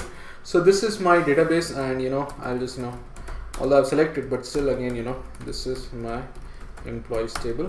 Okay, now this what we have already seen till now is that suppose I want you to find the count of all employees per department. Okay, for example, how many employees in department number 10, how many in department number 20, and how many in department number 30. So this query is very simple. We have already already seen this query, comma, suppose so I want from which table? From the employees table, and group by department ID. If I write like this, I will get department number 10, 20, and 30. And what exactly is happening over here? If I just I revise your concept for just your revision, and I'll just draw it so that things are clear. So what exactly is happening is that it is grouping together rows. So this for example, this department number 10 is forming one group. This department number 20, it is forming one more group. These all rows will come under department number 20. These rows will come under department number 20. this group will belong to department number 20, group will also belong to department number 20, and this group will also belong to which department number 20. And once these groups have been formed, the group functions will be applied. And what is the group function we have used over here? We have used a count function, so it will count the number of rows. Okay, so this way it is working. It looks out to be fine, but now I have some more requirement, and what I want to omit out the department number 30, and I only want the count of employees working either in department number 10 or in department number 20. So what query will you write? What will you do to solve this query? Give it a try. I'll pause, I'll wait. I think it is very simple. So what I'm going to do, select department ID, comma, count of what? Let us first of all write select star from so that and let me order it by suppose department ID. First of all, let us do this, then write our query. So what query will I write? I will write, because I want to group by department ID, I will select department ID, and then I will write select count star from the table. My name of my table is the employees table, and I will write group by department ID. If I write like this, sorry, I only want for department number 10 and 20. So what will I write? I will use a where clause, where department ID in, and what it should be in either in department number 10 or in department number 20. And then I have to group by what? Group by department ID. Okay, so now if you just see, if I take the pen tool, I'll just take this pen tool, and this query is almost same to this query. Okay, what we have done over here is almost same what we did over here, but here we have omitted this. What we have omitted? We have omitted department number 30. How we have omitted department number 30? Because we have used the group, because we have used a where clause. Okay, where clause we have used. And if you are able to understand it, what I have written over here, suppose here what I have written, group functions are executed after the where clause. So what does this mean? This means that first this select will run in conjunction of where, and first the rows will be filtered, and then once the rows are filtered, then they will be grouped, and then group functions will be applied. Okay, let me write the flow so that it is clear. So let me write, it is very important to understand this. First in first place, what is running? Your where clause is running. Second, what is group by is running, and in the third position, what is running? The group functions are being run. Okay, group functions. So here, what is exactly happening? This is happening. So here you have used a where clause. You have used a where clause, so it will filter rows, and it will only filter rows where department ID is either equal to what? Either equal to 10, or either it is equal to what? It is equal to 20. So these many number of rows will be what? They will be filtered. Okay, all these rows will be filtered. So these rows are filtered. Now these rows have been filtered. Now what will happen is that now the grouping of these rows will happen according to what? According to department ID. Why? Because I have written group by what? I have written group by department ID. That is why grouping of rows will be performed by their department IDs. So taking their respective department IDs, there are only two distinct department IDs. One is the department ID 10, and the other is the department ID 20. So two groups will be formed in this case. Why? Because these rows have been, these rows have not been selected because they have been filtered out. They have, they have not been selected. They have been filtered out by the where clause. Only where clause is first selecting the, all the employees who are in department number 10 or 20, and then grouping of those rows have been performed. And then once the grouping has been performed, the group functions are being applied. Is it clear? I think it should be clear. This is very important. So if you are able to get it, then I want you to write this query. Query to find the average salary of managers, developers, analysts. See, in my employees table, if you go to the employees table, these are all distinct designations: managers, trainers, HR head, analyst, developer, technician, developers. All these are different designations, but I only want what? I only want the average salary of managers, developers, and analysts. Okay, write a query for this. Write on your own. Okay. If you have been able to do it, it is very good. If you're not able to do it, then just see what I do. Okay, so what I have to select designation, comma, I want the average salary. So which group function will I use? Average. And average of what? Average of salary. From which table? From the employees table. And then if I write group by designation, if I group by designation, then you are getting everything. But according to my query, I only want managers, developers, and what? Analysts. So what query will I write? I will write something like this. From which table? From the employees table. And then I will write where, you know, designation in what? Designation in first one is your manager, the second one is developer, and the third one is what? It is analyst. Okay, and then if I group by what? Group by designation. If I write it, then you will only get the average salary of analysts, developers, and managers. I think it should be clear. And here also, what will be the order of execution? The order of execution will be like this. First, the where clause will be executed, then group by, and then finally group functions will be applied. So how it is happening? If you observe, I write this. Okay, select star from employees, order by designation. If you know, I have ordered them by designation. So now if you observe, if you write again, I know, because I think it is, you know, I take this time because, you know, I just want to explain these concepts to you. So, you know, some may find it to be very long explanation, but this is the way I do it. So the things are clear.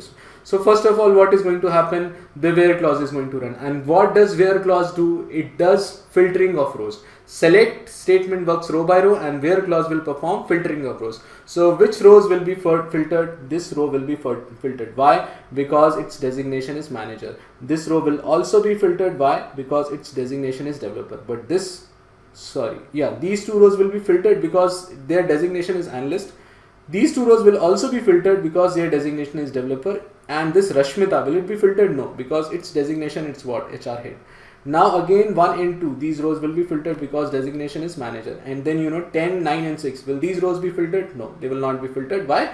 Because their designation is not either in manager, developer, or analyst. Okay, now so we have where clause has finished its execution. It has finished perform the filtering of rows. Now what is the second thing that is going to happen? The second thing that is going to happen is, you know, grouping. So group by what? You have written group by designation. So according to the designation, one group will be the group of managers. One group will be the group of what? One group will be the group of developers, and one group will be the group of what? Will be the group of analyst. And then now grouping has also been performed, and once the grouping has been performed, what is going to run? The group functions will run. And what is the group functions over here that I have used over here? The group function is the AVG function. So average of salary of every group. For example, there are two analysts, and if you see, there are two analysts over here. There one is salary is 60,000, the other salary is 30,000. The sum is 90,000 and divided by 2 it is 45,000. That is why, you know, average salary of analyst is 45,000.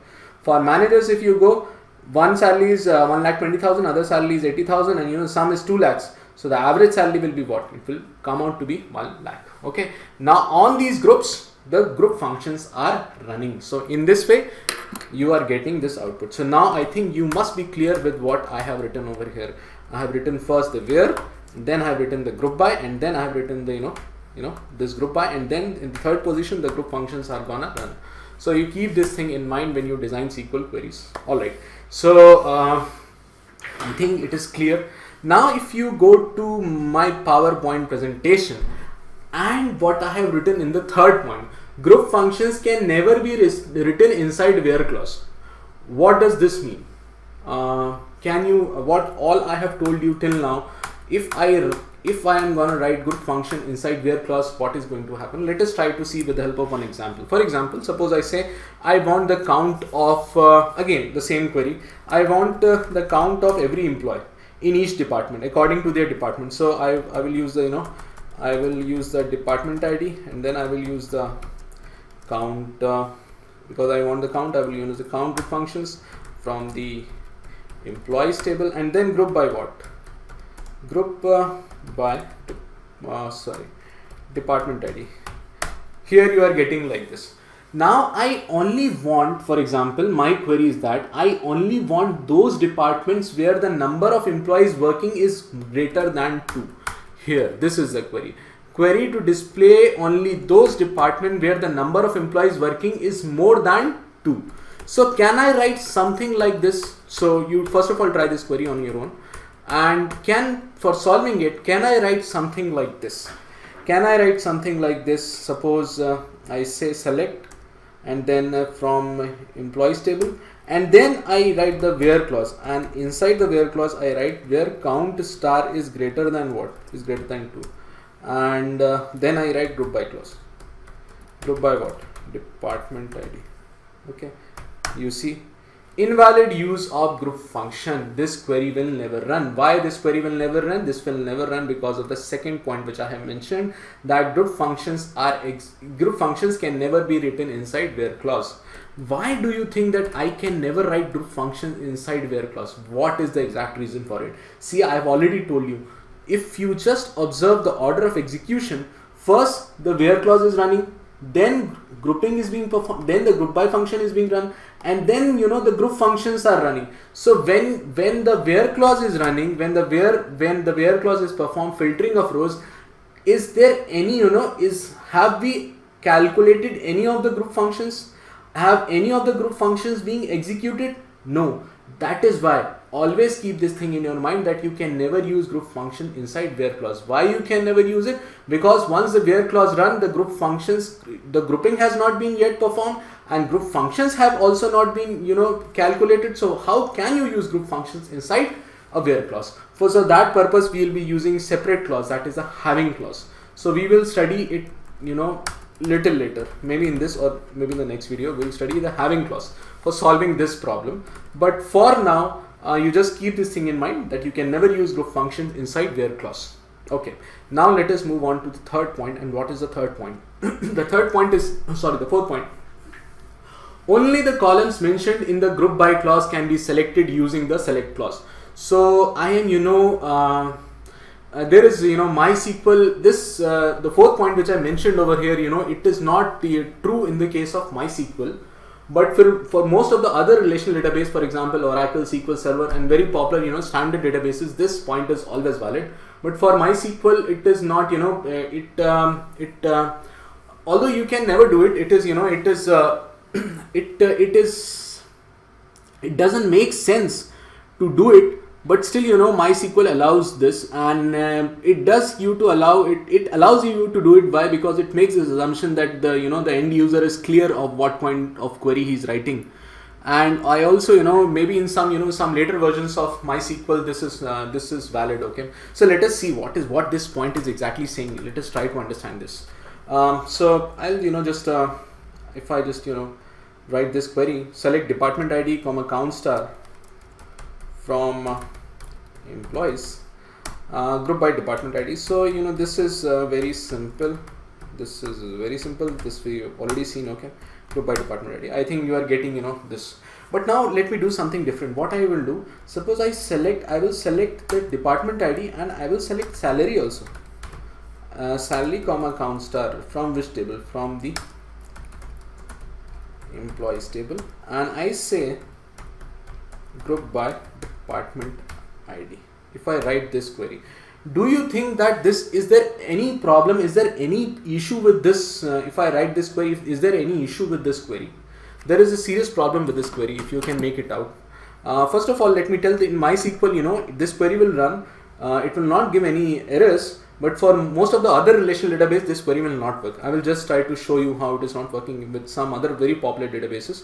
But first of all, just see that it is working in case of MySQL. And now if I write select star, okay, from employees, and then I write order by department ID, okay, to make things clear. I'll just now I'll just minimize it. Now if you see these three groups have been formed. This we already saw, okay, and I'll need to take the pen tool over here. So this we have already seen, okay, pen tool. Okay, so how many groups will be formed? I think it is very simple to answer it. These groups will be formed. Okay, this group of department number 10, then group of department number 20, and then the other group of department number 30, because I have used group by department ID. Now what I am selecting department ID, and I am selecting count. You know, it is giving the count of, you know, in number of employees in every department, but I am selecting salary also. Okay, so salary also. For example, you consider this group. If I select department ID for this group only, if I select department ID, then for every employee belonging to this group, the department ID will always be 20. But if I select salary, then whose salary? Because if you see in department number 20, you know, there are 6 employees which are working in department number 20, and if I am talking of salary, then whose salary I want to select? I have not specified it. That is why this query is never valid. Okay, that is why this query is never valid. You can always select department ID because you have group by department ID, so all the members in that group will have the same department ID. That is why you can select department ID, but you can never select salary. But in MySQL, you know, what is happening is, you know, it is giving one salary of, you know, for example, it is giving salary in department number 10, it is giving salary of Nikhil, and for department number 20 it is giving salary of, say, you know, Sonali. Okay, that is, you know, mainly it is giving, you know, selecting the rows on the basis of how it has stored it. But this query is not, you know, it is not valid, and it will not work in most of the popular databases. For your if you try to run it on some other database, let us try to see what is the problem. Okay, I'll just take this, and I think I'll minimize it. Okay, yeah. So what I've done is that this is my Oracle. Okay, Oracle Live SQL. Yeah, all right. So what I've done, you just observe that if you're, I'll just minimize it. And now this is your Oracle database. This is my dear friends, keep in mind that this is not MySQL database, this is Oracle database, and I have created a table that is employees table. I have not, you know, added all the columns. I have added only, you know, 4 columns, and I have inserted some dummy data inside this table.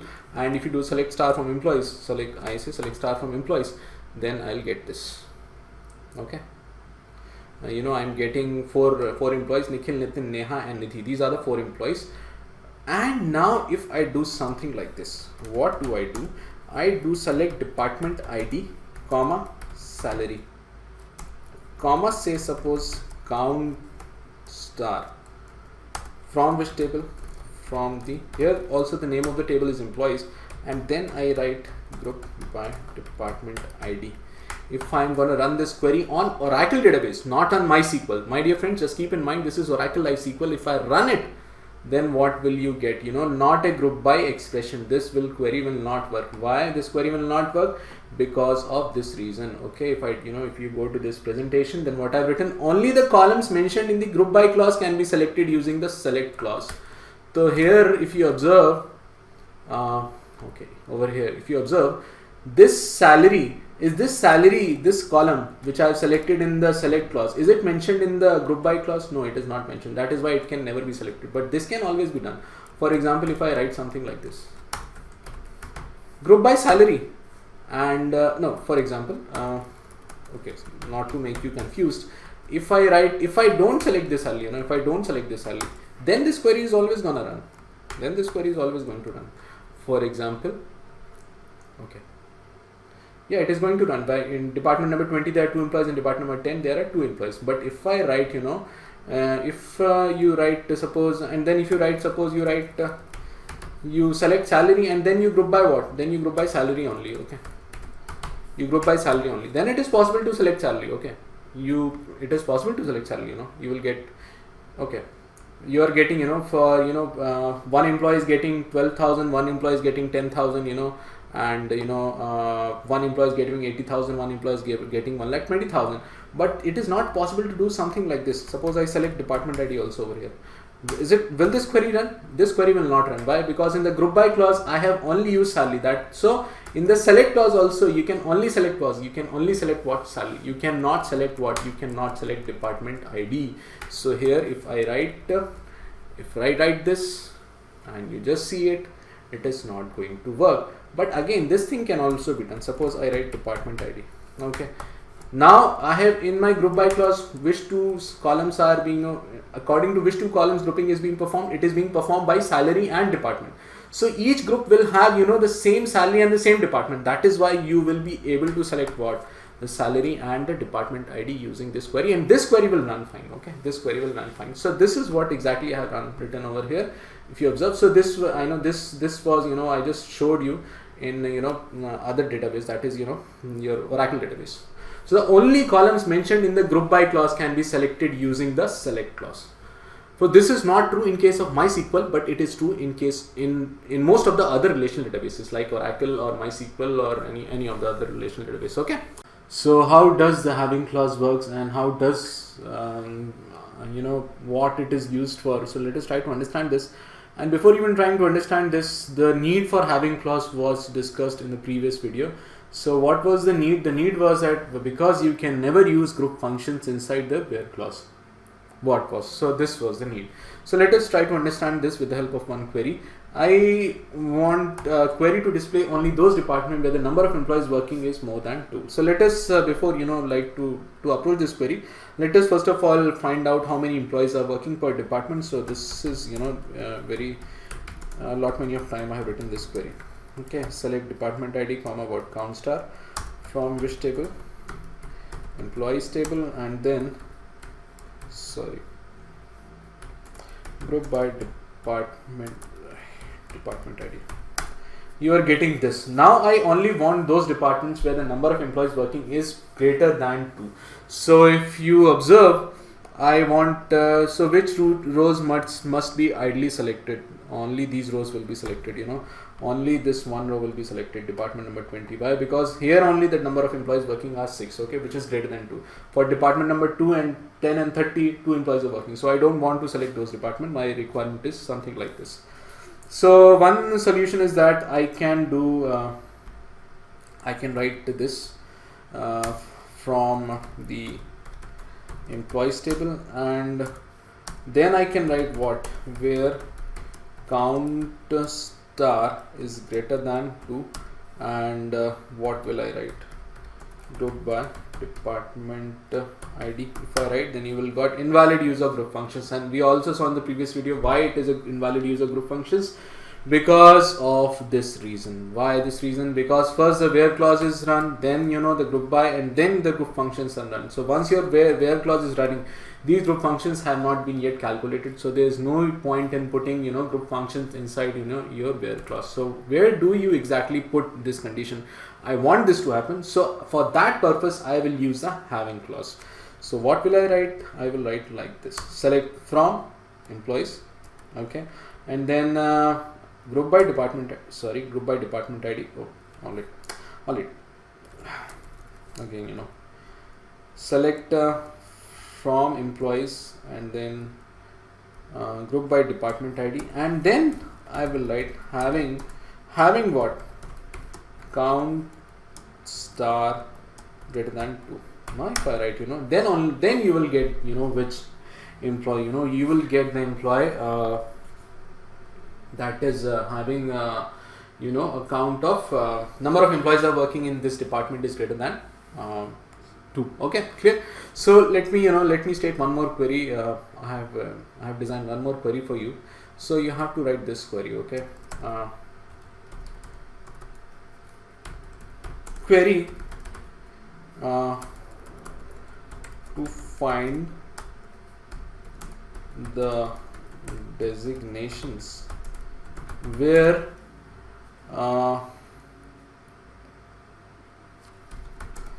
then query to find the designations, where only single employee work. Okay, query to find the designation where only single employee work. What do I mean by this? Suppose I write select star from employees, and then I write group by by designation designation. All right. Alright, then sorry, not group by designation. I write order by designation. If I write order by designation, you are getting these employees and they are ordered by designation. So now I only want those designations where one employee is working. Okay, single employee is working. Okay, that designation that is held by only a single employee. For example, this analyst post, it is held by 2 employees. This developer post is held by 2 employees, but this HR head post is held by only 1 employee. Similarly, this technician post is held by only 1 employee. So only I want those designations where there is only 1 employee that is working in the whole organization. So I want this query. Okay, so try this query on your own. I'll pause the video. Okay, if you're not able to get it, then what has to happen? First of all, if you write this query, okay, select designation, comma what? Count, because I want the number, then I will use the count star from which table? From the employees table, and then I will write group by designation. See, you will get number of employees working in every by their designation. For example, 2 are analysts, 2 are developers, but I only want the count star. Which count star? I only want those employees that only those designations where only single employees working. So how will I approach this? Again, I will use a having clause for it. Why? Because I cannot write something like this where count star is equal to 1. So what will I write? I will write from which table? So what will I do? I'll just copy it to Notepad, because again I will not take the headache to write this query again and again. So just let me copy this to the Notepad so that it is okay. From employees, and then group by designation. So you are getting, and now what I have to write? I have to write like this: having what? Having what? Count star is equal to what? Count star is equal to 1. If I just copy it and I go and paste it over here, I'll do it. Now if I go and paste it, and then you will get HR head and technician are 2 designations where only 1 employee is working. Okay, you got it. And you can do something like this also. You can use those aliases in the having clause also. For example, suppose as empcnt, you write this as employee count in empcnt. So you can write something like this also: having empcnt is equal to 1. So okay, so it is also valid to use some aliases inside the having clause. If I copy it, and then if I go and just paste it, you will get the result also. Okay, alright, so you have got this also. You have understood the working of having clause. So now you got an idea that what is happening exactly is something like this. Fourth, after the group functions have executed, which clause is executing? The having clause is executing. Okay, so first where clause, then group by, then group functions, and then after group functions have been evaluated, then we can use those evaluated group functions inside the having clause. So this is the order in which your query is executing. Alright, so this looks out to be very good. Now for example, I want to have suppose the average salary of all the departments. So what will I write? I think this query is simple. This we have already seen. It's the average salary of I will remove this because we have already done this. So I want department ID, comma what? Average of salary from the table, employees table, and then grouping by what? Department ID. I am writing this query. Then just let us run this query first, and then perform some other operations. I will use the having clause of course in it. Here I have got this. Okay. Okay, now let us do not do it for this. Let us do it for suppose designation. Okay, so that I will I want more than 3-4 rows, so that I can work easily. I can show you some good results. Okay, let us write this query. I think this query is very simple to understand. You are getting this. Now I want the average salary. So now what I am going to do, I want the average salary of only analyst, developer, and managers. So what this also we already saw from employees, where designation in what? Designation in first the manager, sorry, okay, manager, and then your what, then the developer, and then analyst. Now if I write this query, then I copy it, I just paste it. Again, it is very simple to understand. I only want the average salary of manager, developer, analyst, and this is very simple. But now again I have one more condition. What is the condition? The condition is that I only want the average salary of those designations where the average salary is less than 90,000. Okay, the average salary is less than 90,000. So what query will I write? I can write some. Now I will have to use the having clause. Suppose I give an alias name to this. Suppose I give the alias name as avg sal. Then what will I write? Having what? avg sal is less than what? 90,000. Now if you go and run this query, copy, and then you write it. So now you will get only analyst and developer. See, you will not get manager. Why? Because for managers, the average salary is greater than 90,000. For analysts and developers, the average salary is less than 90,000. Okay, this much is also fine. And I can do something like this also. For example, now I have got this result. I can now apply order by. Order by, suppose designation, and I write descending. Okay, copy, and then now if I go and I run this, let us see what is.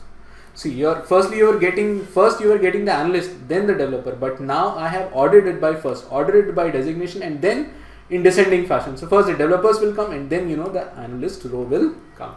So now you get an idea. For example, here if you see having, and then in the fifth position after having, what will be running? Order by will be running. Okay, so this is the your sequential way of when you write group by clause. This is the sequential way of execution. Okay, first the where clause run, then the group by, then group functions having, and finally the order by is gonna run. Okay, so this is I have designed a query in which you are using everything. You are using where, group by, group functions having, and then order by clause, and their order of execution is also mentioned in serial number. So you keep always these things in your mind. Okay, so I think I'm done with the having clause. I'll just let me see if there is some other thing that I can also take. Okay, suppose I give you one query. Find suppose I this one assignment query for you. Quickly we will solve it. Query on the same line. Query to find number of employees hired in 2017,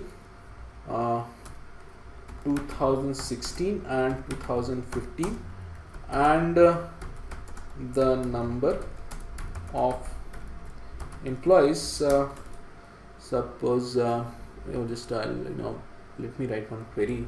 Select star from employees order, so that I can just I can see it. Order had it. Okay, in 13, 15, 16, 17. All right. So all right.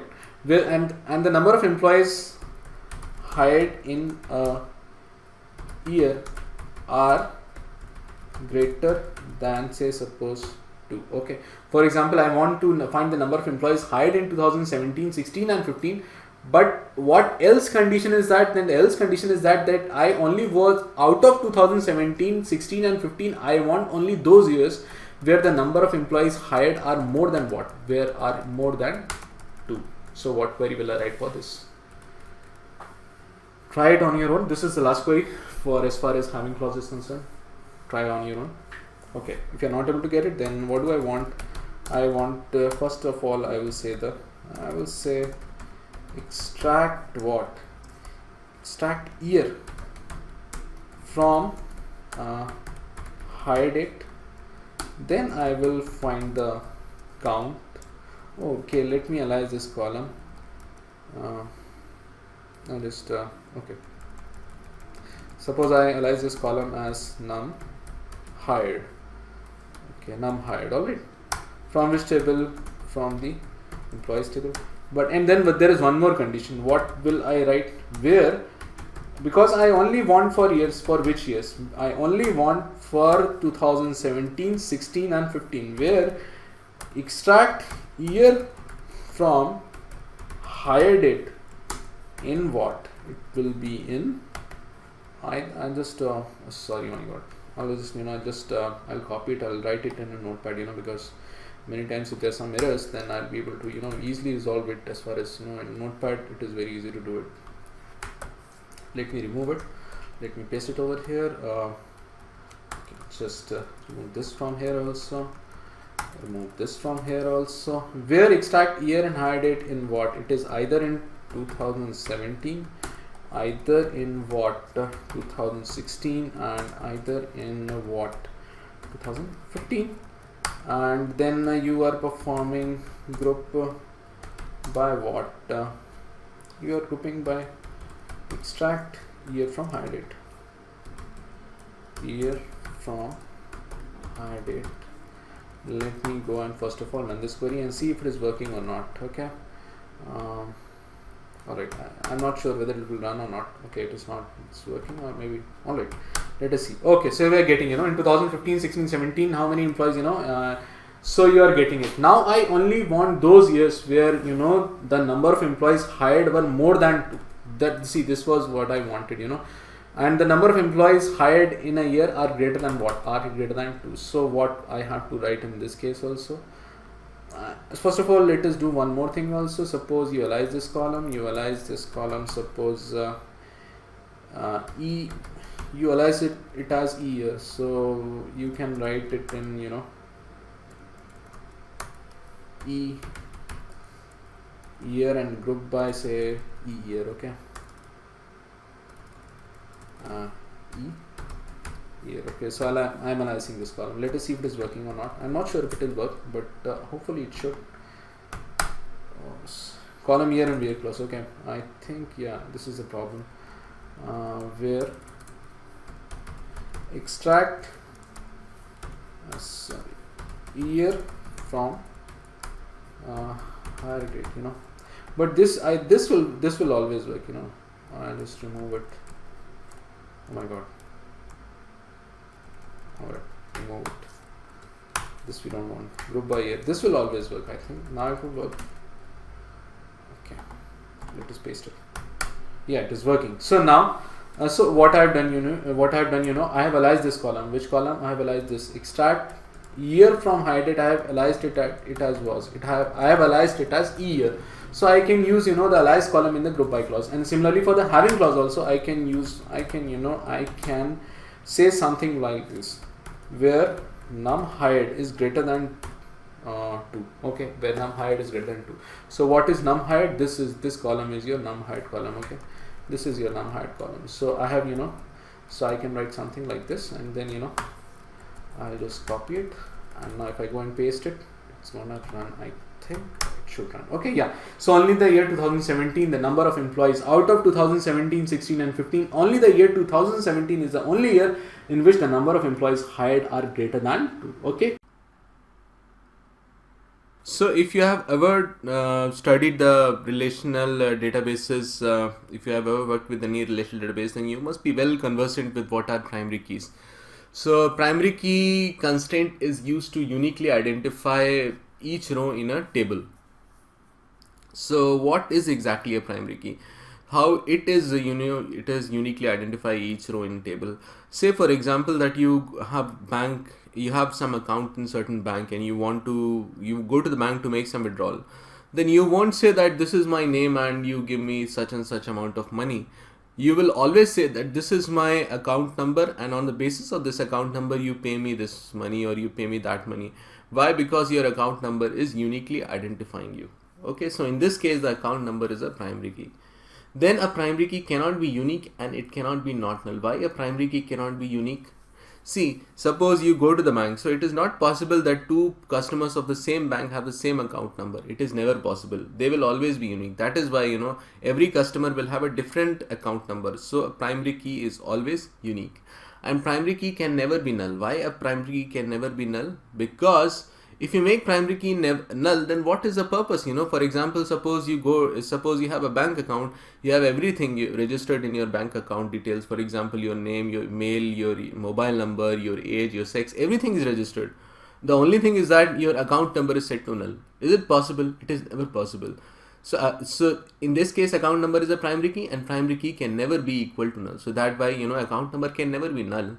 That is why it is said that primary key constraint is equal to what? It is equal to unique plus not null. Always remember that. Okay.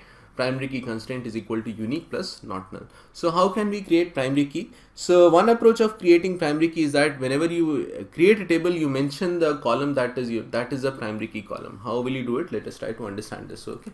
So I'm going to my database, and I'm just going to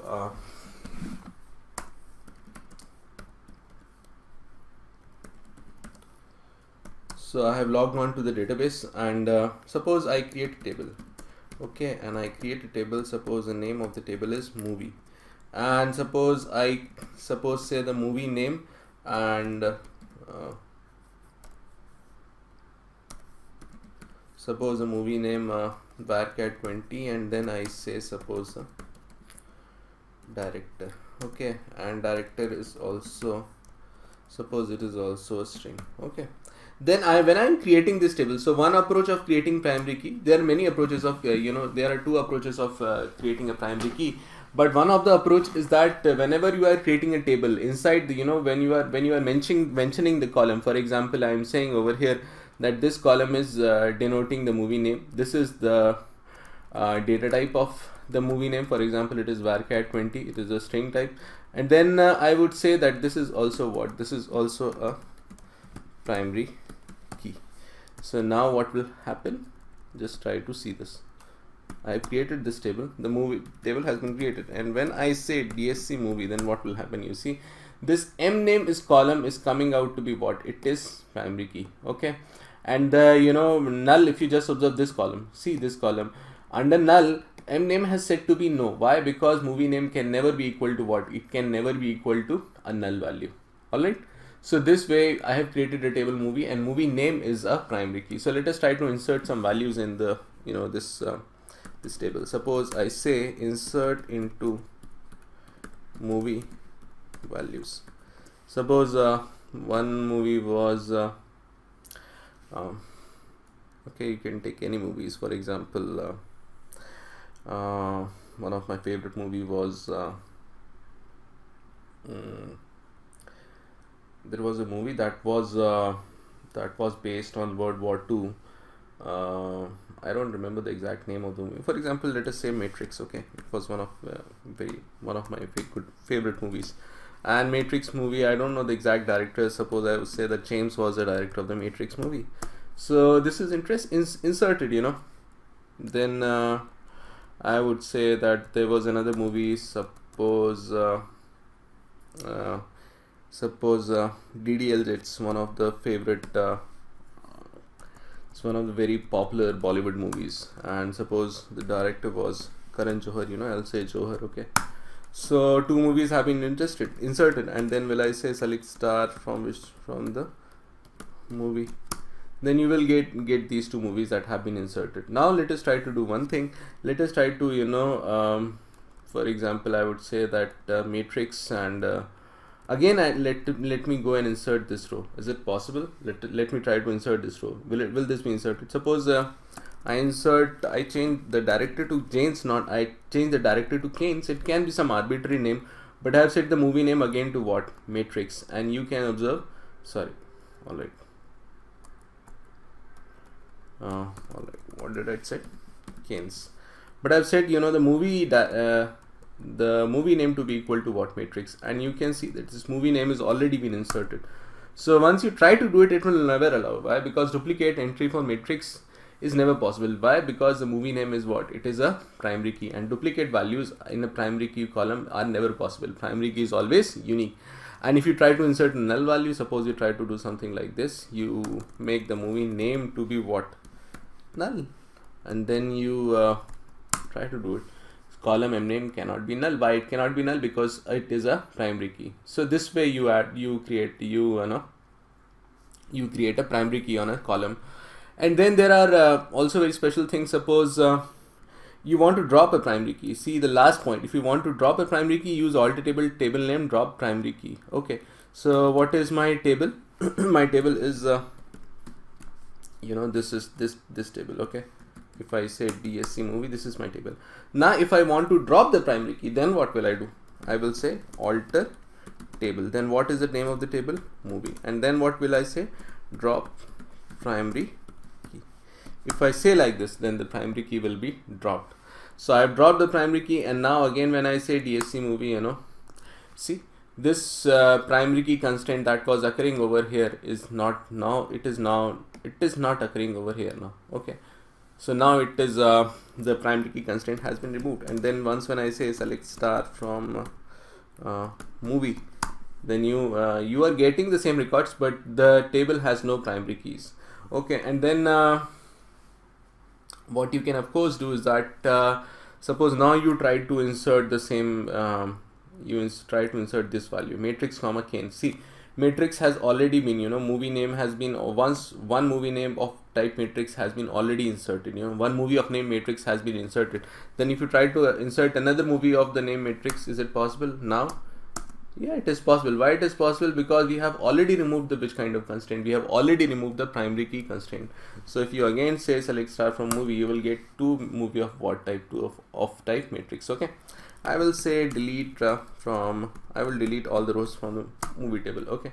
So now again, if you say DSC movie, you will describe the details of the movie table. Now what I want to do is that I want to you see the fourth point, for example, fourth point, to add a primary key to an existing column. So now you see this. Does this mname is a primary key? No, it is not a primary key. One way we created the primary key was like something like this. When we created the table, for example, what we did, you see, one way of creating the primary key was by using at the create table.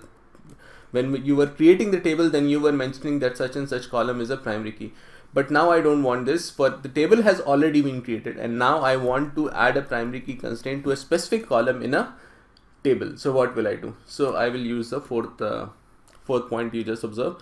To add a primary key to an existing column, use what? Alter table name, add constraint name, primary key column name. Okay. So wherever I have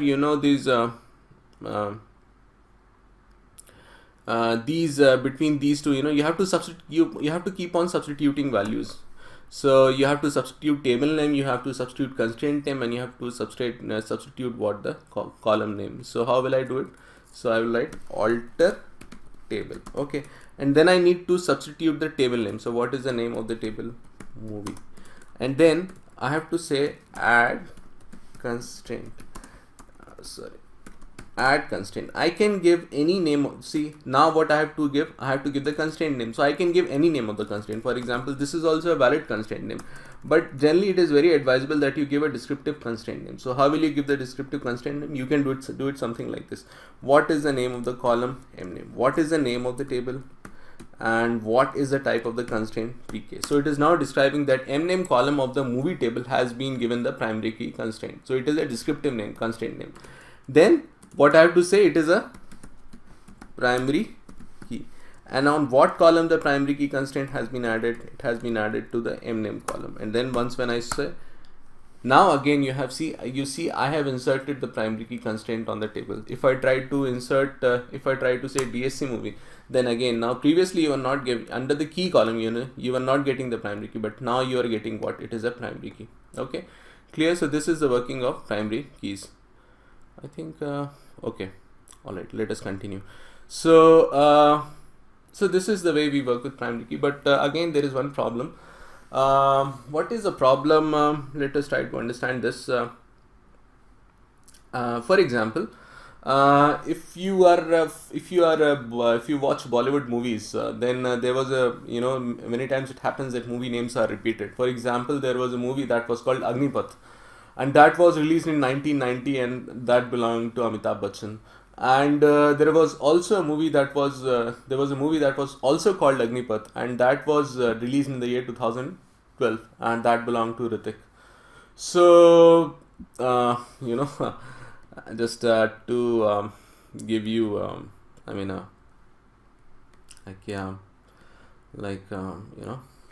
kind of I would say IMDb Agnipath. So two Agnipath movies are there. One was released in the year 2012, and the other was released in which year? It was released in the year 1990. See, this movie 1990 Agnipath, it belonged to Mr. Amitabh Bachchan. And then you say, for example, Agnipath 2012, that it was released in the year 2012 and it belonged to Hrithik.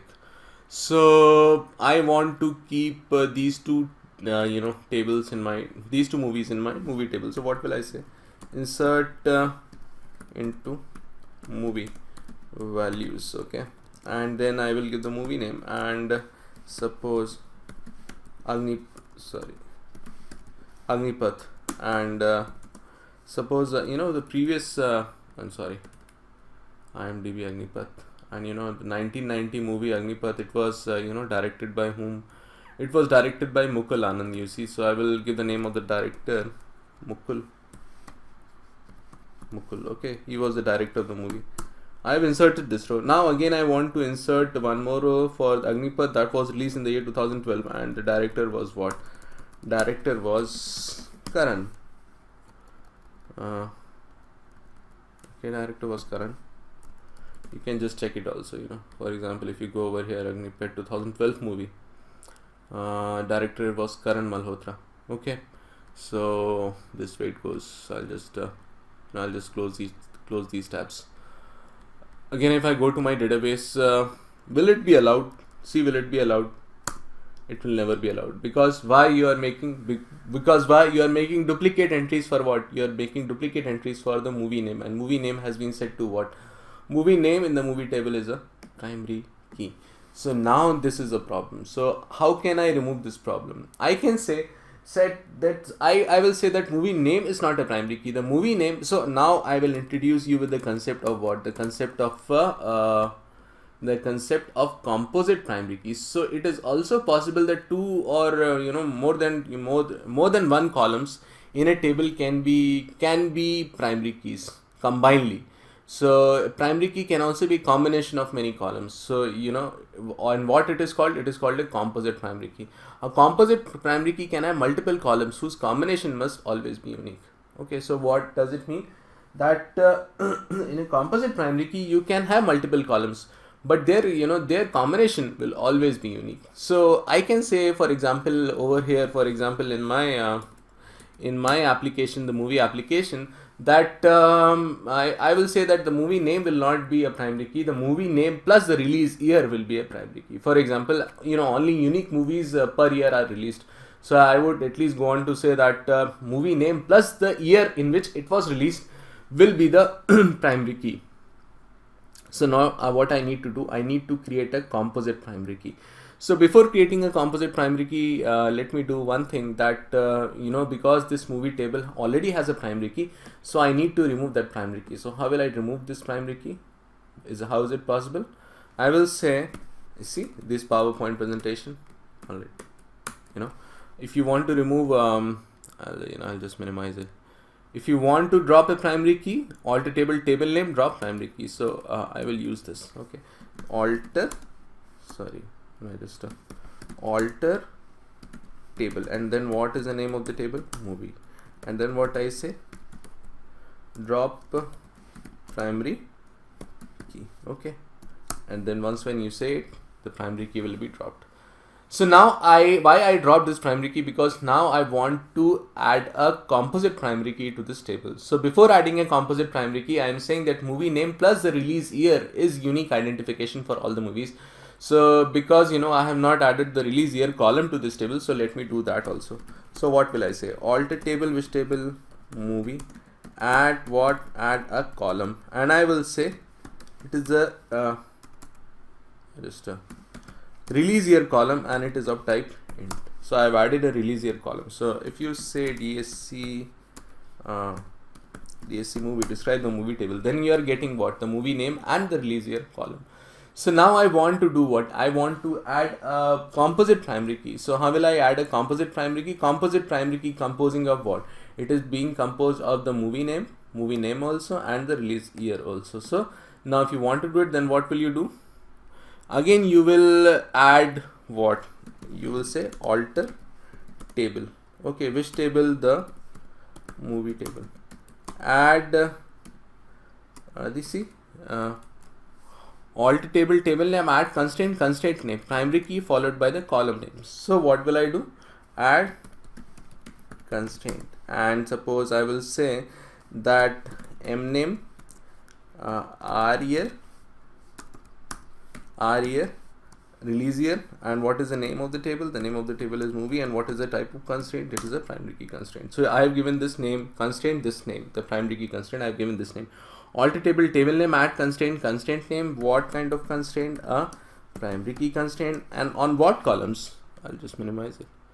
And on what columns? You can just see there are two columns. One column is the mname column, the other column is what? It is the r year, that is the release year column.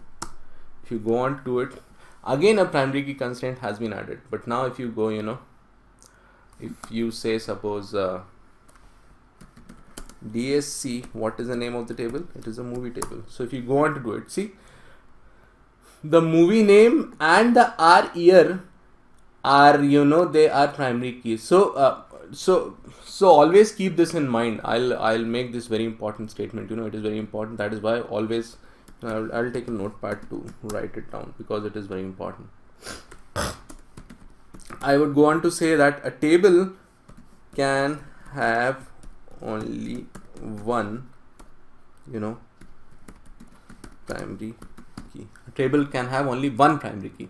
So here you see that mname and r year, are they both different primary keys? Suppose this table movie having two primary keys? See, mname and r year? No, it is not. Their combination is one unique primary key.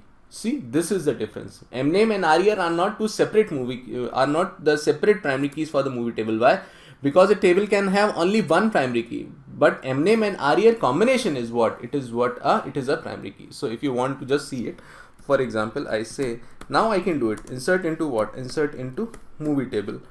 And what I want to insert? Suppose the name of the movie, I will say Agnipath, and I will say what is the name of the director. Suppose this is the director that has suppose Mukul, and it was 1990s Agnipath, and it was released in the year 1990. Then when I go and insert it, okay, alright, suppose I will say insert into movie and values. Okay, let us go and insert it. So this is inserted. Again, I would say there was one movie Agnipath that came in the year 2012, and that was directed by Karan Malhotra, and it was released in year which year? 2012. Now it is possible. See, if I say select star from which table? Select star from the movie table. If you do it, then you see this movie name is getting what? Movie name is getting repeated, but the movie combination of movie name, sorry, I know I'm just there was one row that was already inserted, so I will say delete from movie where r year equal to 0. Okay, I'll just remove it. Alright, now if you say select star from movie, then you will get two movies. Their movie name are same, but the combination of movie name and the release year is what? It is different. Okay, so movie name and release year are together, they are forming a primary key. So if I try to do something like this, suppose I insert into suppose I change the name of the director, suppose I change the name of the director to like this. I give any name, okay, and then the combination of the movie name and the release year remains the same. For example, Agnipath and 1990, it will never allow. See, duplicate entry was what? Not Agnipath or not 1990, but a combination of what? Agnipath and 1990.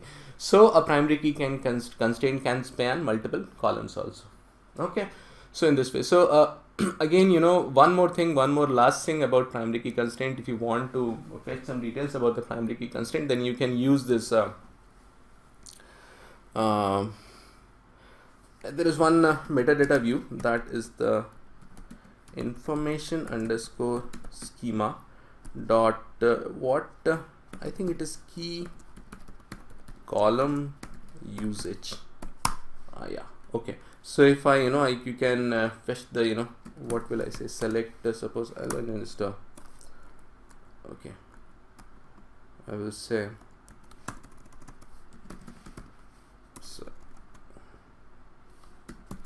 select, then I will say enter column name comma suppose I will say constraint name, alright, and then I will say suppose table name, okay, I think okay, I just need to copy it, table name, and then I will say table schema from which table,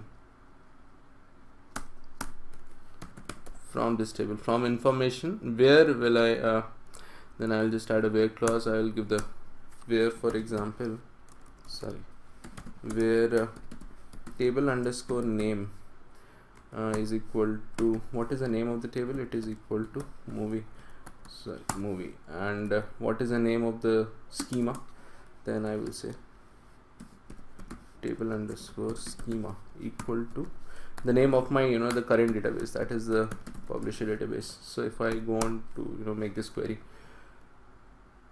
okay, so and I just alright, and I just need to add a and over here, alright, sorry, and alright.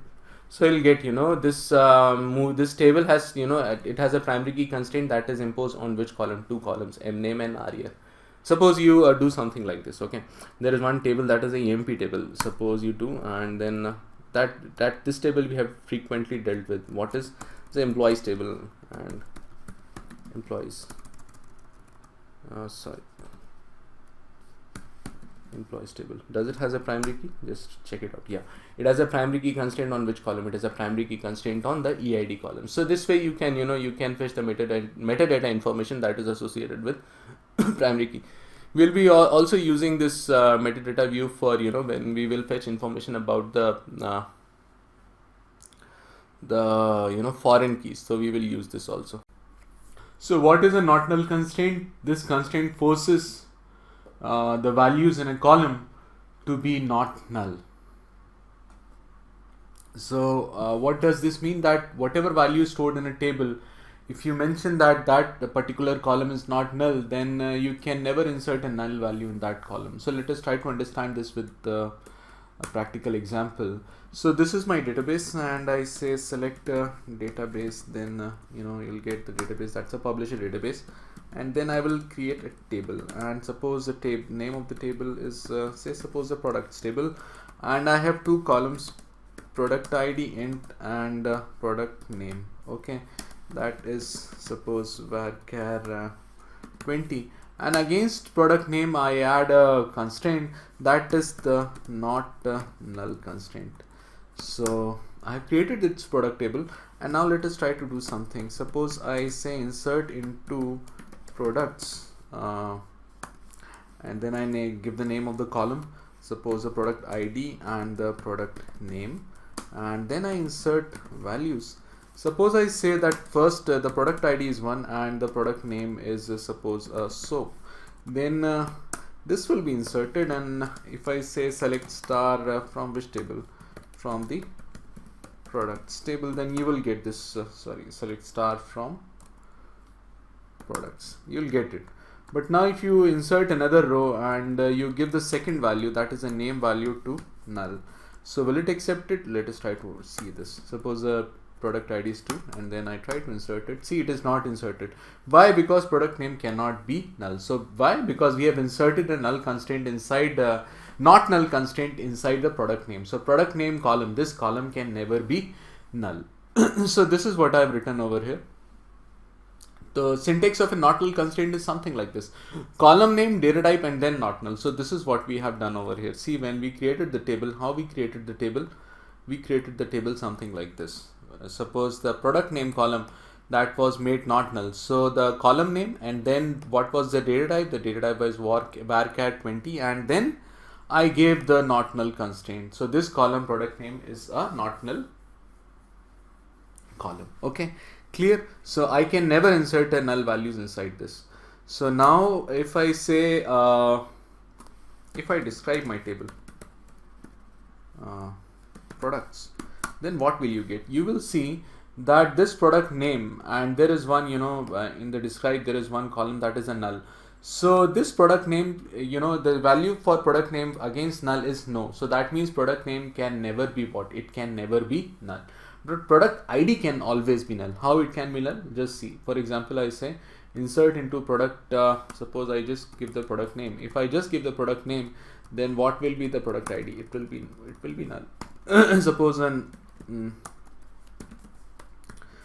the name of the product is shampoo, and then if you say select star from which table? Products table, then you will get a value of ID. ID is nullable. ID can be set to null. Why? Because here you have seen the PID can be null, but can product name be null? No, it can never be null. So this is what is null constraint. In many cases, it may be required that you need to create a not null constraint on an existing column, in an existing column. Sorry. So how will you add it? See, to do this, you will use a change alter table change. So how will you do it? To add a not null constraint to an existing column. So let us try to see this also. For example, let me create another table. Create table. Suppose I will say products 1, suppose, okay, and there is one column PID, and that is it, and there is one more column product name, and that is varchar 20. So I have created this table, that is the products 1 table, and if you say DSC describe the products 1 table, then you will both of these columns, that is the product ID and then the product name, both of them can be what? They can be null. So I try to do something like this: insert into which table? Products 1 table, suppose values 1 comma soap. So we have created the products 1 table, and then I insert a value, suppose 2 comma shampoo, and then I insert suppose third, and for against the third ID I insert a null value. So how will I insert a null value? I will just write null over here. So now you can see, if I say select star from which table? From the products 1 table, then you will get the product name as null. So now what I want to do is that I want to add a null constraint to the product name column of the products 1 table. See what I want to do? I want to add a null constraint to the product name column. Okay, so what command will I use? I will use this command. See, to add a not null constraint, I want to add a not null constraint. I don't want to add a null constraint, I want to add a not null constraint. The value is nullable, but I want to add a not null constraint to the product name column. So to add a not null constraint to an existing column, what command will I use? I will use this command: alter table table name, change the old column name to the new column name, and then the new column definition. So how will I go for it? I will say something like this: alter table what is the name of the table? Products 1, and then what will I say? Change. And what is the old column name? P name. What is the new column name? I would say it is P name. And then what is the new column definition? So I have to give the whole column definition. See what the data type, and then followed by the the not null constraint. So what was the data? What is the data type that I want? I want the data type to be also what? It has to be a varchar, but I will add a new constraint to it. What is that constraint? I will add a not null constraint to the product name column. If I try to do this, let us see. Okay, yeah, it is done. So now if I say select star from products 1, Then what it has done, see, it has replaced all these null value, the null value that was there in the product name column, it has replaced it with a blank string. Okay, so now I can never insert a null value in the product name column of the products one table. For if I try to do it, for example, here if I try to do this, suppose I say the PID to be 4, and then if I try to do this, it will never happen. Why? Because product name column can never be null. And if you see products one table, see this column product name, it can never be set to what? It can never be now set to null.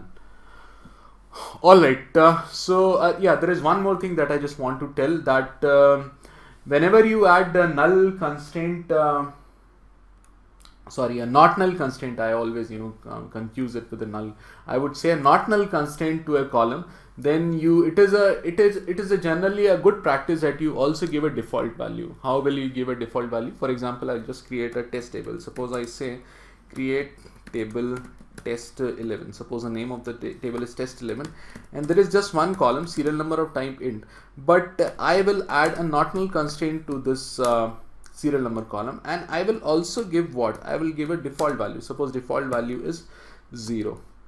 Okay, so if now I say insert into okay, what will I do? I'll just add one more column. I'll quickly add one more column to this table. Alt table, what was the name of the table? Test 11.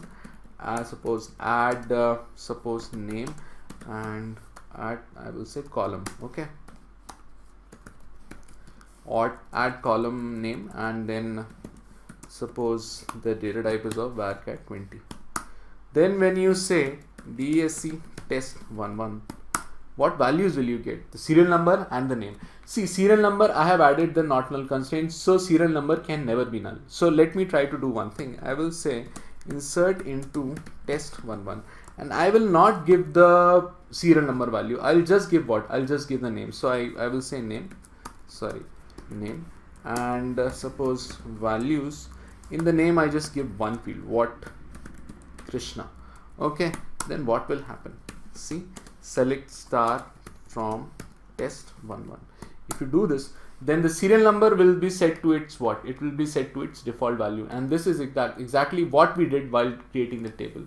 We said that serial number, default value for serial number has to be what? It has to be 0. So if you don't give the value of serial number, then it will be set to its default value of 0, and this is exactly what happened over here. I just inserted the name into this test1 table. I didn't inserted the serial number. The serial number was set to what? It was set to 0, and serial number can never be null. See, if you describe test1, then what is happening? Serial number can never be set to null. So because we have added a not null constraint to the serial number column. Okay,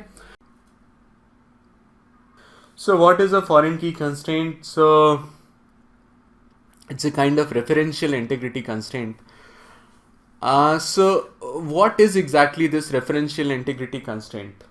See, whenever I ask many students what is foreign key, they just say that foreign key is a key that points to some other table. So they just don't have any clarity in mind. So but foreign key is used to impose a kind of parent-child relationship between two tables. So what is a parent-child relationship? A parent-child relationship states that suppose can you create a child without a parent? It is never possible. First you have to create the parent, and then you can create the child. So this is what I have written. A foreign key constraint denotes a parent-child relationship. A child cannot be inserted unless what exists? A parent exists. And suppose you delete a parent and the child for the parent exists. So can you delete the parent? You cannot delete the parent. Why you cannot delete the parent? Because the child will become orphan. So this kind of constraint is imposed by a foreign key relationship between two tables. We will also see, after some time, we will see that foreign key constraint can be imposed within the same table. So, so this is just a kind of extension to foreign key. But right now, just consider foreign key is like it points to the primary key of another table, and it maintains referential integrity between two tables. So let us first of all understand the need for foreign key and see how between these two tables there is no referential integrity. For example, I have one table, the EMP table, and I have one table, the DPT table.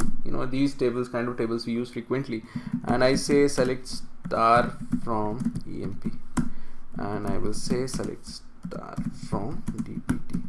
So let me first of all state that these two tables belong to the same organization.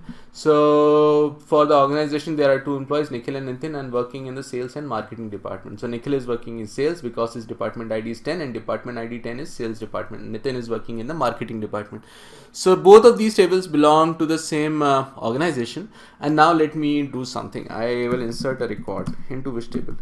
I'll insert a record in EMP table, and I will say values. Suppose there is an employee, third employee, and name of the employee is Neha, and her department ID is 40.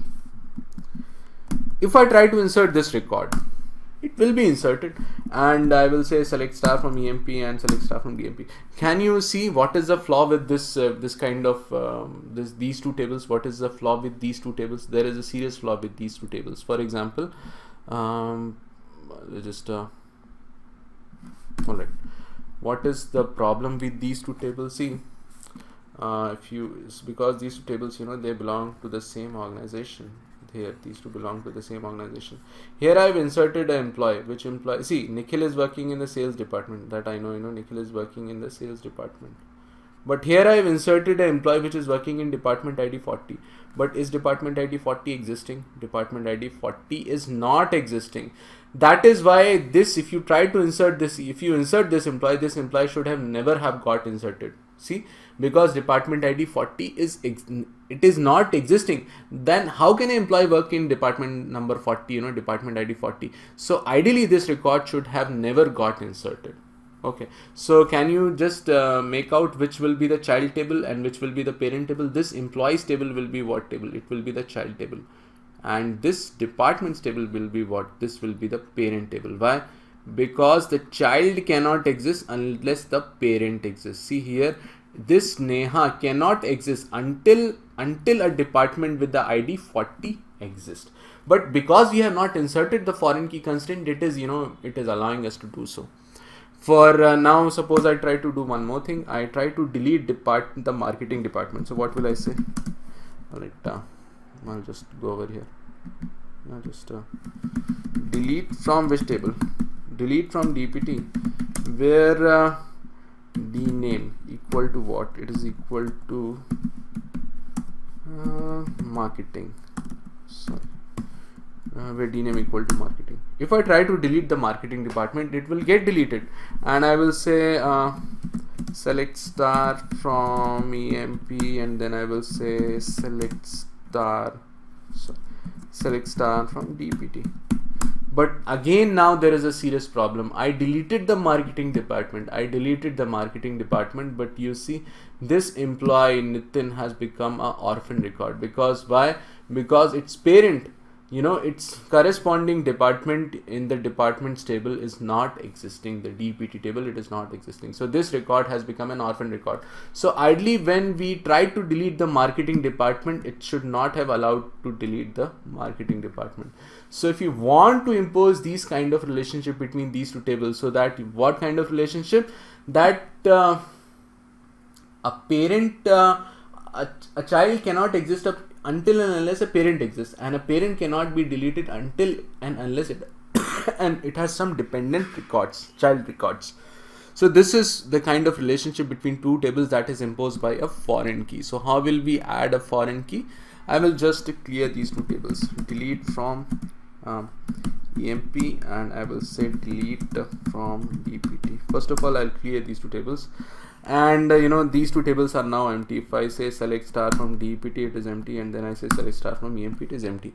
And now if you want to add a foreign key, then you will use this command. What command? To add a foreign key constraint on existing column, use alt table name, add constraint name, then foreign key, then on the column, on the child table that you are imposing the foreign key and which table it references. So I'll just want to make a point